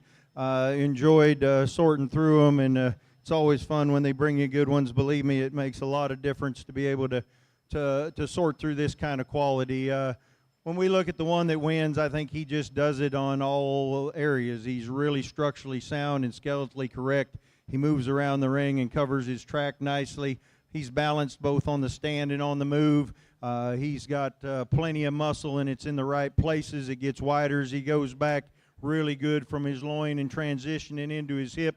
Really neat out through his hip. One that has enough bone and enough foot size and enough of those flowery things to get him up there, but really puts together a nice package. I think he's a little smoother in the way he transitions from his shoulder and rack into his loin. I think he's a little bit bigger as far as the middle part of his leg than the one in second. I think he moves better out through his hip and his hind leg and has more flex to his rear hock than the one in third. And to me, that's why he goes first over those two, because to me, it's those three in a race for this class. This next one's tremendous at the top part of that rack. He just meets your hand with all kinds of shape and muscle, and you talk about rolling marbles and golf balls and bowling balls down their top. Well, you can do whatever you want with that one, because he starts with a big old crease right there above his rib and's got a tremendous amount of rack shape. He's big in his loin. He's not quite as big as the ones on either side of him when you look at the total dimension. He's not quite as wide in his pins and doesn't have as much middle and lower leg as the one in front of him. When he moves around fine. I don't think he moves quite with the skeleton and structural correctness in the balance of the one in first. One in third, front end quality when he's coming at you. You love his forearm, you love his chest floor, you love his neck and shoulder. You get over top of him and you love that shoulder and the way it ties into that rib. This one handles tremendous as far as leanness and touch and tone and that lining. He just really handles good. We get back into the loin and hip of this one, I've got to change him for me. I've got to have him a little better from his loin into his hip. I've got to have him better out through his hip as far as levelness and the way that he moves. He gets just a little straight on both ends for me. The young man does a great job of moving him around, because you really got to look for it when he's moving around, but there's glimpses of it when he moves, and then when you go around and look at him at different views, you notice just a little bit of straightness on both ends, a little bit of roundness in that hip, but that doesn't take away from that curvature to that lower rib, that amount of shape and quality of front end that one exhibits. Gets him up there, along with having a lot of muscle in his loin and hip. He's just not as true as far as his edges. He's not as good as far as his length and levelness out his hip. Really a good one. A young man does a nice job with this one. He's just skeletally correct. He's really nice as far as his top line. When you handle him, he handles real nice. He's not quite as aggressive in his muscle as the ones in front, not quite as wide in his hip, and doesn't carry that leg down quite as low. But I think he's got more quality as far as width of pin bones, more shape down the lower part of his leg, and I think he moves around the ring just a little bit neater than the two behind him. The next one, really cool as far as the way this one elevates in the front. Really like the way he ties together from that neck to that shoulder. One that just gets a little bit narrower out through that loin and hip than the ones we have above it. We can blow this one up in that hind saddle, and this one moves up a few spots. One that we just need more lower leg and more to him. Good feet and legs as far as the way he places them. Has some bone and dimension to him. Just need more of him from that last rib back. We round out our top six with one that's got a tremendous forearm, tremendous cool shoulder and neck. The way he ties in there, gets a little bit deeper in his chest, a little bit shorter in body. To me, his relationship of height and length doesn't match and doesn't balance as well as the others. He's good as far as depth of rear flank. We just need to lengthen him out for his height, maybe give him just a little bit more muscle when we look at that around his tail setting and down into his leg in comparison to the very top end. But comparison to the two in front of him, he probably is a little bit better there, a little bit more forearm. Need to lengthen him out and change his balance aspect. One that just needs more muscle and more aggressiveness is the next one. Got a little one here that is kind of one of those true lightweights, as I would call them. just need to blow him apart. We got a black one that needs more rear flank. We've got one next that's got a really level top, needs maybe a little more bone, a little more to it back there. And then we got a real pretty one that we'd like to give more muscle. But really, really a nice set, really good class of medium wolves to start this division out with. Let's give them all a round of applause for an excellent job.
Class 15 goat results. No, Class 13 goat results.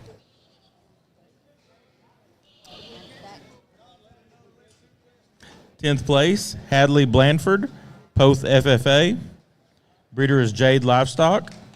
Ninth, Johnson Wise, Brown County 4-H.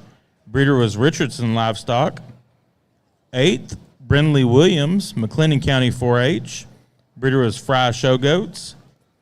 7th, Reagan Downs, Whitesboro FFA, breeder was Flock Livestock. 6th, Addison Sharp, Tom Bean FFA. 5th, Cason Newell, Falls County 4-H. 4th, Alexis Guthrie, Marion FFA, breeder was Highview Ranch. 3rd, Kaylee Ottmers, Bandera County 4-H. 2nd, Maddox Fleming, Scurry County 4-H. And our class winner was Reagan Miller, Denver City FFA, breeder is Blue Team Weathers. Congratulations.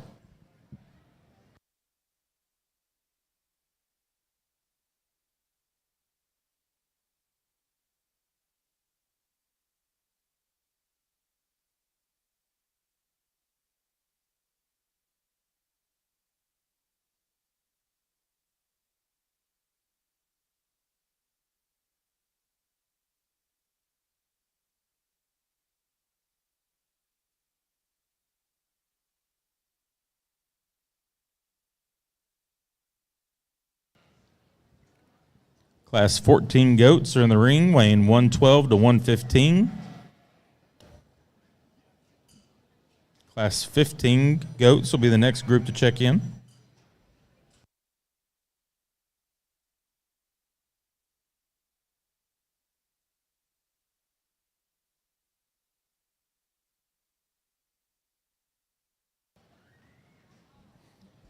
Class 13 medium wolves weighing 140 to 147 are currently in the ring. And Class 14 medium wolves will be the next group to check in.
Thank you, goat exhibitors.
Well, we've got about 20 pulled over there. We've got a really another deep set. These medium wools, this class, much like the last class, very good quality. We've got one here that's real attractive, needs to be a little rounder and have a little more muscle. Same with the one directly behind it, maybe give a little more feature too.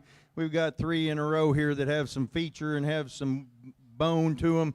Just a little rounder made. When we put them in motion, they lose out a little bit in their chest floor, don't balance quite as well, maybe need to be a little bit longer bodied. We've got an attractive one here, doesn't handle his hind legs quite as well. Got a blue one here, we like the silhouette. When we put him in motion, he doesn't move quite as well.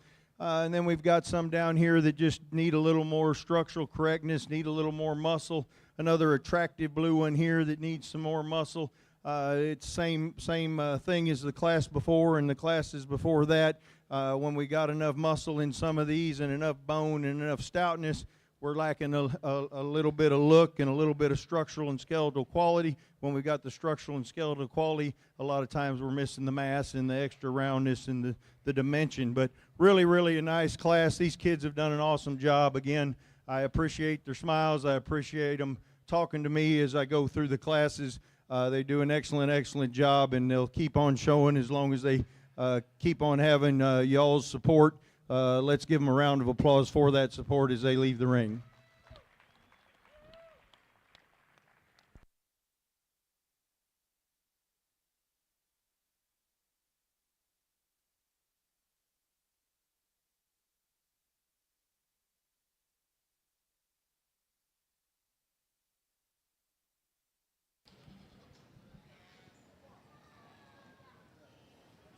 Again, our class 15 goats and class 14 medium wools are the next groups to check in.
Class 12, medium will results.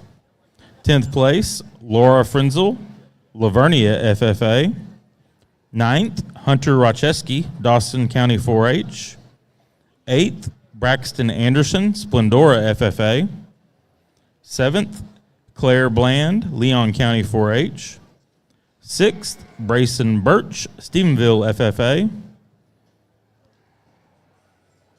5th, Paisley Morris, Lubbock Cooper FFA. 4th, Barrett Oliver, King County 4-H. Breeder is Oliver Club Lambs. 3rd, Jet Hart, Armstrong County 4-H. 2nd, Mackenzie Evans, Burnett County 4-H. And our class winner was Powell Moore, Tom Green County 4-H. Congratulations.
There is a black Ford Dually that's been parked for over an hour blocking the truck.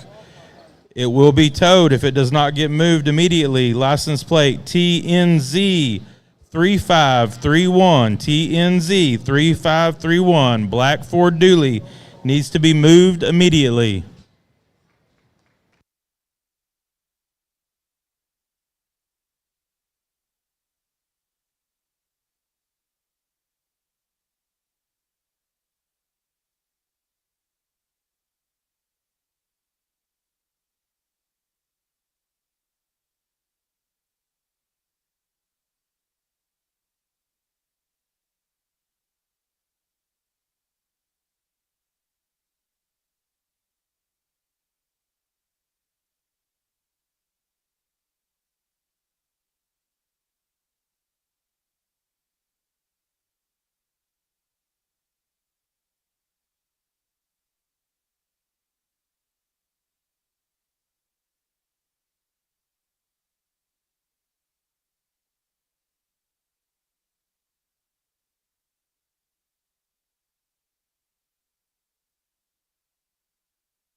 second and third. I go back and forth. I prefer the build of this one, particularly from his hip back, or from his mid-rib back.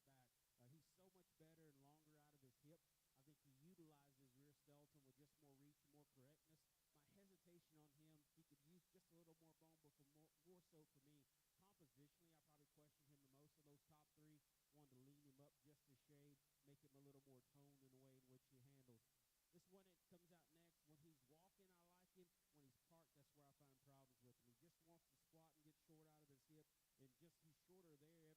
most of those top three. Wanted to lean him up just a shade, make him a little more toned in the way in which he handles. This one that comes out next, when he's walking, I like him. When he's parked, that's where I find problems with him. He just wants to squat and get short out of his hip, and just he's shorter there everywhere else and just throws off his proportion.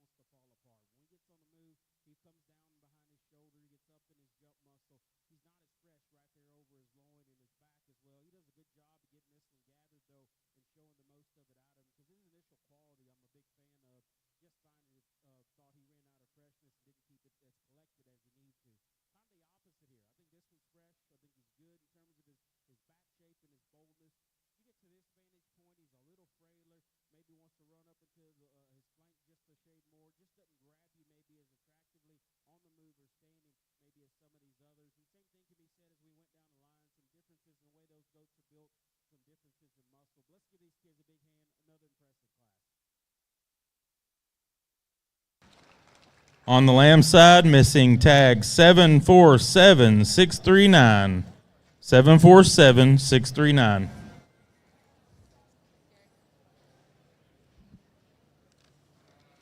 Class 14 goat results. 10th was Sydney Hanslick, Taylor County 4-H. 9th, Mackenzie Smith, Bowie County 4-H. 8th, Sophia Wickers, Judson FFA. Breeder was Two Springs Ranch. 7th, Emma Turner, Robinson FFA. Breeder was Highview Ranch. 6th, Kellen Embry, Dripping Springs FFA. 5th, Aiden Dela Cruz, Santa Crudutas FFA. 4th, Colton Scarborough, Iowa Park FFA. Breeder was Sturt Show Goats. 3rd, Mason Lee, Greenwood FFA. 2nd went to Ryan Miller, Denver City FFA. And 1st was Brinley Hogg, Lubbock County 4-H. Congratulations.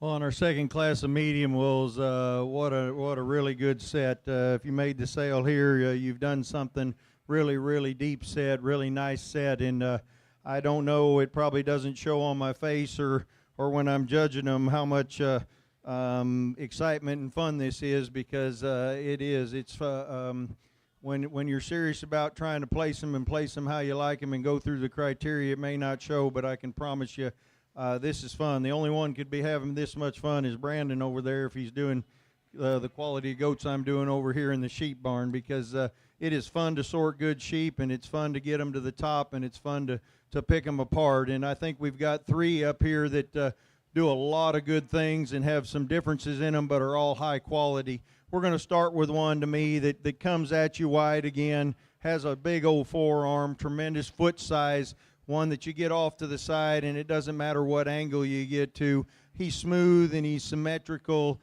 He's seamless in his transitions from front to rear. Really nice as far as a tremendous amount of top shape, tremendous amount of leg shape. He's not overbearing with his muscle, but he's got the right amount of muscle on the right amount of frame to me. Really put together well as far as middle part of his body to his rear flank, back through his hip. and when we put him in motion, he covers his track as good as anything out there and doesn't get outside himself, but's wide at the corners. Just really does a nice job of tracking around the ring.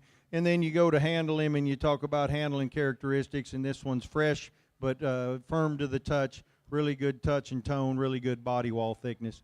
The one in second's probably the one I had the most trouble with and where to put her, because this one has got some extreme pieces, probably more so than the two on either side of her. And talking about the young lady showing, obviously I know it's a weather, but this weather, tremendous rack shape. I like the way the shoulder goes into the top of the rack. Really aggressive there. You come back to a really neat, clean loin, really crisp loin. We come back into a hip that we'd like to change just ever so slightly, especially standing there, but even on the walk, we'd like to level it out and lengthen it out just a little bit. We look at bone and foot size in comparison to the others, and it's, I don't mean to knock the sheep too much, but it's like he's lighter boned in back and smaller footed in back than he is in front. And I'm not looking at wool, I'm not looking at the extra fluff on him, I'm just saying I'd like him to be a little bit stouter in that foot, on that rear leg. I'd like him to be a little leveler out through his hip, and I'd like his shoulder to tie in better. Now, I just tore him apart in 3 areas, but I'm telling you, that sheep is aggressive and cool in his rib. He's really neat in his handle. He probably is the leanest of the top 6 as far as cutability. This one will cut. He's really wide at that loin. He's really cool in that chest floor and forearm. We just need to make more of him as far as bone circumference back in the back, level that hip out a little bit and clean that shoulder up. Now we get one in third that combination somewhat of the two in front, maybe not quite as aggressive as the one in second as far as that rack shape, maybe carrying a little more condition than either one of them as far as cutability. One that comes at you wide and really has a nice forearm to it as well. Maybe just a little deeper chested, if you will, not quite as neat in that chest floor and shallow in that chest floor. We've got a lot of rib shape, a lot of dimension coming back, a little softer handling than the two above it. When we get this one on the move, I'd like to change those rear two, and especially down at that pastern at times, gets just a little in, doesn't move quite as well and keep them together quite as well as the two in front of him. A real neat one when we get this one on the stand. I think a well-balanced sheep that's long-bodied, cool to look at, big bone, big forearm. We get him on the move. He drops in his chest a little bit. He's more evident in his length of neck, being a little shorter than the rest of them. Doesn't have quite the width and flare out through that hip that the three in front have, but he's just a notch off in all areas. We elevate that one just a little bit, give him a little more length of neck, give him a little more pop back there in that hip and hind end, and that one moves up a notch or two for sure, but one that we really like looking at him from the side when the young man's got him parked. Next one's really attractive and really smooth in his transitions. He just doesn't have quite the total body width, especially when we get in the back side of this one's skeleton. When we look at that rear flank, that rear leg, and the way his hock comes down, we need to pull this one apart going away from us. Really nice handling characteristics. Again, smooth in the way he goes together. Maybe getting just a little bit deeper in his chest and flatter in his bone in comparison to a few of them up there, but really a nice one as far as the silhouette's concerned. One as far as transitions from front to rear and smoothness does a nice job. Next one's one that we really appreciate the handling capabilities or qualities. One that really has a big foot and comes at you wide, doesn't handle his hind two quite as well. More so he gets a little lower in his chest floor, doesn't balance quite as well when we look at length of body to height and put that balance into aspect when we put him on the move especially. We get one next that I told the young man's really attractive, but when he's out there with these 6, he looks a little finer featured. He's not quite as good in the way his blade comes into his rack shape, not quite as wide in his pin. Another one that gets a little flatter in the lower rib, but really good on that top side of its skeleton. One big bone, big footed, has a big rib and rack shape. doesn't handle quite as neat through the loin. Is a little staler through the loin, doesn't have quite the width through the hip. And then we get into one that we'd like to elevate the front and make a little cooler. We've got one next that is a little cooler, needs more muscle, and so on, so forth down the line as we go down. The ones that are good looking need more muscle, and the ones that have more muscle need better structure. But excellent class. Let's give them all a round of applause for their efforts here.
Give these GOAT exhibitors a hand as they exit the ring.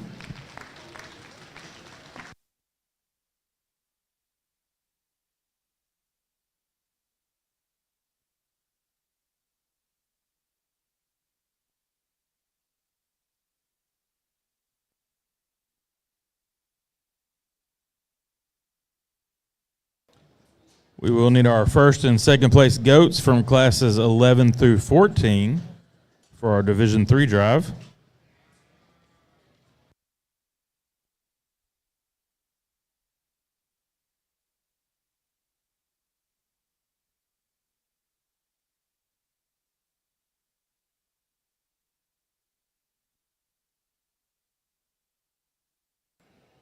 And again, our class 14 medium wolves will be the next group to come in.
Again, we need our first and second place GOATs from classes 11 through 14.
Class 13 medium wool results. 10th place, Sarah Foster, Kendall County 4-H. 9th, Carter Hoinsey, Tom Green County 4-H. 8th, Harper Ice, Ariane FFA. Breeder is Silvers Livestock. 7th, Carson Schaefer, Martin Mills FFA. Breeder is Neff Livestock. 6th, Jet James, Grayson County 4-H. 5th, Kaylin Pruitt, Abbott FFA. 4th, Case Pearson, Guadalupe County 4-H. Breeder is Elroy Jonas, Show Lambs. 3rd, Cooper Evans, Burnett County 4-H. 2nd, Addison Williams, Eastland FFA. And our class winner, Mason Simpson, Williamson County 4-H.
Well, again, a bunch of hard-working kids over here that have worked all year long with this project. And as I ask these kids how they're doing or how are they today, most of them say, well, how are you? And good, how are you? And I had my first awesome, and I had my first, what was the other one? Amazing and awesome, right back to back. So I think attitude's a lot of it, and I appreciate their attitude, and I appreciate them saying they're doing awesome and still being out here and not getting pulled even. So I told one of them, I said, well, you're going to have just as good a day as you let yourself. And she smiled and nodded at me like that's correct, and that's what she was doing. So really a good set of kids. Again, these kids worked hard all year. As I said in other classes, you know, we've got one up here, two up here that have a lot of bone and have a lot of width and a lot of muscle, maybe need to be cleaned up. We've got one that's a little cleaner but gets a little flat. We've got some down the line that are real attractive and need more muscle.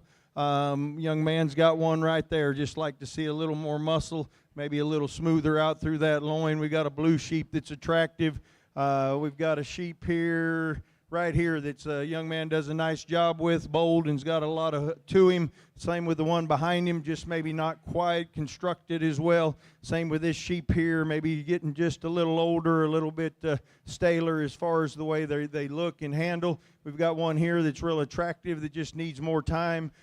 Just a really, really nice set, even better set of kids. Let's give them a round of applause as they leave the arena, and we'll look at what we sorted.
times, and so I know what's there.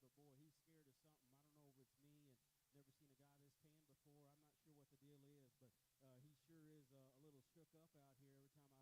I'm not sure what the deal is, but he sure is a little shook up out here every time I step around him.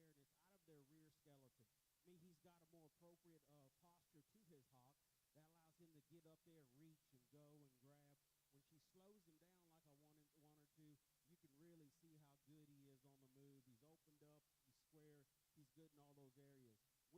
To me, he's got a more appropriate posture to his hawk that allows him to get up there, reach, and go and grab. When she slows him down like I want her to, you can really see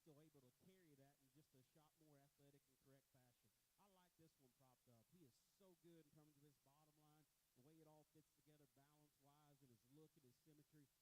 He's opened up, he's square, he's good in all those areas. With that extra looseness, though, he's probably not as streamlined down his spine. He's probably not as sharp right there up front, or maybe even as fresh in terms of just head and juvenileness of this one here in second. I just thought that much more form and density, and still able to carry that in just a shot more athletic and correct fashion. I like this one propped up. He is so good in terms of his bottom line. The way it all fits together balance-wise, and his look and his symmetry is absolutely awesome. I'm picky on his loin, but probably more so his rear leg. When we get him on the go, he's a little frailer, just a little straighter in the way he handles his rear leg posture. This one here is a hard one for me because the first few minutes he's in here, you're absolutely in love with him. Again, his density, his muscle shape, his bulk is all really good. The longer he's out here, the more he fights the system. He gets up in his spine. He shows himself short in his hip. And then we get these on the go, and he does that same thing. Just gets up and never relaxes and doesn't look as comfortable moving as what we find in those ones ahead of him. Wish this one just had a bigger rack and forerib because, boy, that's a good-looking, wide-chested, neat neck one that's awesome in his hip, that's good in his loin, just needs to be more expansive and bolder in his rack. She right here is a true testament to don't ever give up because she didn't pull her a couple of times. Finally, she got that thing stuck and landed, and I liked him. I love the way he touches. I love the boldness of him. He's a little rough from his hip and his loin, the way all that ties in. He finally carries just a little more lower shoulder. That's a compositionally very, very good heavyweight goat, though. Love the way this one's built. Good feet. Nice in terms of just his outline. I thought he was the stalest one of these here. Needed to handle a little pressure all the way through, and that kind of got him in trouble here. Again, competitive class all through. Let's give these kids a nice round of applause.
We do need our Division 1 and 2 champion and reserves to come check in for the goats. We're about ready to start our Division 3 drive. Coming out of Class 11, first place was Briley Wayland, DeWitt County 4-H. And second was Amy Moore, Tom Green County 4-H. From Class 12, first place was Cotton West, San Patricio County 4-H. And second was Rayleigh Childs, Guadalupe County 4-H. In Class 13, first place we had Reagan Miller, Denver City FFA. And second was Maddox Fleming, Scurry County 4-H. In Class 14, first place was Brinley Hogg, Lubbock County 4-H. And second went to Ryland Miller, Denver City FFA. And then in Class 15, first place was Berkeley Struby, Tom Green County 4-H. And second was Emma McClendon, Washington County 4-H. Ladies and gentlemen, let's give all these goat exhibitors a big round of applause.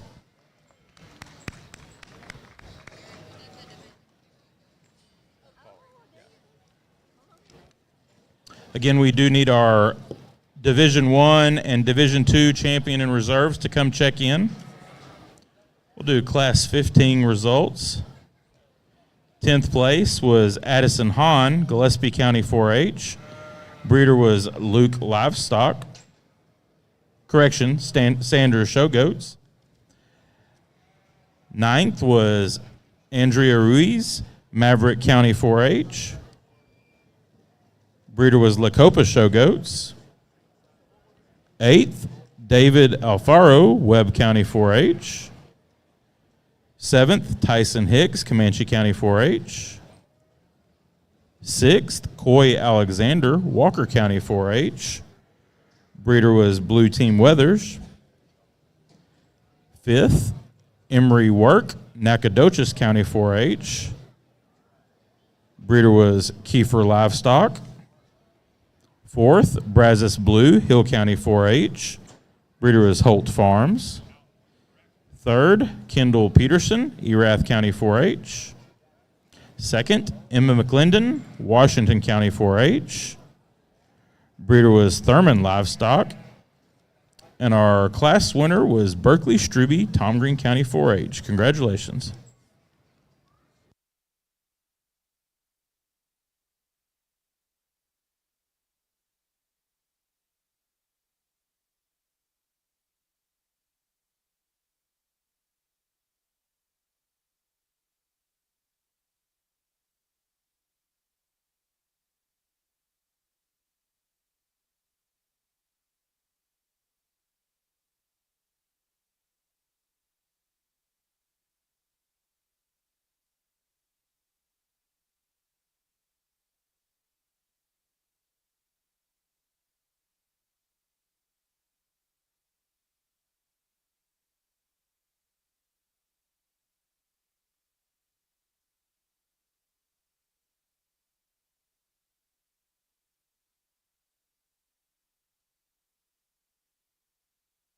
Another really good and competitive division here as we round up in this goat show.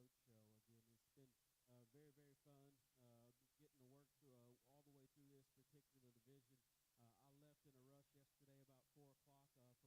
Left the family up there to participate in the sale, and I left my boots at the front door. So I had to stop on the way and found some shoes. I ain't going to lie, I might do this more often because they do feel good. As much as I like to walk and see these goats travel, that's what's cool about this particular division. To get heavyweight goats and find them as good built and as athletic as what we have them, I think that's pretty incredible here. And that started off with this first class. I think one that really handles himself quite well. Just his agility, the way he's built, the way he goes in terms of squareness. His freshness is still all very, very good as well. Like we talked about him in class, there are some goats that are more toned and more expressive in terms of muscle, particularly in their legs, than what he is. And we'll have to make that call if we're being honest amongst this group. Is there just enough dominant shape for that one to lead us off? Because from an athletic standpoint and a freshness standpoint, he's definitely in the game for sure. And when it came out of that next class, again, I love just how robust he was in terms of his body. Big, big monster hip. Operates awesome out of his hip and rear skeleton. Like we talked about in that class was maybe not ideal, trying to find the one that skeletally pleased me the most. He still wants to open up just a little aggressively and wide up front. But again, that's a tank from there back. Lots of foot, lots of bone. Still a lot of quality to him there as well. Tough class. So this one came in. Again, that was our deepest class of the day. Still thought he kind of stood his own ground. Love the foot and bone. Love the athleticism. Love the shape of this guy. Just the way he puts his muscle on, the expression that he comes with. And then as we get him on the travel, he still stays collected. You like him props. You like him going. A nice kind of a goat there for sure. When it came out of this next class, again, that one's wild looking. He really comes at you high in his head, wide in his chest, wide from behind, still keeps himself going. Love the way he touches compositionally. I like where he is. Again, got to look at him in terms of his forearm and his shoulder. He looks to be a little outside of himself. If you get in front of him, he's pretty square. That's still where I may modify him ever so slightly, is just set that into him, just being honest. But that thing's a creature when you talk about head shape, his look, his athleticism, the way he can carry that kind of muscle and shape, I think is very, very impressive as well. We came in that last class, again, interesting conversation we can have. Jitters here, still one of the more athletic ones out here in terms of movement. He allowed me to stay what I feel is consistent with goats that have bulk, that have density, that can still go with some freedom and ease and comfort here. So really a nice set of them here. As tough and good as this division is, again, I don't play poker very well. I still think there's just one, and we got to figure out what to do for reserve. And lady here out of this third class is going to be the champ. Freshness to the lineup. I absolutely love this one's rib cage and the way it sets onto his body. His hip structure and his hind leg and the way it goes is very, very good. We can talk about him being just a notch more forward in his knee and his shoulder, but you can still put him in the conversation here and be really pleased. But to me, it comes down between two other ones that hit me hard in terms of just the way they navigate the ring. There's just more of one. Just his shape, his extra power. Young lady here out of Class 4, she's going to be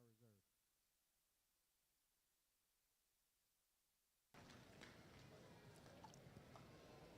Our Division III champion goes to Reagan Miller, Denver City FFA. And reserve goes to Brinley Hogg, Lubbock County 4-H. Congratulations. I believe we're still missing a couple of division winners from the first two divisions. We need them here immediately for the Market Goat Drive.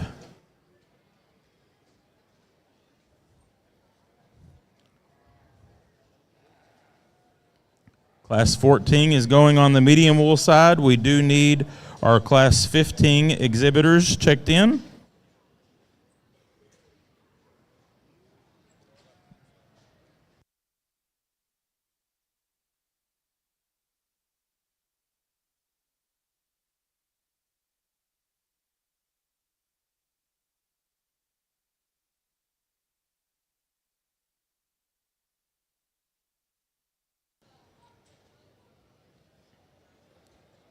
Again, we need two exhibitors for our grand drive from Division I and Division II. We need them here immediately.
Before we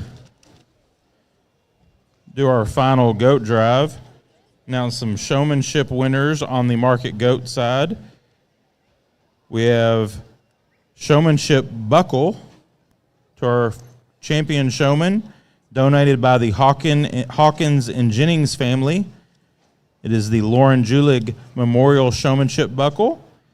And that buckle is going to go to Lainey McCall. If Lainey McCall is still here in the barn, she can come up here to the announcer stand and get her buckle. Then we have three reserve champion showmen. In no particular order, they will receive jackets, and they can come to the ring and see Wanda for further information for the jackets. Those go to Mackenzie Evans, Willow Fuller, and Colton Scarborough. Congratulations. Well, another excellent class over here in the sheep side. Tremendous quality. Sorry I took a little longer, but at the same time, as I said earlier, I think they deserve the extra attention with the quality that we have, and to sort through maybe the differences. Even though there's some high quality sheep up here, doesn't mean there's not some differences in them, obviously, and that's why we sort them the way we do. We had to walk them one more time and slow them down a little bit. I heard somebody yell from the stand, slow down, and I was thinking the same time, listen to that guy, because we were going a little fast for Steve Sturts and the speed that he likes them walking. I like them to be pretty natural in movement, and we walked them around again and got another look at them, and an excellent set sorts itself to the top, and this one that wins the class just caught my eye when he came in. First handle, first impression was good.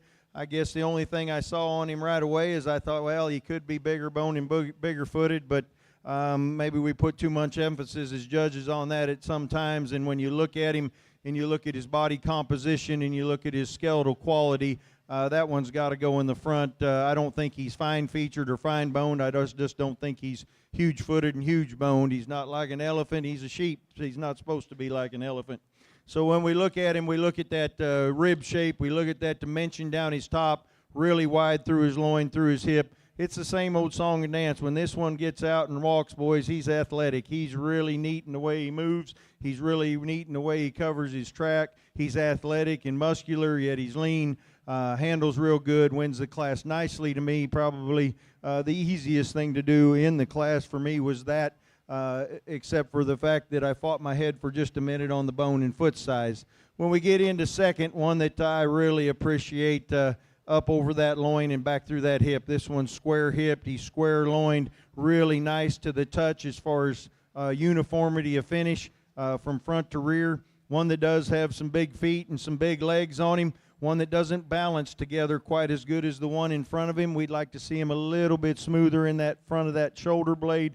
We'd like him to transition just a little bit different out that hip, the way that especially when he moves. That doesn't mean he's not big and wide hip like I just said. I just like to change the way it looks on him when we move him. One that we appreciate the balance aspect as far as front to rear flank movement. One that follows the second one, or the first one, nicely. This next one's really a good handling, fresh handling, high cut ability, lean. Body wall thickness is really neat on him. He's shallow.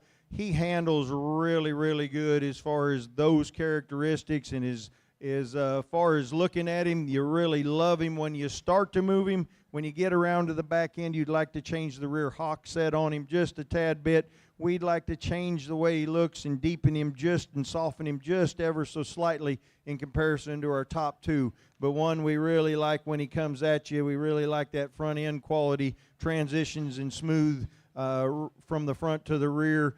Just when we get back to the rear, we need to change a little bit of that hock when we put him on the stand or when we move him. And those things would soften him up a little bit, maybe puts him up in second. It makes it a little closer between first and second.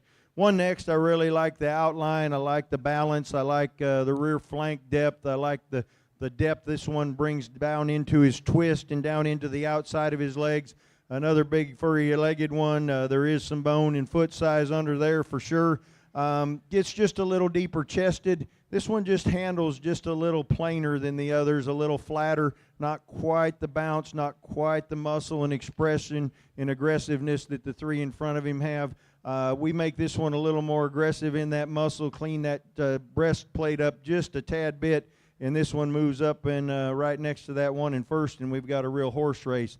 Next one's one that when I handled him and first saw him, I thought would be up in that top 2 or 3, and as we went through the class, he gives a little in his spine. Young man does a good job. He knows it's happening, and he'll get down and rub that belly and get him up. I'd just like to change this one, make him a little stronger top, make him a little bit better looking when we move him around. He gets a little loose and a little off in his top line. He doesn't have as much width out through his hip in the ones that precede him, and that along with having that top line just a little soft, kind of gets 2 strikes against him. I like the forearm in this one. I like this one coming at me. He's got good rib shape, and he's shallower in his breastplate than the one in front of him. I just got to have him just a little bit stronger in that top line for me and a little bit wider in that hip in comparison to several in front of him. Really long-bodied one that kind of it ends up taking away from this one a little bit. Another one that handles real good, high cut ability, big-footed, big forearm, comes at you wide, goes away from you wide. We got to soften that one up in the flank, in the body. He just doesn't tie together and balance as well as the ones in front of him. His length of body almost makes him a little bit gangly in the way that he moves around the ring. We'd like to tighten that up a little bit, make him just a little shorter bodied. I know that sounds crazy, but a little shorter bodied to make that movement just a little more eye appealing to me on the side. As we get into them again, some sheep, the young lady I put 7th, I told her that one's really neat as far as its top shape, really good as far as its hip shape. We've got some big furry legs. When we get out here and back off of them, I used to always tell my livestock kids, if you're wanting to really see them, back off of them and give them some room. And when we back off, that one just didn't fit as far as his length of body, especially from his shoulder to his rear flank. He didn't fit quite as well in the mix of the top end that the others did, but really a nice sheep as far as handling qualities. We lengthened that one out, give him a little bit cooler front, and he's up there a few places as well. We get in one next that I pulled and really liked the touch and tone. Gets a little bit higher in the flank, not quite as cool to look at. And then we get into the same old thing. We get some that have a little more shoulder, not quite as neat to look at, or some that are good looking that need more muscle. Really a nice class. Again, let's give these kids a round of applause for a really good job.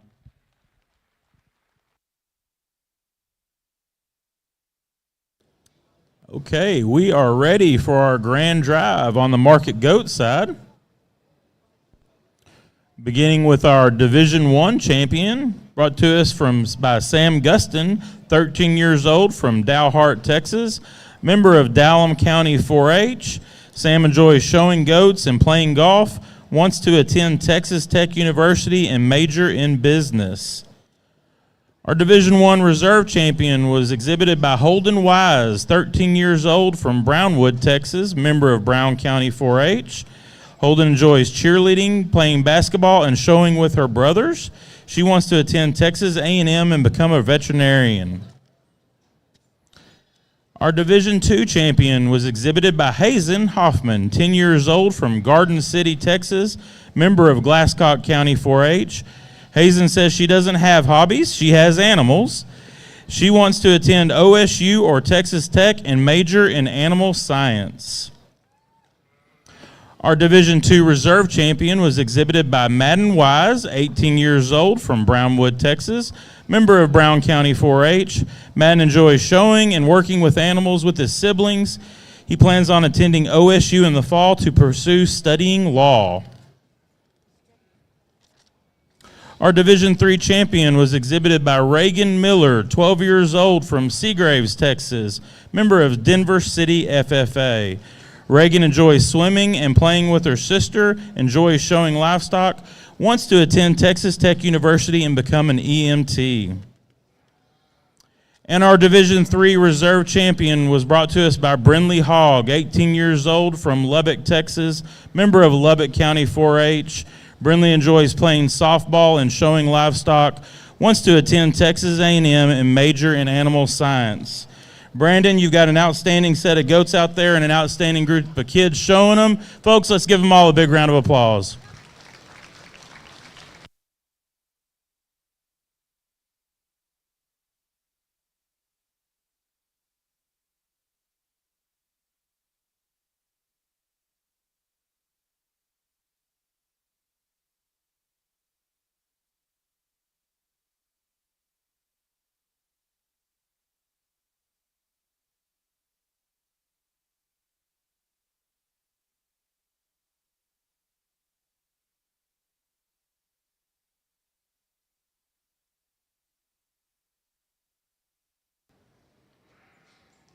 Folks, as he makes his final selection, let's give our judge, Brandon Callis, one big round of applause.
Class 15 medium wools weighing 154 to 158 is currently in the ring. Class 16 will be the next group to check in.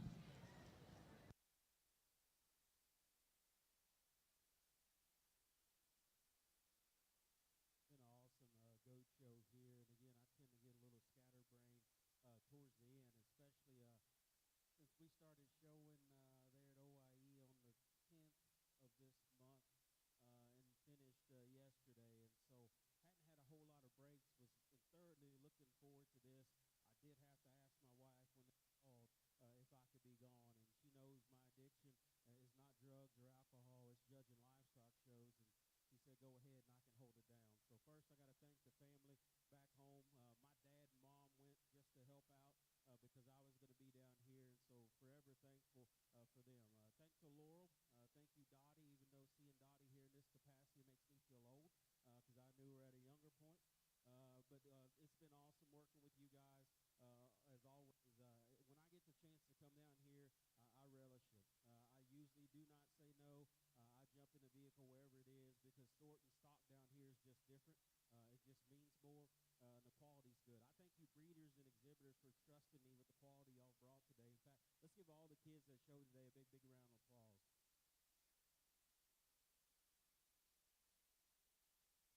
Again, a really, really good set of goats here. This lightweight division was awesome. To get two of them like this, I'm really, really excited about. The one on the front line just keeps things in order, in balance, and just more correct. The wild-looking ones on the other side, just on that edge, and maybe fell off the edge a time or two in terms of his front skeleton, and that kind of became the difference. But a really, really good set of almost the same conversation you can have with this middle division.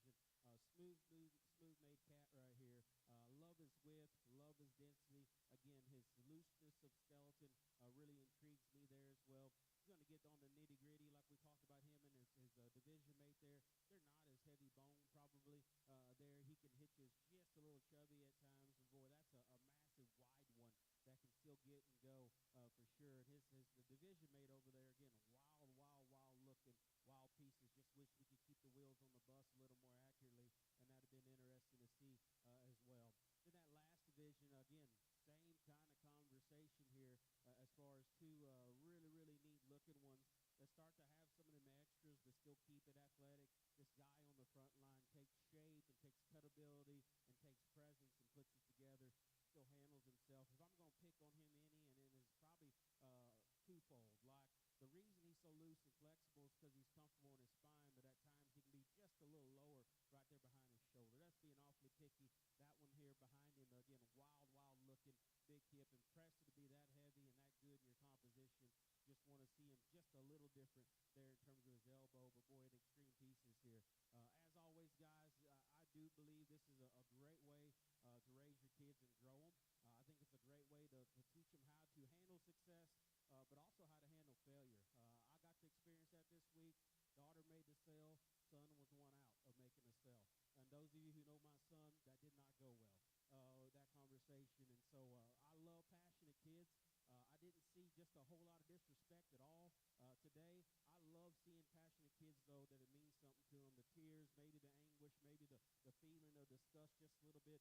Don't hide that. That's fine. Don't get disrespectful with it, but it's okay. And last but not least, as always, we're out here to serve Christ. We're out here to do his will and do his work. Let's remember to use these animals to do his will and do his work, and we'll keep getting better every generation. Jesus is the only thing that saves us. He's the only thing that's real. Everything else is fleeting. So I'm going to put this mic down and grab you a couple of champions, folks. It's been an honor.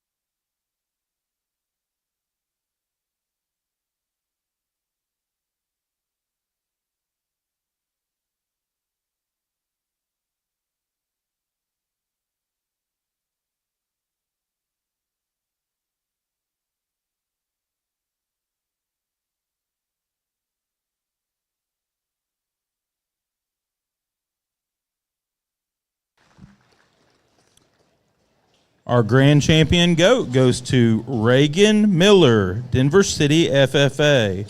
And reserve champion goes to Brindley Hogg, Lubbock County 4-H. Congratulations. We're pleased to have our Rodeo Austin president, Mr. Rick Lane, here to present the banners and buckles. Congratulations to all. Thank you for participating in the Junior Market Goat Show.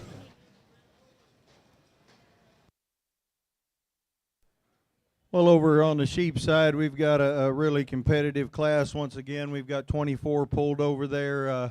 Really, really nice set out here. Still, just maybe not quite as far along or quite have the qualities that we've pulled. We've got one here that's got a nice silhouette, needs a little more loin, a little more leg. One that we appreciate the bone and appreciate the look of this one. We get behind and need more horsepower in that one. We've got one that's just a little forward in his shoulder, maybe a little off in his hip when we put him in motion. Really cool one there to look at, needs more muscle. We've got some then we get into structure and skeleton. Young man's got here one here that's got some bone and some thickness to him. Needs to be a little bit cooler about his front and a little longer bodied. Some more that have a good look and need more muscle. There's one right here that I really appreciate as far as from the side profile. When I handle him and look at the depth of flank in relationship to what we kept, I don't think he's quite there. Another one with some muscle that just needs a little more up and out. We've got one here that's really attractive, a blue one, just needs more leg muscle, more hip. Just a really, really good set of a nice sheep that aren't going to make it today. Kids did an awesome job of bringing them here and showing them to me, and I appreciate them coming. Let's give them a round of applause as they leave the ring, and we'll sort through these 24.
Once again, our Class 16 medium wolves be checking in.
Class 14 medium wool results. 10th place, Brooklyn Howell, Smithson Valley FFA. 9th, Callie Drozd, Callahan FFA. 8th, Lacey Matney, Lavernia FFA. Breeder was Glasscock Club Lambs and Circle G Livestock. 7th, Avery Russell, Zephyr FFA. 6th, Bailey Rainbolt, Sweetwater FFA. 5th, Dawson Lott, Louise FFA. 4th, Gemma Chanley, Robertson County 4-H. 3rd, Caselyn Etheridge, Lubbock Cooper FFA. 2nd, Jacqueline Ray, Fredericksburg FFA. Breeder was Lazy K Livestock. And first place was Cade Schaefer, Martin Mills FFA. Congratulations.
I think we're still missing a couple of bio sheets for the Market Lamb Show.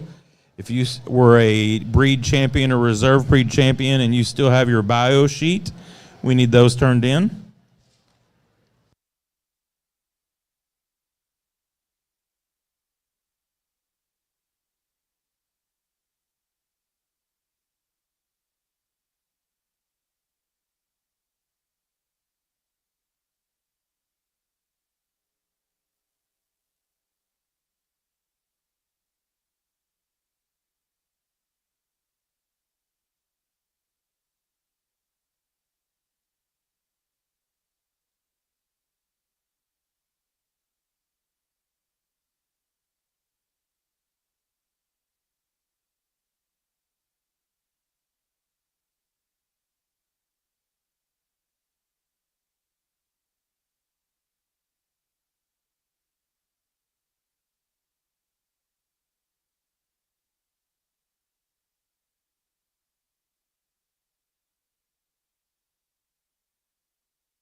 Well, another excellent class. Again, I'd like to apologize for taking a little more time, but I think we've got some really good sheep out here that deserve my attention and deserve me taking a little more time to get them how I have been paid to sort them, and that's what I'm going to do.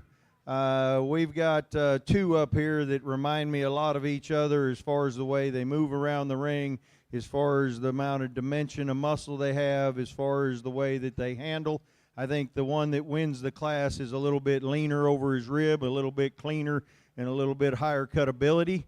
I think he comes at me just a little wider, and I think when we put him sideways, to me, he's a little neater in the way he blends from front to rear, especially when we put him in motion. And when I'm talking about that, I'm talking ever so slightly. These things got a lot of shag and a lot of wool there, but guys, there's a lot of foot size and a lot of bone under there. They're clean in their chest floor. Have some forearm. I probably give the advantage to the forearm and the one in second over the one in first, but I give the advantage of being a little shallower chested, a little neater about that front, and the way that shoulder ties in the top, that top part of that blade ties into that cage than the one in first. I give the advantage to the one in first being just a little wider out through that pin setting and carrying that muscle down just a little bit lower in the flank. But two real good sheep that complement each other real well. I don't often say one's got to go first or third, or you can't split these two up, but I would have had a hard time splitting these two up with the way they move around the ring, the way they look, and the way that they complement each other. We get in one to the third, and don't take anything away from this one, guys. This one handles with a lot of top shape, a lot of width at that last rib, comes back good hipped. This one's big-footed and wide coming at you. He's not quite as neat in that chest floor as the two in front of him. He's carrying a little more condition for sure than the one in first. We feel that flank, and we're carrying a little more condition back there. I think it's closer probably between second and third than it is first and second, probably, honestly. But I think that this one needs to come out of his shoulder a little bit better with his neck. He needs to tie a little bit better that way and lean up to make that decision closer. We get into the next one, and one that I really like, that chest floor and shallowness and then having that rib shape. This one's a high cutability one that's really long in his hind saddle. One that's just a little harsher. He's not quite as good as far as his touch and feel and that bounce to his hide. One that we appreciate moving around the ring until we get a little bit to the back end, and then we start getting just a little straighter than the three in front of it. We'd like to give this one a little more flex to that rear hock. Next one, another really good handling one that comes with a lot of forearm, a lot of top shape, gets just a little higher in his flank. Again, I'd like to change his hind leg placement a little bit when we move him, change the way his hip comes down into his muscle and down into his hock. We get the blue smoky one next, really long-bodied, really has a nice touch and feel. Again, stout coming at you, stout going away from you. Just doesn't have quite the feel over his loin. A little bit staler handling. He's not as big in his rib and rack as our top end. He's not quite as cool about the way he holds his skeleton together when we talk about top line and bottom line in comparison to the ones directly in front of him. We've got one next I talked to the young lady about, really attractive from the side. Just gets out-horsed and out-muscled. We just need to have more of it. Gets wider as it goes back, has a really good handle as far as firmness and body wall thickness. We just need more of him to be able to compete. And then we start getting into some that we'd like to change the balance aspect of their muscle. Really, really good class. Excellent set of kids. Let's give them all a round of applause for a nice job here.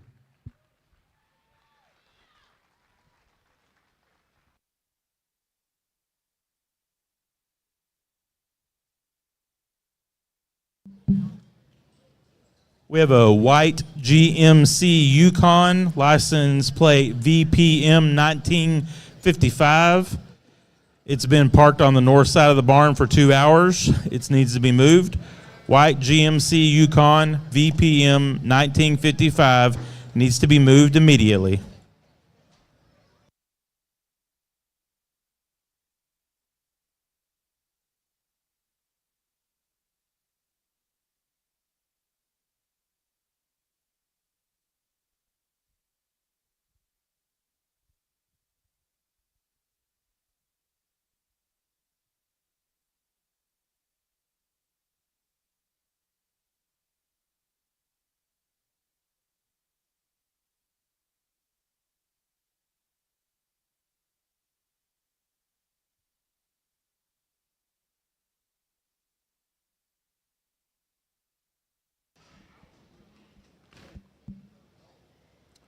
Class 16, weighing 159 to 164, is entering the ring. Class 17 will be the next group to check in.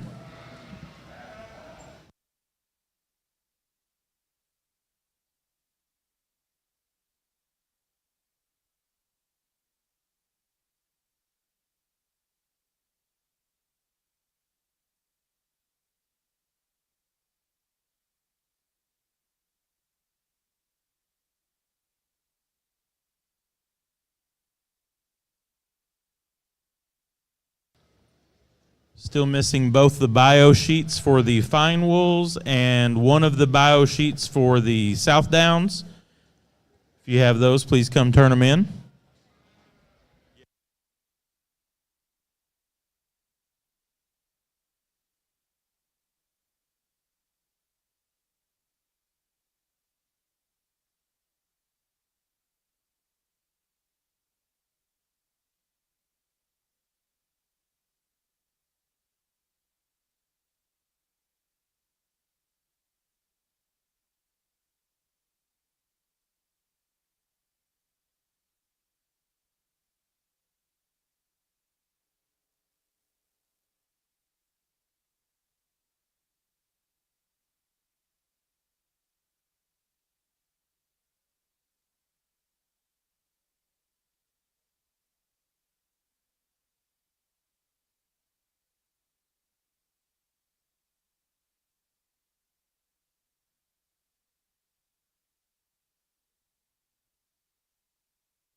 Class 15 medium wool results. 10th, Reagan Miller, Denver City FFA. 9th, Tyler Rivas, Medina Valley FFA. 8th, Flora Appleton, McCullough County 4-H. 7th, Kaylee Ottmers, Bandera County 4-H. 6th, Tatum Duncan, Lampasas County 4-H. 5th, Briley Edmondson, San Saba County 4-H. 4th, Livy Krippendorf, Comal County 4-H. 3rd, Raider McFall, Reagan County 4-H. 2nd went to Stratley Struby, Tom Green County 4-H. And our class winner was James Wilkie Schultz, Guadalupe County 4-H.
Again, some real nice sheep on the outside here. We've got some good ones with some nice silhouettes that need more muscle. But in particular down here at this end, there's several of these that have a lot of muscle, have a lot of bone, have a lot of dimension to them, that just need to be a little bit better on the move. They get a little chunkier, a little rounder, a little deeper for me. There's one here that's good looking that needs more muscle and more width. We've got one here that's got a lot of muscle, need to straighten the legs out. Another good silhouetted one needs some muscle. This one here we'd like to make just a little bit rounder in its rib, give it a little more shape over the top side of its skeleton. One here we just need to make more of. We've got one here that gets a little rounder in its front. It's got some muscle, doesn't quite look as well when we put them in walk. Same with the next young man's. Just some really nice sheep that maybe we change the pasterns, change the skeleton. Another one that handles nice, just needs to be a little bit neater looking. One that is neat looking, needs a little more to it. We've got one here that just needs to be a little bit better out through that hip and hind leg. And so we've got some really good pieces and parts. We've got 26 pulled, a tough class. Again, let's give these kids a round of applause for their efforts here as they leave the ring.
a lot of hard work and dedication goes into this. Really tough, deep class. If you got pulled and are out here, you've done an excellent job. We're going to dismiss again these on the outside. We got 26 or 27 total in this time, and we need 15. So we're going to make a second cut here.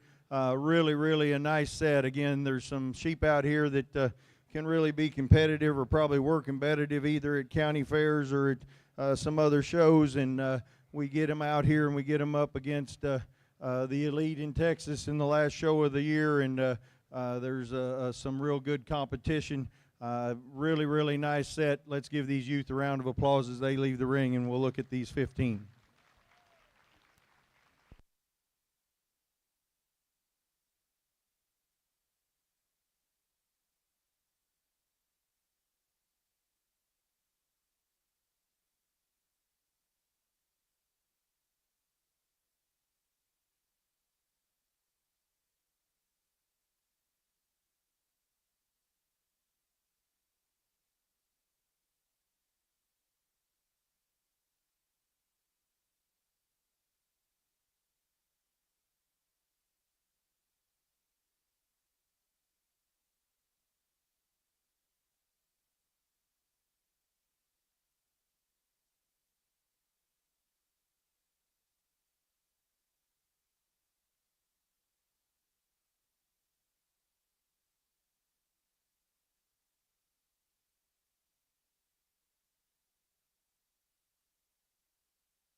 Again, our Class 17 medium wolves need to be lined up in the alley.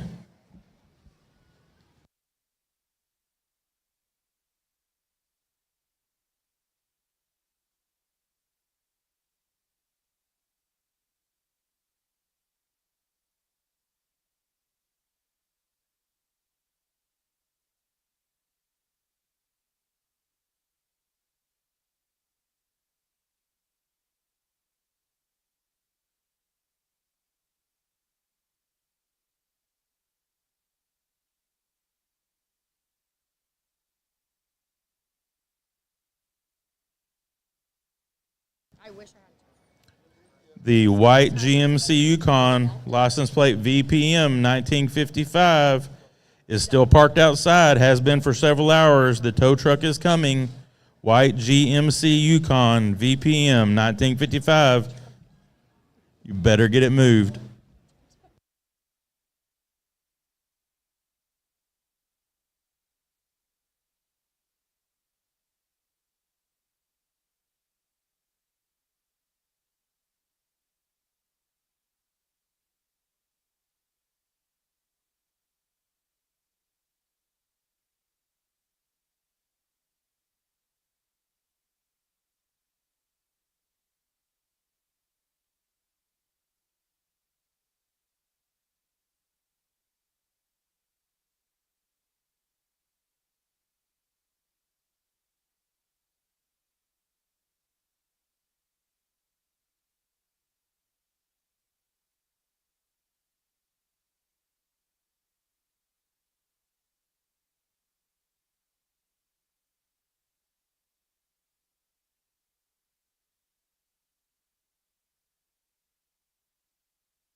Well, what a nice set to sort through. We're going to start off with the one that I think when you start evaluating livestock, and if you coach kids and go through enough classes, you'll finally get to the point where you're going to look at a kid and say, where's the bigger differences? And in this case, you find yourself asking that, and the bigger difference is between this one and that wins it, the second one, the third, and the fourth one is the extra mass that he puts together, along with staying really comfortable in his skeleton and the way that he moves, being really neat to look at from the side, being really balanced and structurally sound and correct. He's a little bit wider made than the two directly behind him. He's bigger forearm than them. He's bigger hipped and bigger legged than them. He still has the same type of touch and handle as them. He may not be as long-bodied as those two or three behind him, but when you look at the way he puts that together, the bigger difference is in the amount of muscle that he puts in that package with that extra width and stoutness and frame. Just a really nice one. I think when you look at second and third, it becomes close. I think these two are very similar. We'd like to maybe give them some more outside shape, if you will, some more roundness, if you will, when we compare them to the one in first. But they have plenty of muscle. They're really neat as far as their skeletons are concerned as well. They're level down their tops. They progressively get wider. They both have some foot and bone size. I give the advantage on handle to the one in second, handles with just a little more delineation and aggressiveness of muscle over the one in third. I think the one in third probably moves around the ring as good as anything, and I like the way that one sets his fore when we stop him, and she does an excellent job of showing him. One that maybe could be a little bit leaner in comparison to the top two, but I don't think that one's fat by any means. The one in fourth's a really good one. You don't say that very often, but that's a really good one. That one's cool to look at from the side, really sculpted down the top, really level down the top. He gets a little easy in his tops at times. He wants to fight her and go backwards. I told her we needed to turn his transmission around so he'd go forward a little bit, and she agreed with me. She didn't smile about it, but she agreed with me. She was not happy with him. But he does get a little easy in his top. He's not quite as wide made in his skeleton as the three that precede him. Just a real attractive one that gets in fourth with that attractiveness. He's good forearmed. He's cool in his chest plate and his chest floor and his breast. He's really neat as far as the way he ties together from his shoulder into his rib. He just deviates a little bit there in the middle of his back when he wants to back up. Doesn't have quite as much muscle as the top three, a little bit cleaner and cooler than the one in fifth, excuse me.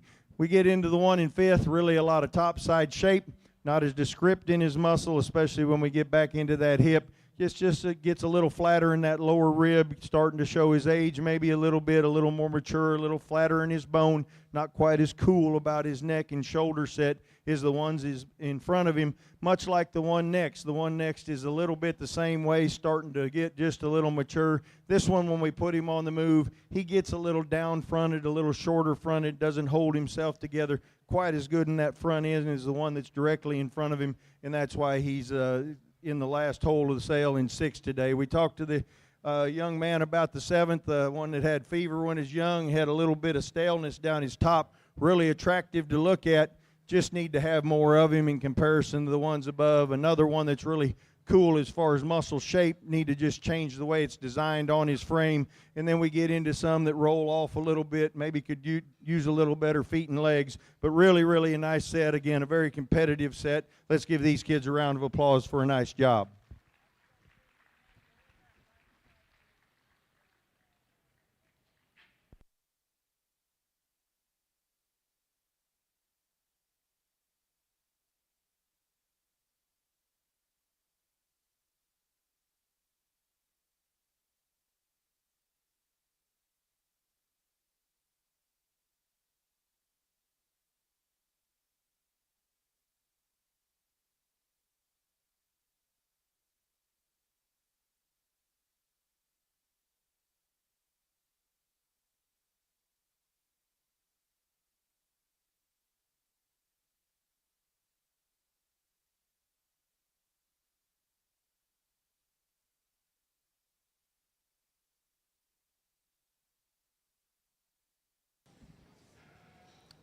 Class 17 is entering the ring, weighing 165 to 172. Class 18 will be the next group to check in.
Class 16 results.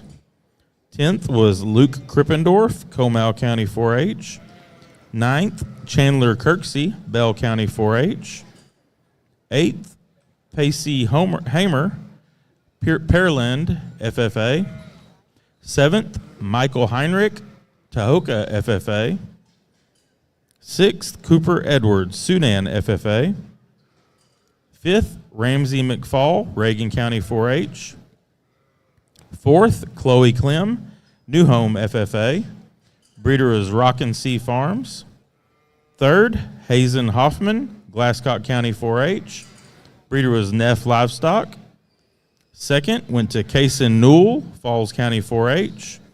And first place was Madden Wise, Brown County 4-H. Breeder was Neff Livestock. Congratulations.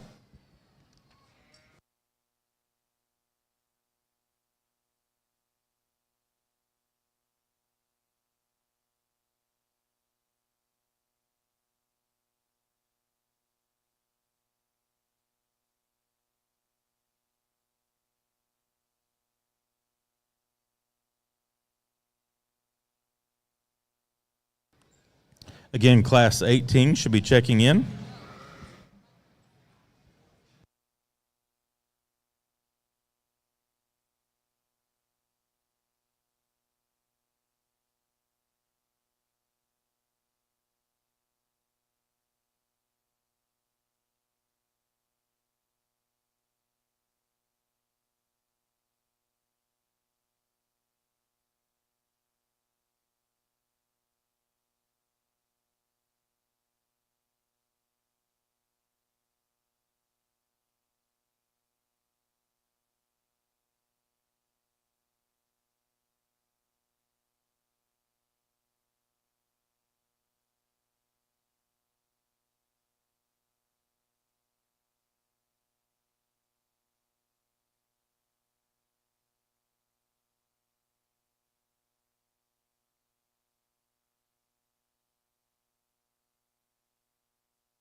Well, another good set of kids on the outside of the ring. We've got one here we could make a little better loined, a little better rear-legged, would sure get pulled.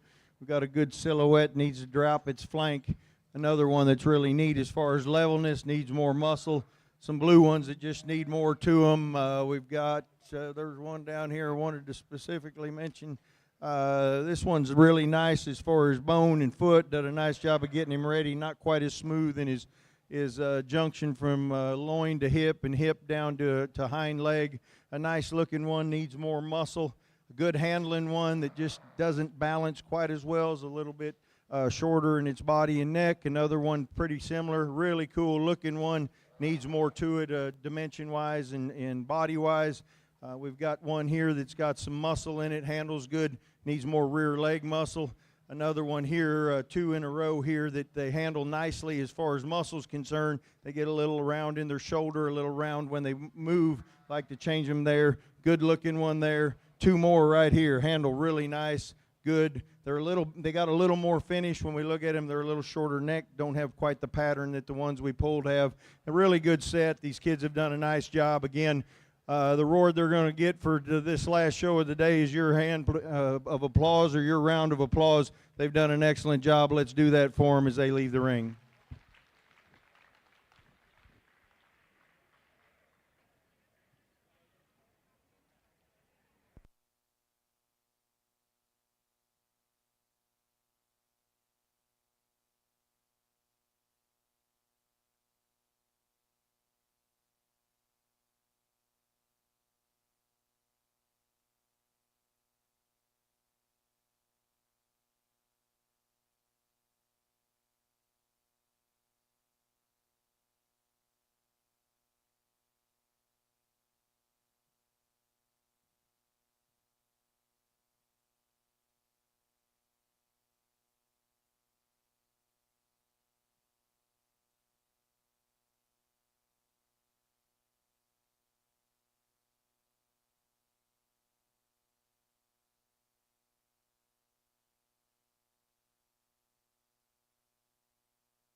Attention in the barn. We have a Level Land ISD truck and trailer parked in G5. It needs to move immediately.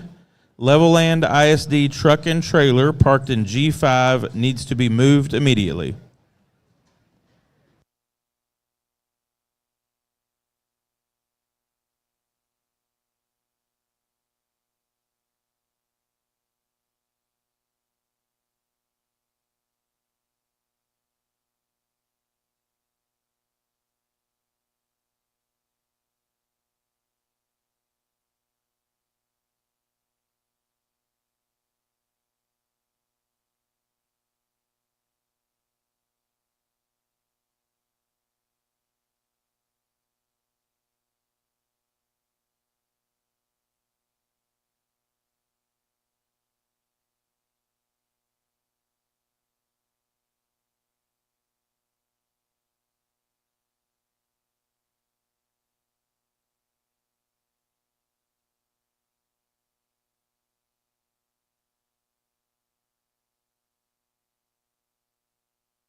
Still missing quite a few sheep out of Class 18.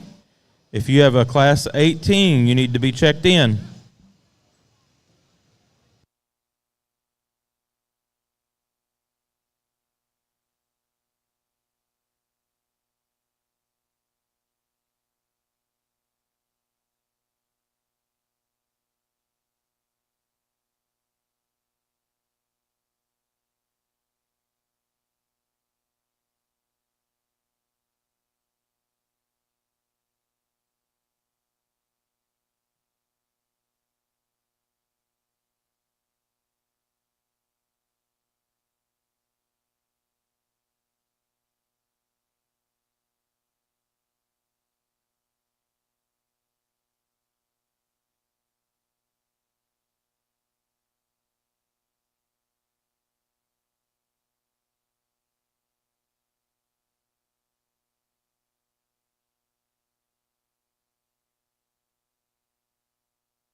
Well, another deep class. We've got one up at top that I'll admit to you, he's hard to look at with those spots on him and that extra.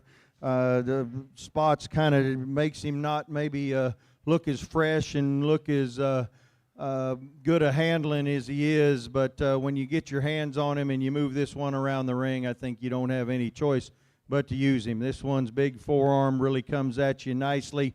Uniform as far as finish is concerned, one of the leanest in the class. In fact, the top two I think are really good as far as cutability. Really comes and gets wider as he goes back. When this one goes out and moves, I just love the way his body carries itself, the way his foot moves effortlessly, and his body just seems to follow just really smooth and real unique, and keeps that skeleton together, keeps his top line together. Then you go to handle him, and he progressively gets wider as he gets back.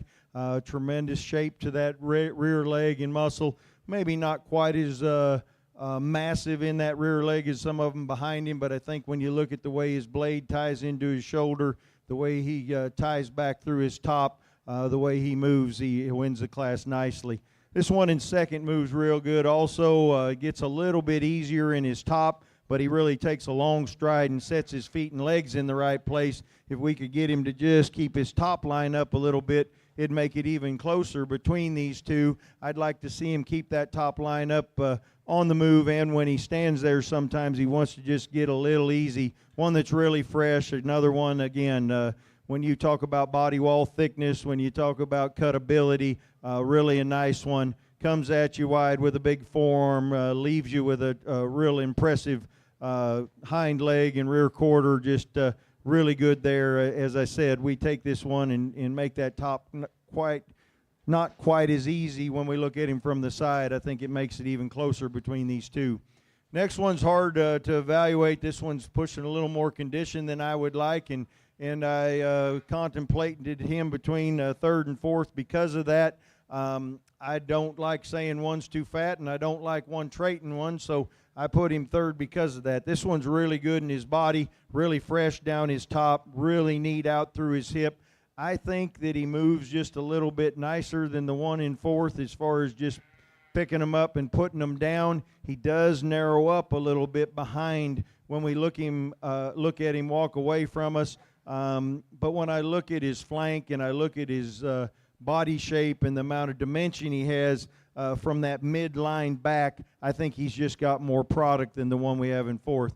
One in fourth's front end quality is really neat. Probably matches the front two just a little bit better than that one in third. Really like that forearm, really like that blade and the way it comes up in there. Really neat as far as being shallow chested and yet having some curvature to the rib. We just need more body in that one when we get back in that rear flank and in that rear leg. He doesn't have quite the dimension there. When we get this one moving on his rear two, he's limping a little bit. He's not really moving out with him or doing something that's not allowing him to just move out. But I think those things, along with being a little bit narrower on the backside, when we look at between his hocks, between his hind legs, and between his flank, we need to just pull that one apart to move him up. One that is pulled apart there is this next one. This next one's big-footed, really pulled apart in that hip, really pulled apart in that body. He gets a little plainer handling down his top. He's not as aggressive as far as his muscles concerned as the ones in front of him. Gets a little mellower to the touch. When I put this one in motion, that bottom pastern on both of them get in just a little bit, and I'd like to change that. So those two or three things put together has this one in fifth, and that's a really good one in fifth. Somebody that really likes feet or foot size and bone size, likes some of those attributes as far as that hip shape, could move him up some spots, and I wouldn't argue with him. I just need a little better touch, a little better handle, and a little better hind two. Really an aggressive handling one next. I really appreciate this one as far as expression of muscle, as far as density of muscle. Big-footed. When we get on top of this one, his blade doesn't tie into his shoulder and up into his rack quite as neatly and uniquely as some of them up at the front. He's pushing just a little more condition than I'd like. I'm not going to say he's fat either. I'd like to see him a little leaner when we go back into that rear flank doesn't hold himself together quite as well on the walk as some of them. Gets just a little looser in his structure. Maybe doesn't get out and just move as good as they do. But one that's not bad as far as just total wreck as far as the way he moves. I just like to see him get out and move a little bit better. The next one, I told this young lady, a lot of muscle. This one gets a little straighter, and his rear hock gets a little bit down in his chest floor when we really get him in on the move. One that we'd like to lean up just a tad bit, even for this size. Tremendous amount of product in him, just need to make him a little more attractive. And then we get into the same thing with some attractive ones that need more muscle and some muscular ones that need more attractiveness. But really, really a nice class. Again, excellent set of medium wools. Let's give these kids a round of applause for the job they've done here.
Class 18 entering the ring, weighing 173 to 181.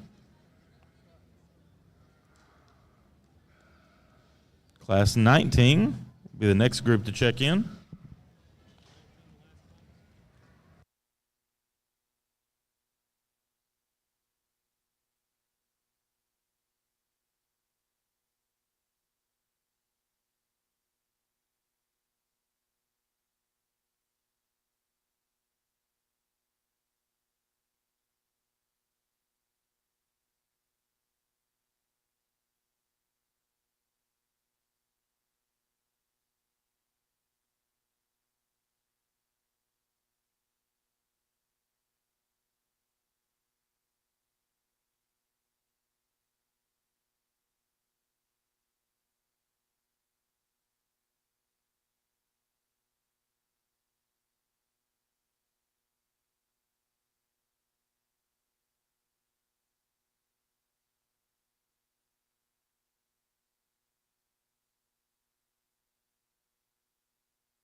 Class 17 results. 10th place, Garrett Fee, Hayes County 4-H. 9th, Haley Eichman, Canyon Lake FFA. 8th, Fallon Headfelt, Cal Allen FFA. 7th, Landry Mitchell, Harlingen South FFA. 6th, London Watson, Blooming Grove FFA. 5th, Cole Sufall, Freestone County 4-H. 4th, Braden Spies, Hockley County 4-H. 3rd, Carson Noisy, Comal County 4-H. 2nd went to Briscoe Black, Brown County 4-H. And first place was Amy Moore, Tom Green County 4-H. Congratulations.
And a really nice set out here on the outside, the one that's right up there front, big bone, big footed, big forearm.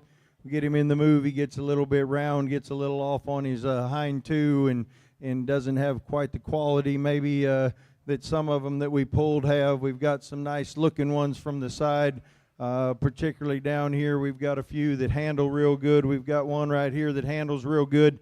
Gets a little bit off in its tail head, a little bit off on its hind end, gets a little rounder, really good silhouette, needs more muscle. Pretty much the same thing from the classes. Another one here has got some bone and some foot size, handles nicely, needs probably to be a little more structurally and skeletally correct on the move. One that's skeletally correct is the blue one, really looks nice from the side, just doesn't have enough horsepower. I do know there's a little girl in here right here that I asked her what her sheep weighed and said 170 some pounds, and I said, what do you weigh? She said 64. I'm telling you, you're tough. That's all I got to say. Way to come out here and compete with a big one and do a good job.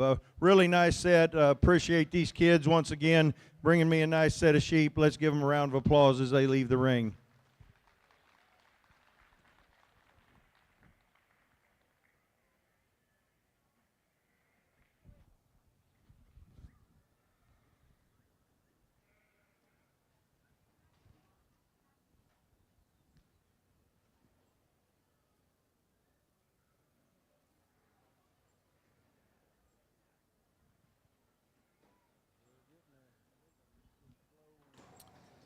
Again, you should be checking in your Class 19 medium wools. Class 19 should be checking in.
Again, if you have a Class 19 medium wool, they should be checked in.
Tag 129692.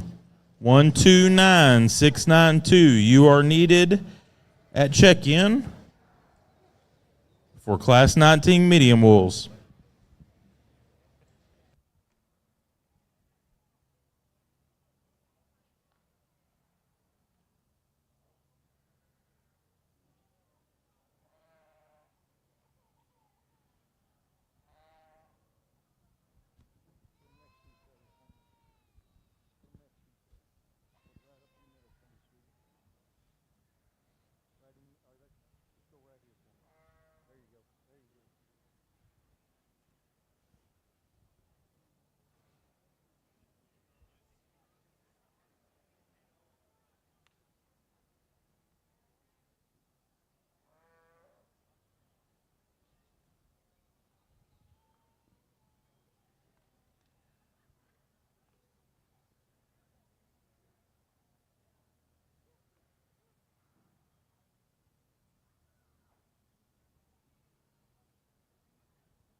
Well, a tremendous set of sheep. I would have never guessed 10, 15 years ago that you could get them this big and have them this good as far as finish, as far as maturity, and as far as the way these look. And not just these top six, but on down a ways. They're tremendous as far as the way they're put together. And my hat's off to the feeders and breeders of these for being able to make a product that's this big, that is this neat to look at, and is this youthful and immature in comparison to what I would have thought it would be many years ago. When we get these top three out here, to me it's close. When they walked in, all three of these caught my eye. We had a little lull there where I didn't think I was going to pull anything, and then there was about 5 or 6 of them all come together, and 2 or 3 then after that, and really a nice set. I think when we divide these top 3 and really start looking at them, when you look at the underlines and you look at the way this one, it's in first, ties from that blade into that rack, and that extra dimension that it has in that rack, along with that length and slenderness of neck and the way it ties into that shoulder. But yet you get around to the front of this one, and this one's big forearm, big footed, wide coming at you, smooth and clean about its breastplate. and then you get to the side and you expect maybe for something to go wrong, and it doesn't. This one's deep in its flank. This one's balanced from the side. This one's nice as far as his top line's concerned. He's big as far as his hips concerned. And when you go to handle him as far as finish is concerned, there's no problem there. This one handles fresh but firm as far as his touch. He's not too fat for this size, and he's not too fat for the size down or sizes down below. He just puts together a really nice package. I think where this one probably does the best is on the move. I think when this one's on the move, that extra balance and structural correctness comes to the top. That's taking nothing away from these next two because they're not unstructurally correct or bad-legged or anything. They move around nicely, maybe not quite the balance and the symmetry when we put them in move is the one in first. This one in second is big-hipped, tremendous loined, one that we like the front end. Again, you go around to the front of this one, clean as far as that chest and breastplate. We've got one there that, again, finish-wise, not a problem. This one's fresh and uniform as far as finish is concerned, but lean and high cut ability still. You get to the top of this one, and he's not quite as bold right behind his blade into his cage is the one that wins it. He's not quite as neat as far as the length of neck, and the way his neck ties into his shoulder is the one that wins it. And I don't think he's quite as wide out through his hip. I think it's real close between those two. I wouldn't call it either way. I think that both of them are really neat out through their hip as far as dimension of hip, with the pins, and the way they set that rear leg and hind leg down. We get into the one in third, and one that probably is pushing the most condition of the top three. I'm not going to say he's fat. He's really fresh. He's not quite as unique and neat about his front end and the way it ties together. This one on the move, I really like the way he covers his track and like the way his balance aspect is. We get back there into the rear flank. He's just a little bit up in the rear flank in comparison to the two, and I mean ever so slightly because this guy's deep-bodied, and he's not quite as wide out through his pins, and in his hip is the two that precede him, and those things are what make him go third today more than anything. We get into the one in fourth, and one that handles real nice, probably the highest cut ability, the leanest weather in the top six.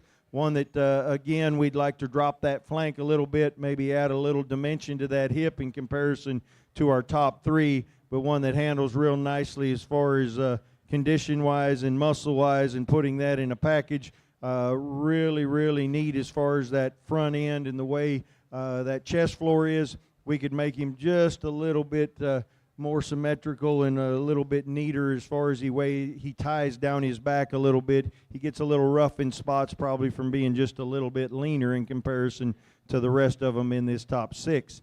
When we get to the next one, we really appreciate this one's lines. One that just doesn't have as much muscle when true muscle shape when you get over top and you really start handling is the top three. He's not as lean and clean as the one in fourth, not as neat as far as his chest floor, and therefore goes fifth. And we've got a wide, super heavy muscled, heavy boned one next that just gets a little forward in his neck and shoulder, gets a little lower in his breastplate and his shoulder, wants to get a little bit forward and down in comparison to the ones above him. Big as hip as anything in the class, really big loin, maybe carrying just a little bit of condition, but not too fat, maybe just a little more than our top two for sure, but one that we just need to make a little more extended up front, make him a little smoother and cleaner about his front end. The young man we put in next, really appreciate the profile of this one. Just gets out horsed and outmanned, and especially when we get into that rear flank and hip, just not quite as much. And then as we go down, much like the others, we've got some that handle real good, need to be a little bit structured, and we've got some that maybe look real good, probably need a little more muscle. Really good class again. Excellent set of lambs up here, up at the top three. Let's give them all a round of applause for the job that they've done here.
Class 18 results.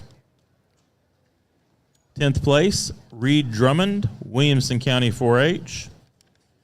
9th, Quincy Rains, Hayes County 4-H. 8th, Brinley Cody, Florence FFA.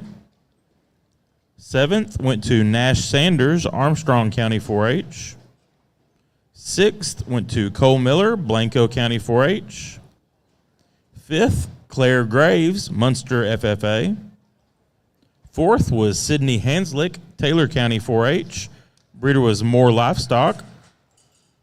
3rd was Heston Hornberger, Blanco County 4-H. 2nd went to Gracie Joe Newsom, Hale County 4-H. And first place was Zane Walker, Taylor County 4-H. Congratulations.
Well, another nice set to choose from. Again, these kids on the outside of the ring have done an excellent job. And once again, there's some sheep out here that have some profile that you really appreciate and you look at, and then you go to handle them and they don't have quite enough to them, or they don't structurally put together or aren't structurally put together as well. You've got some that get a little or pushing a little more finish. We got 4 or 5 in here that probably, if they were leaner, could have got the pull, but to me they're just too far that way as far as being gone.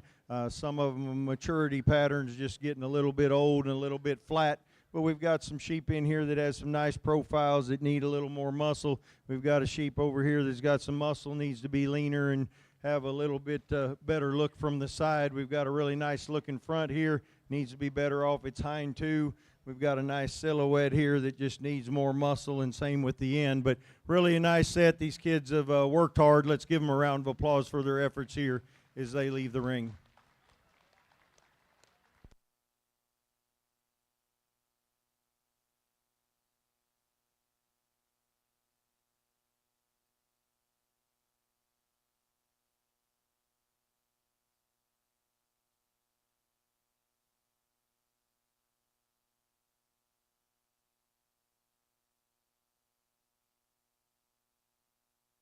Adams Fab. Established in 2007, they build custom livestock pinning and equipment to fit all your needs. Hanger feeder rods, adjustable slam gate latches, and skirted panels. It all comes standard. Custom pins made by hand and hot dipped galvanized so that you know that they're going to last.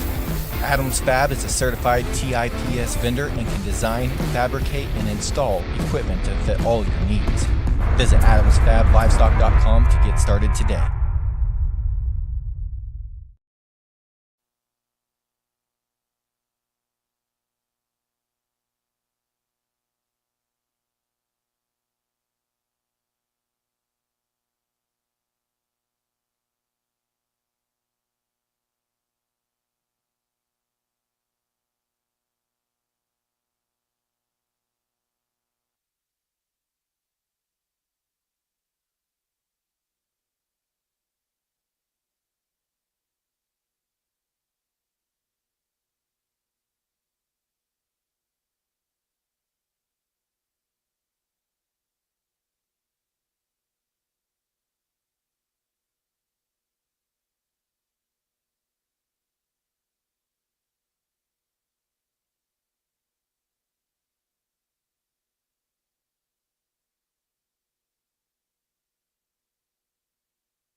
Let's get our first and second place medium wolves to the staging area. First and second place medium wolves.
Well, on the last medium wool class, last class of the day, tremendous set out here. I think these top three really put themselves or hold themselves together good for the weights they're at. Still have some look from the side, still balance nicely, still have some width and some muscle, and put together leanness in a really nice fashion. I think the one that does it to the highest degree is obviously the one up front. That one's big in its rib, really nice as far as its shape down its top. It continuously gets wider. I think it's a little bit wider when we look at it underneath and we look at that total dimension of body, and that bottom 1/3 of that one's body is just a little bit wider, a little bit deeper, a little bit more to it than the two that are directly behind it. I think he's got just a little bit more bone and a little bit more expression of muscle. I think it comes close between second and third. I give the advantage to the one in second of being just a little bit better as far as that top shape. We got a little more push to that rack. We got a little more crispness and edge to that loin. We're a little bit better out through that hip as far as width and dimension out through the pin setting. I think the one in third's probably a little bit leveler hipped, a little bit neater to look at from the side. I'd like to pull that one apart, both on the top and bottom side of its skeleton, to move it up above the one in second and move it up towards that first place hole. We get into the next one, and this one's, we've kind of got three that are on the other end of the spectrum a little bit. They're really wide, big-footed, have a lot of muscle, but they have a lot of quality to them. They're not too fat. But when we get them and we compare them to the three up front, they're a little bit, this one's a little bit forward in his knee, a little bit forward in his shoulder. He gets a little bit coarse when you look at him from the side and the top. He gets a little bit lower fronted. Consequently, he goes fourth today, but when you look at him in comparison to the ones behind him, he's just a little bit thicker. He's a little bit neater as far as his loin edge and hip shape when we compare him to the next two. This next one really is a good profiling one, or a good balanced one, I should say. Not as profile-y as the ones up there in first, second, and third, but really a nice balanced one as far as front to rear flank relationship, stifle to forearm, one that we appreciate the levelness. We need to make this one just a little bit longer in that front, a little bit higher at that shoulder, elevate him just a little bit to make him compete and move on up and ahead of that one in front of him. Maybe just a little softer the touch, but I don't think too fat for this class for sure. We get into the next one, and we like the cleanliness of rib on this one. The one that doesn't have is going to cut nice as far as cutability and yield's concerned. One that just gets out horsed as far as muscle's concerned, and the two in front of him gets out horsed as far as look and that extra look from the side, that extra neatness of pattern from the ones up in the first, second, and third hole. But really, really a nice set. The one in seventh, young lady's got a nice blue sheep that just gets a little bit off in the loin, not quite as wide through the hip. Maybe doesn't balance quite as well as the top three, doesn't have as much muscle as the next three. And then we get into sheep again that we're starting to push the limits on maturity and on finish. We're starting to push the limits on how much muscle we can put and keep the structure good, but really, really a nice set. Again, these kids have done an awesome job. Let's give them a round of applause for their efforts here in this heavyweight class.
Class 19 results.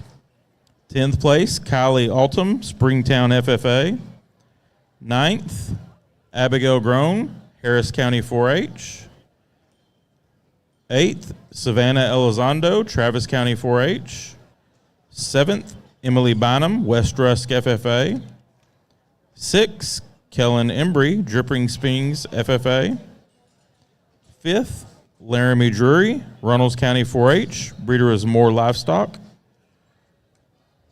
4th, Gavin Slow, Tarrant County 4-H. 3rd, Staten Silvers, Junction FFA, breeder is Silvers Livestock. 2nd was Hadley Holt, Hill County 4-H. And first place was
All right, we are ready for our medium wool drive.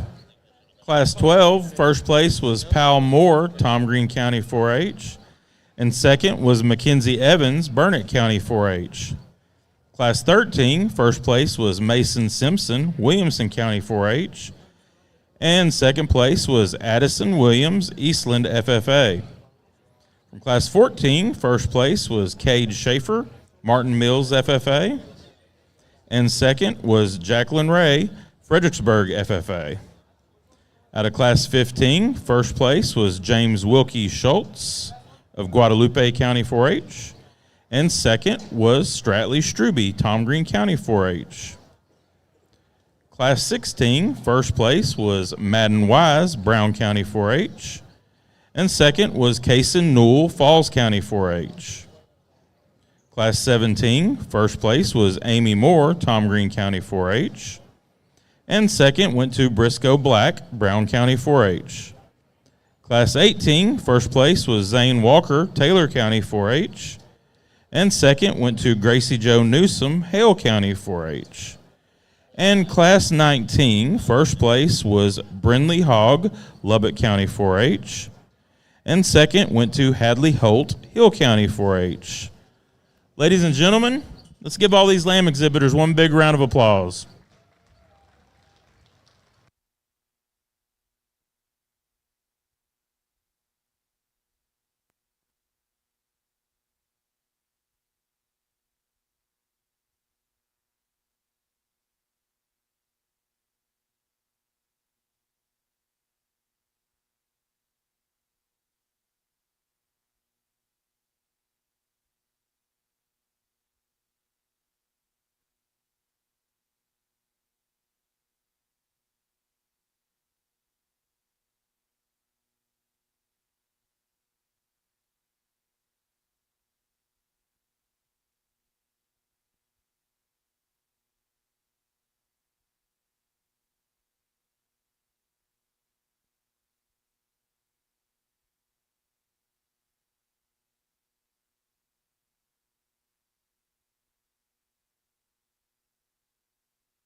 We need the champion fine wool to the staging area. We also need the bio for the champion fine wool.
Well, a tremendous set of medium wolves out here. Let's give these youth a round of applause, and all the kids that showed medium wolves. It's been a very fun show. Tremendous quality, I think, from front to rear. I think you can look at the lineup out here and see that we've got sheep that are youthful in their appearance. They're muscular. They're structurally sound and correct. Obviously, all those things to different degrees as we get them up bigger. We still have leanness. We still have high cutability.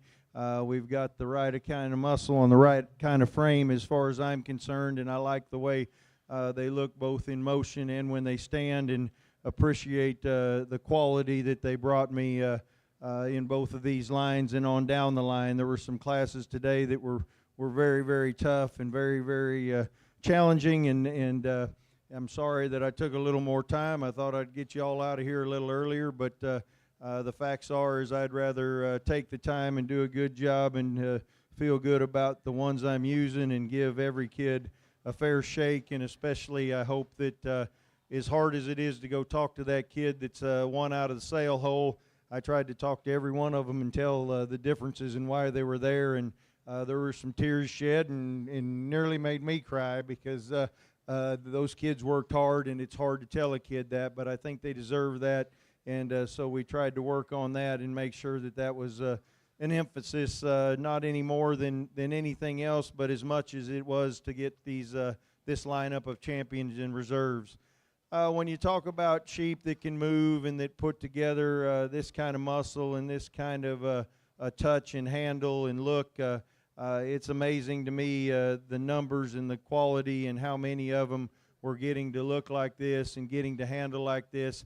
I'm always been from the ground up. I like one that has some width and has some dimension and has some body shape to it, especially when you get into that mid body. And then I want them to look good from the side, but I want them to have some depth of flank. I want them to have some muscle down that top and through that hip. I want them to be neat out through that hip as far as dimension of hip, and I want that muscle to lay on that skeleton in a pleasing way that doesn't hinder movement. And I think we've got a really good set of them out here. We may have some different degrees of bone and foot size. I try not to get caught up in that too much. I'll be the first to admit that it's neat to look at, and you can't not look at it and not put it a little bit into the formula, but I like to see sheep that are structurally correct and sound, and if they have that extra foot size and bone and that look, then that's just an addition to or a caveat that I like to see, but it's not the deciding factor.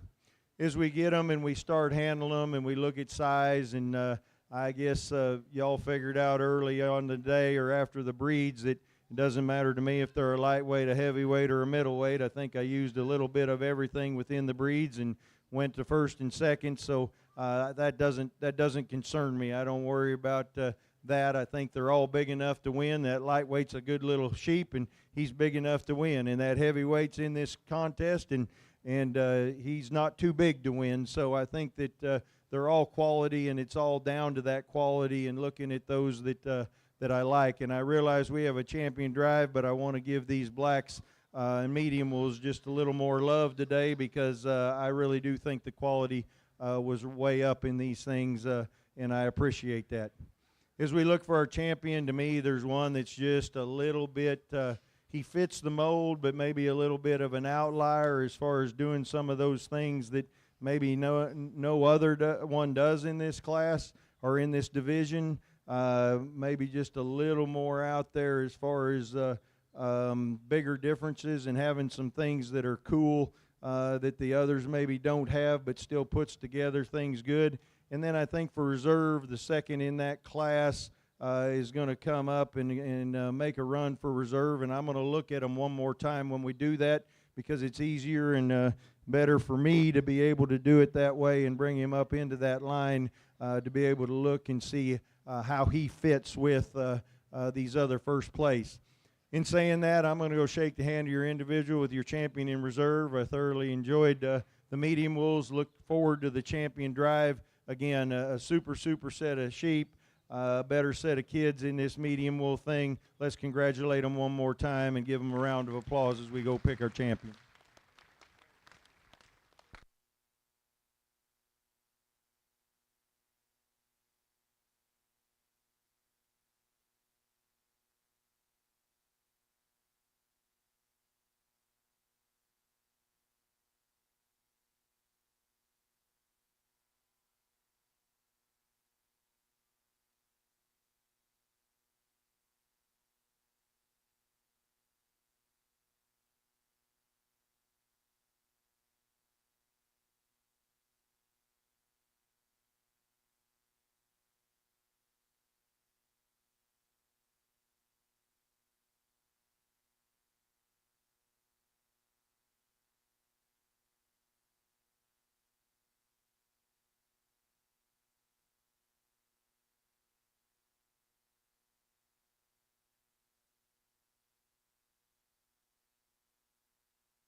Well, we bring our second up from that class, the champion, just really out there as far as having some width and having some dimension of muscle, and yet staying structurally and skeletally sound. And we move the second up from that class in a very tough class, and I remember even down third, fourth, really a good sheep. And I think this guy fits right up in this lineup real well. I like his freshness. I like the way he looks from the side. He balances nicely. He's got some forearm.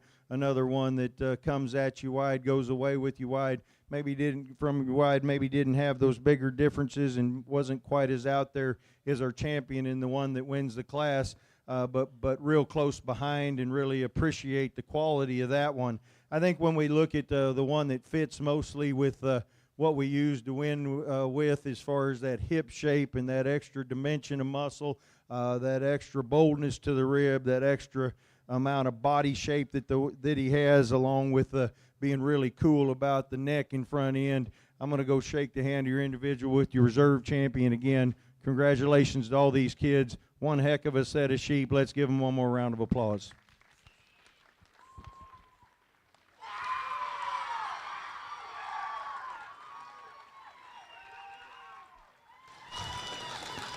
Our champion medium wool goes to Madden Wise, Brown County 4-H. And reserve medium wool goes to Zane Walker, Taylor County 4-H. Congratulations.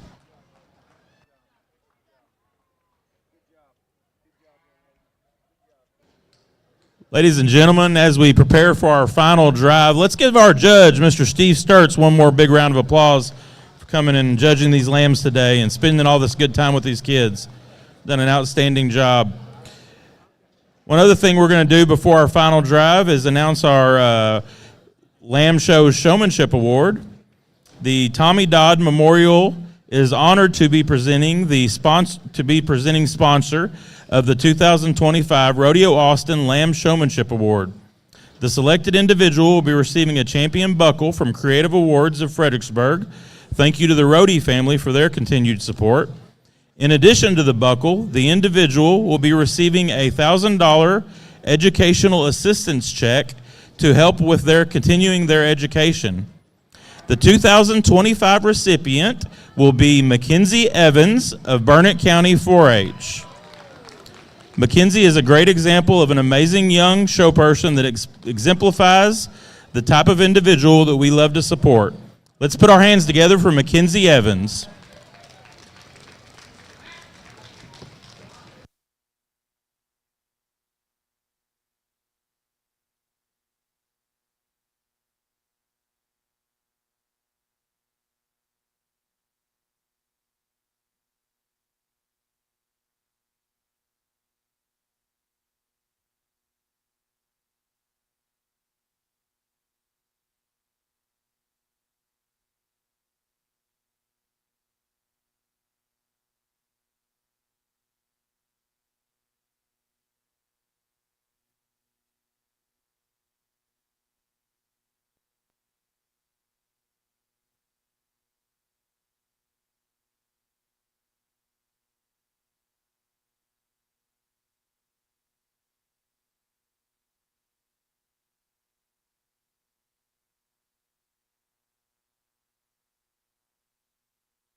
Adams Fab. Established in 2007, they build custom livestock pinning and equipment to fit all your needs.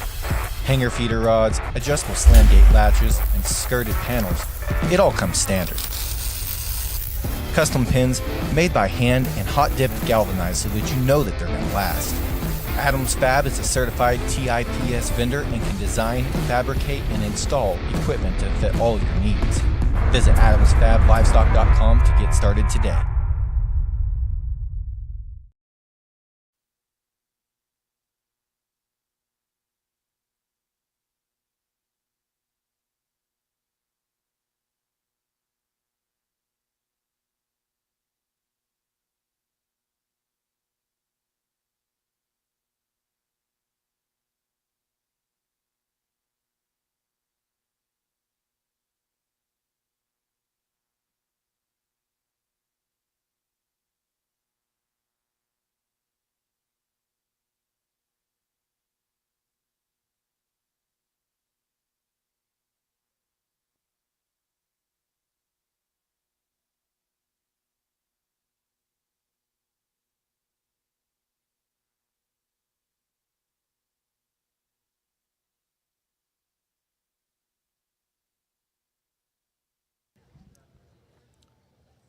Ladies and gentlemen, we are ready for our grand drive and our market lamb show. Starting with our breed champion fine wool, exhibited by Zane Burnside, 16 years old, from Jordanton, Texas, member of Jordanton FFA. Zane enjoys showing livestock, working on trucks, and making memories through FFA. Plans on going to A&M and major in mechanical engineering. Our reserve champion fine wool was exhibited by Emerson Blanick, 17 years old, from San Angelo, Texas, member of Tom Green County 4-H. Emerson enjoys showing sheep, working, and making money. She plans on becoming a neonatal nurse practitioner attending Texas A&M. Our champion fine wool cross was exhibited by Rhett Dixon, 17 years old, Sterling City, Texas, member of Sterling County 4-H. Rhett enjoys showing sheep, playing football, basketball, hunting, and being with family and friends. Plans on going to Texas Tech University. Our reserve champion fine wool cross was exhibited by Jake Rushka, 18 years old, from Big Lake, Texas, member of Reagan County 4-H. Jake enjoys playing golf, showing sheep, and hanging out with friends. Plans on attending Texas A&M University and majoring in animal science. Our champion Southdown was exhibited by McKinley Clem, 18 years old, of New Home, Texas, member of New Home FFA. McKinley enjoys stock showing and hanging out with friends and family. Plans on going to Texas Tech University and hopefully one day be a speech pathologist. Our reserve champion Southdown was brought to us by Emily Matina, 18 years old, of Waco, Texas, member of Riesel FFA. Emily enjoys livestock judging, hanging out with friends and family. Plans on going to blend to livestock judge, then continue to A&M, majoring in animal science to become a vet. Our champion Dorper was exhibited by Allison Throckmorton, 10 years old, of Helotes, Texas. Allison's a member of Bexar County 4-H. She enjoys showing livestock, hanging out with friends, and sewing. Wants to go to Texas A&M or Texas Tech University. Our reserve champion Dorper was exhibited by Blaze Mock, 15 years old, of Stephenville, Texas. Blaze is a member of Erath County 4-H, enjoys showing and raising goats, hunting, wants to go to college at Tarleton State or Texas Tech University and continue to raise goats. Our champion medium wool was exhibited by Madden Wise, 18 years old, of Brownwood, Texas. He's a member of Brown County 4-H. Madden enjoys showing livestock and working with his younger siblings. Plans on going to Oklahoma State University and study law. And our reserve champion medium wool was exhibited by Zane Walker, 18 years old, of Ovalo, Texas. Zane is a member of Taylor County 4-H. He enjoys showing livestock and plans on attending OSU.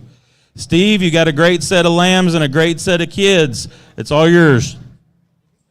Let's give these kids one more big round of applause.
Well, it's been a real fun-filled, enjoyable day. Tremendous set of sheep today. Tremendous set of kids. I don't know. I guess Frank's probably left. Where's Frank at? He's probably gone. But to see him come out here, I can tell you that there's a lot of people behind the scenes over there that the reason they do this, whether it's judge or classify or come out here, is not because of the money and not because of the job and not because of anything. And a lot of it is because they looked up to a guy like Frank and saw somebody that loved kids, loved the sheep industry, loved the livestock industry, and loved doing what he did and made it fun every day. And there's a lot of us trying to keep up with Frank.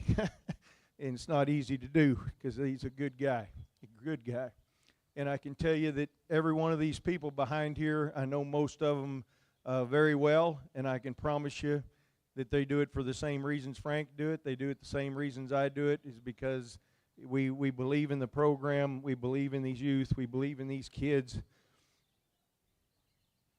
and we believe what we're doing. And it was a testament today as I went through each class and I worked with each of these kids to see the smiles on their face, and there was disappointment. I heard Mr. Callis say that about being some disappointment and some tears and some times where it's tough, but toughness makes you better. There's nothing like competition to make you better, and I can promise you there's nothing like this show ring to make you better when it comes to life and to doing the things that are right and to competing and going on and being successful. And it's guys like Frank that started it for us, and I'm sure there's guys that were before Frank that started it for him. And as long as we keep this cycle going and we keep, as Brandon said, the good Lord and Jesus Christ at the top of our list, then we're going to continue to flourish and we're going to continue to do good. And no matter how much bad's going on in the world and how much we see on the news, and we have tiffs and taffs between countries and between politicians, we're raising good kids out here and they're doing good things, and I can tell you it came through today, and I surely appreciate each and every one of these kids in the way that they handled themselves, the way they treated me, the way they treated the officials, and the way they worked through the day. And there's nothing like there's nothing better for a kid than an animal on the outside of an animal, and I don't care what barn it's in, and I'll go to my grave saying that. And I appreciate the opportunity to come here and work with these youth and to get to go through each class and to work with them and to see the smiles on their face and to watch them go through this. And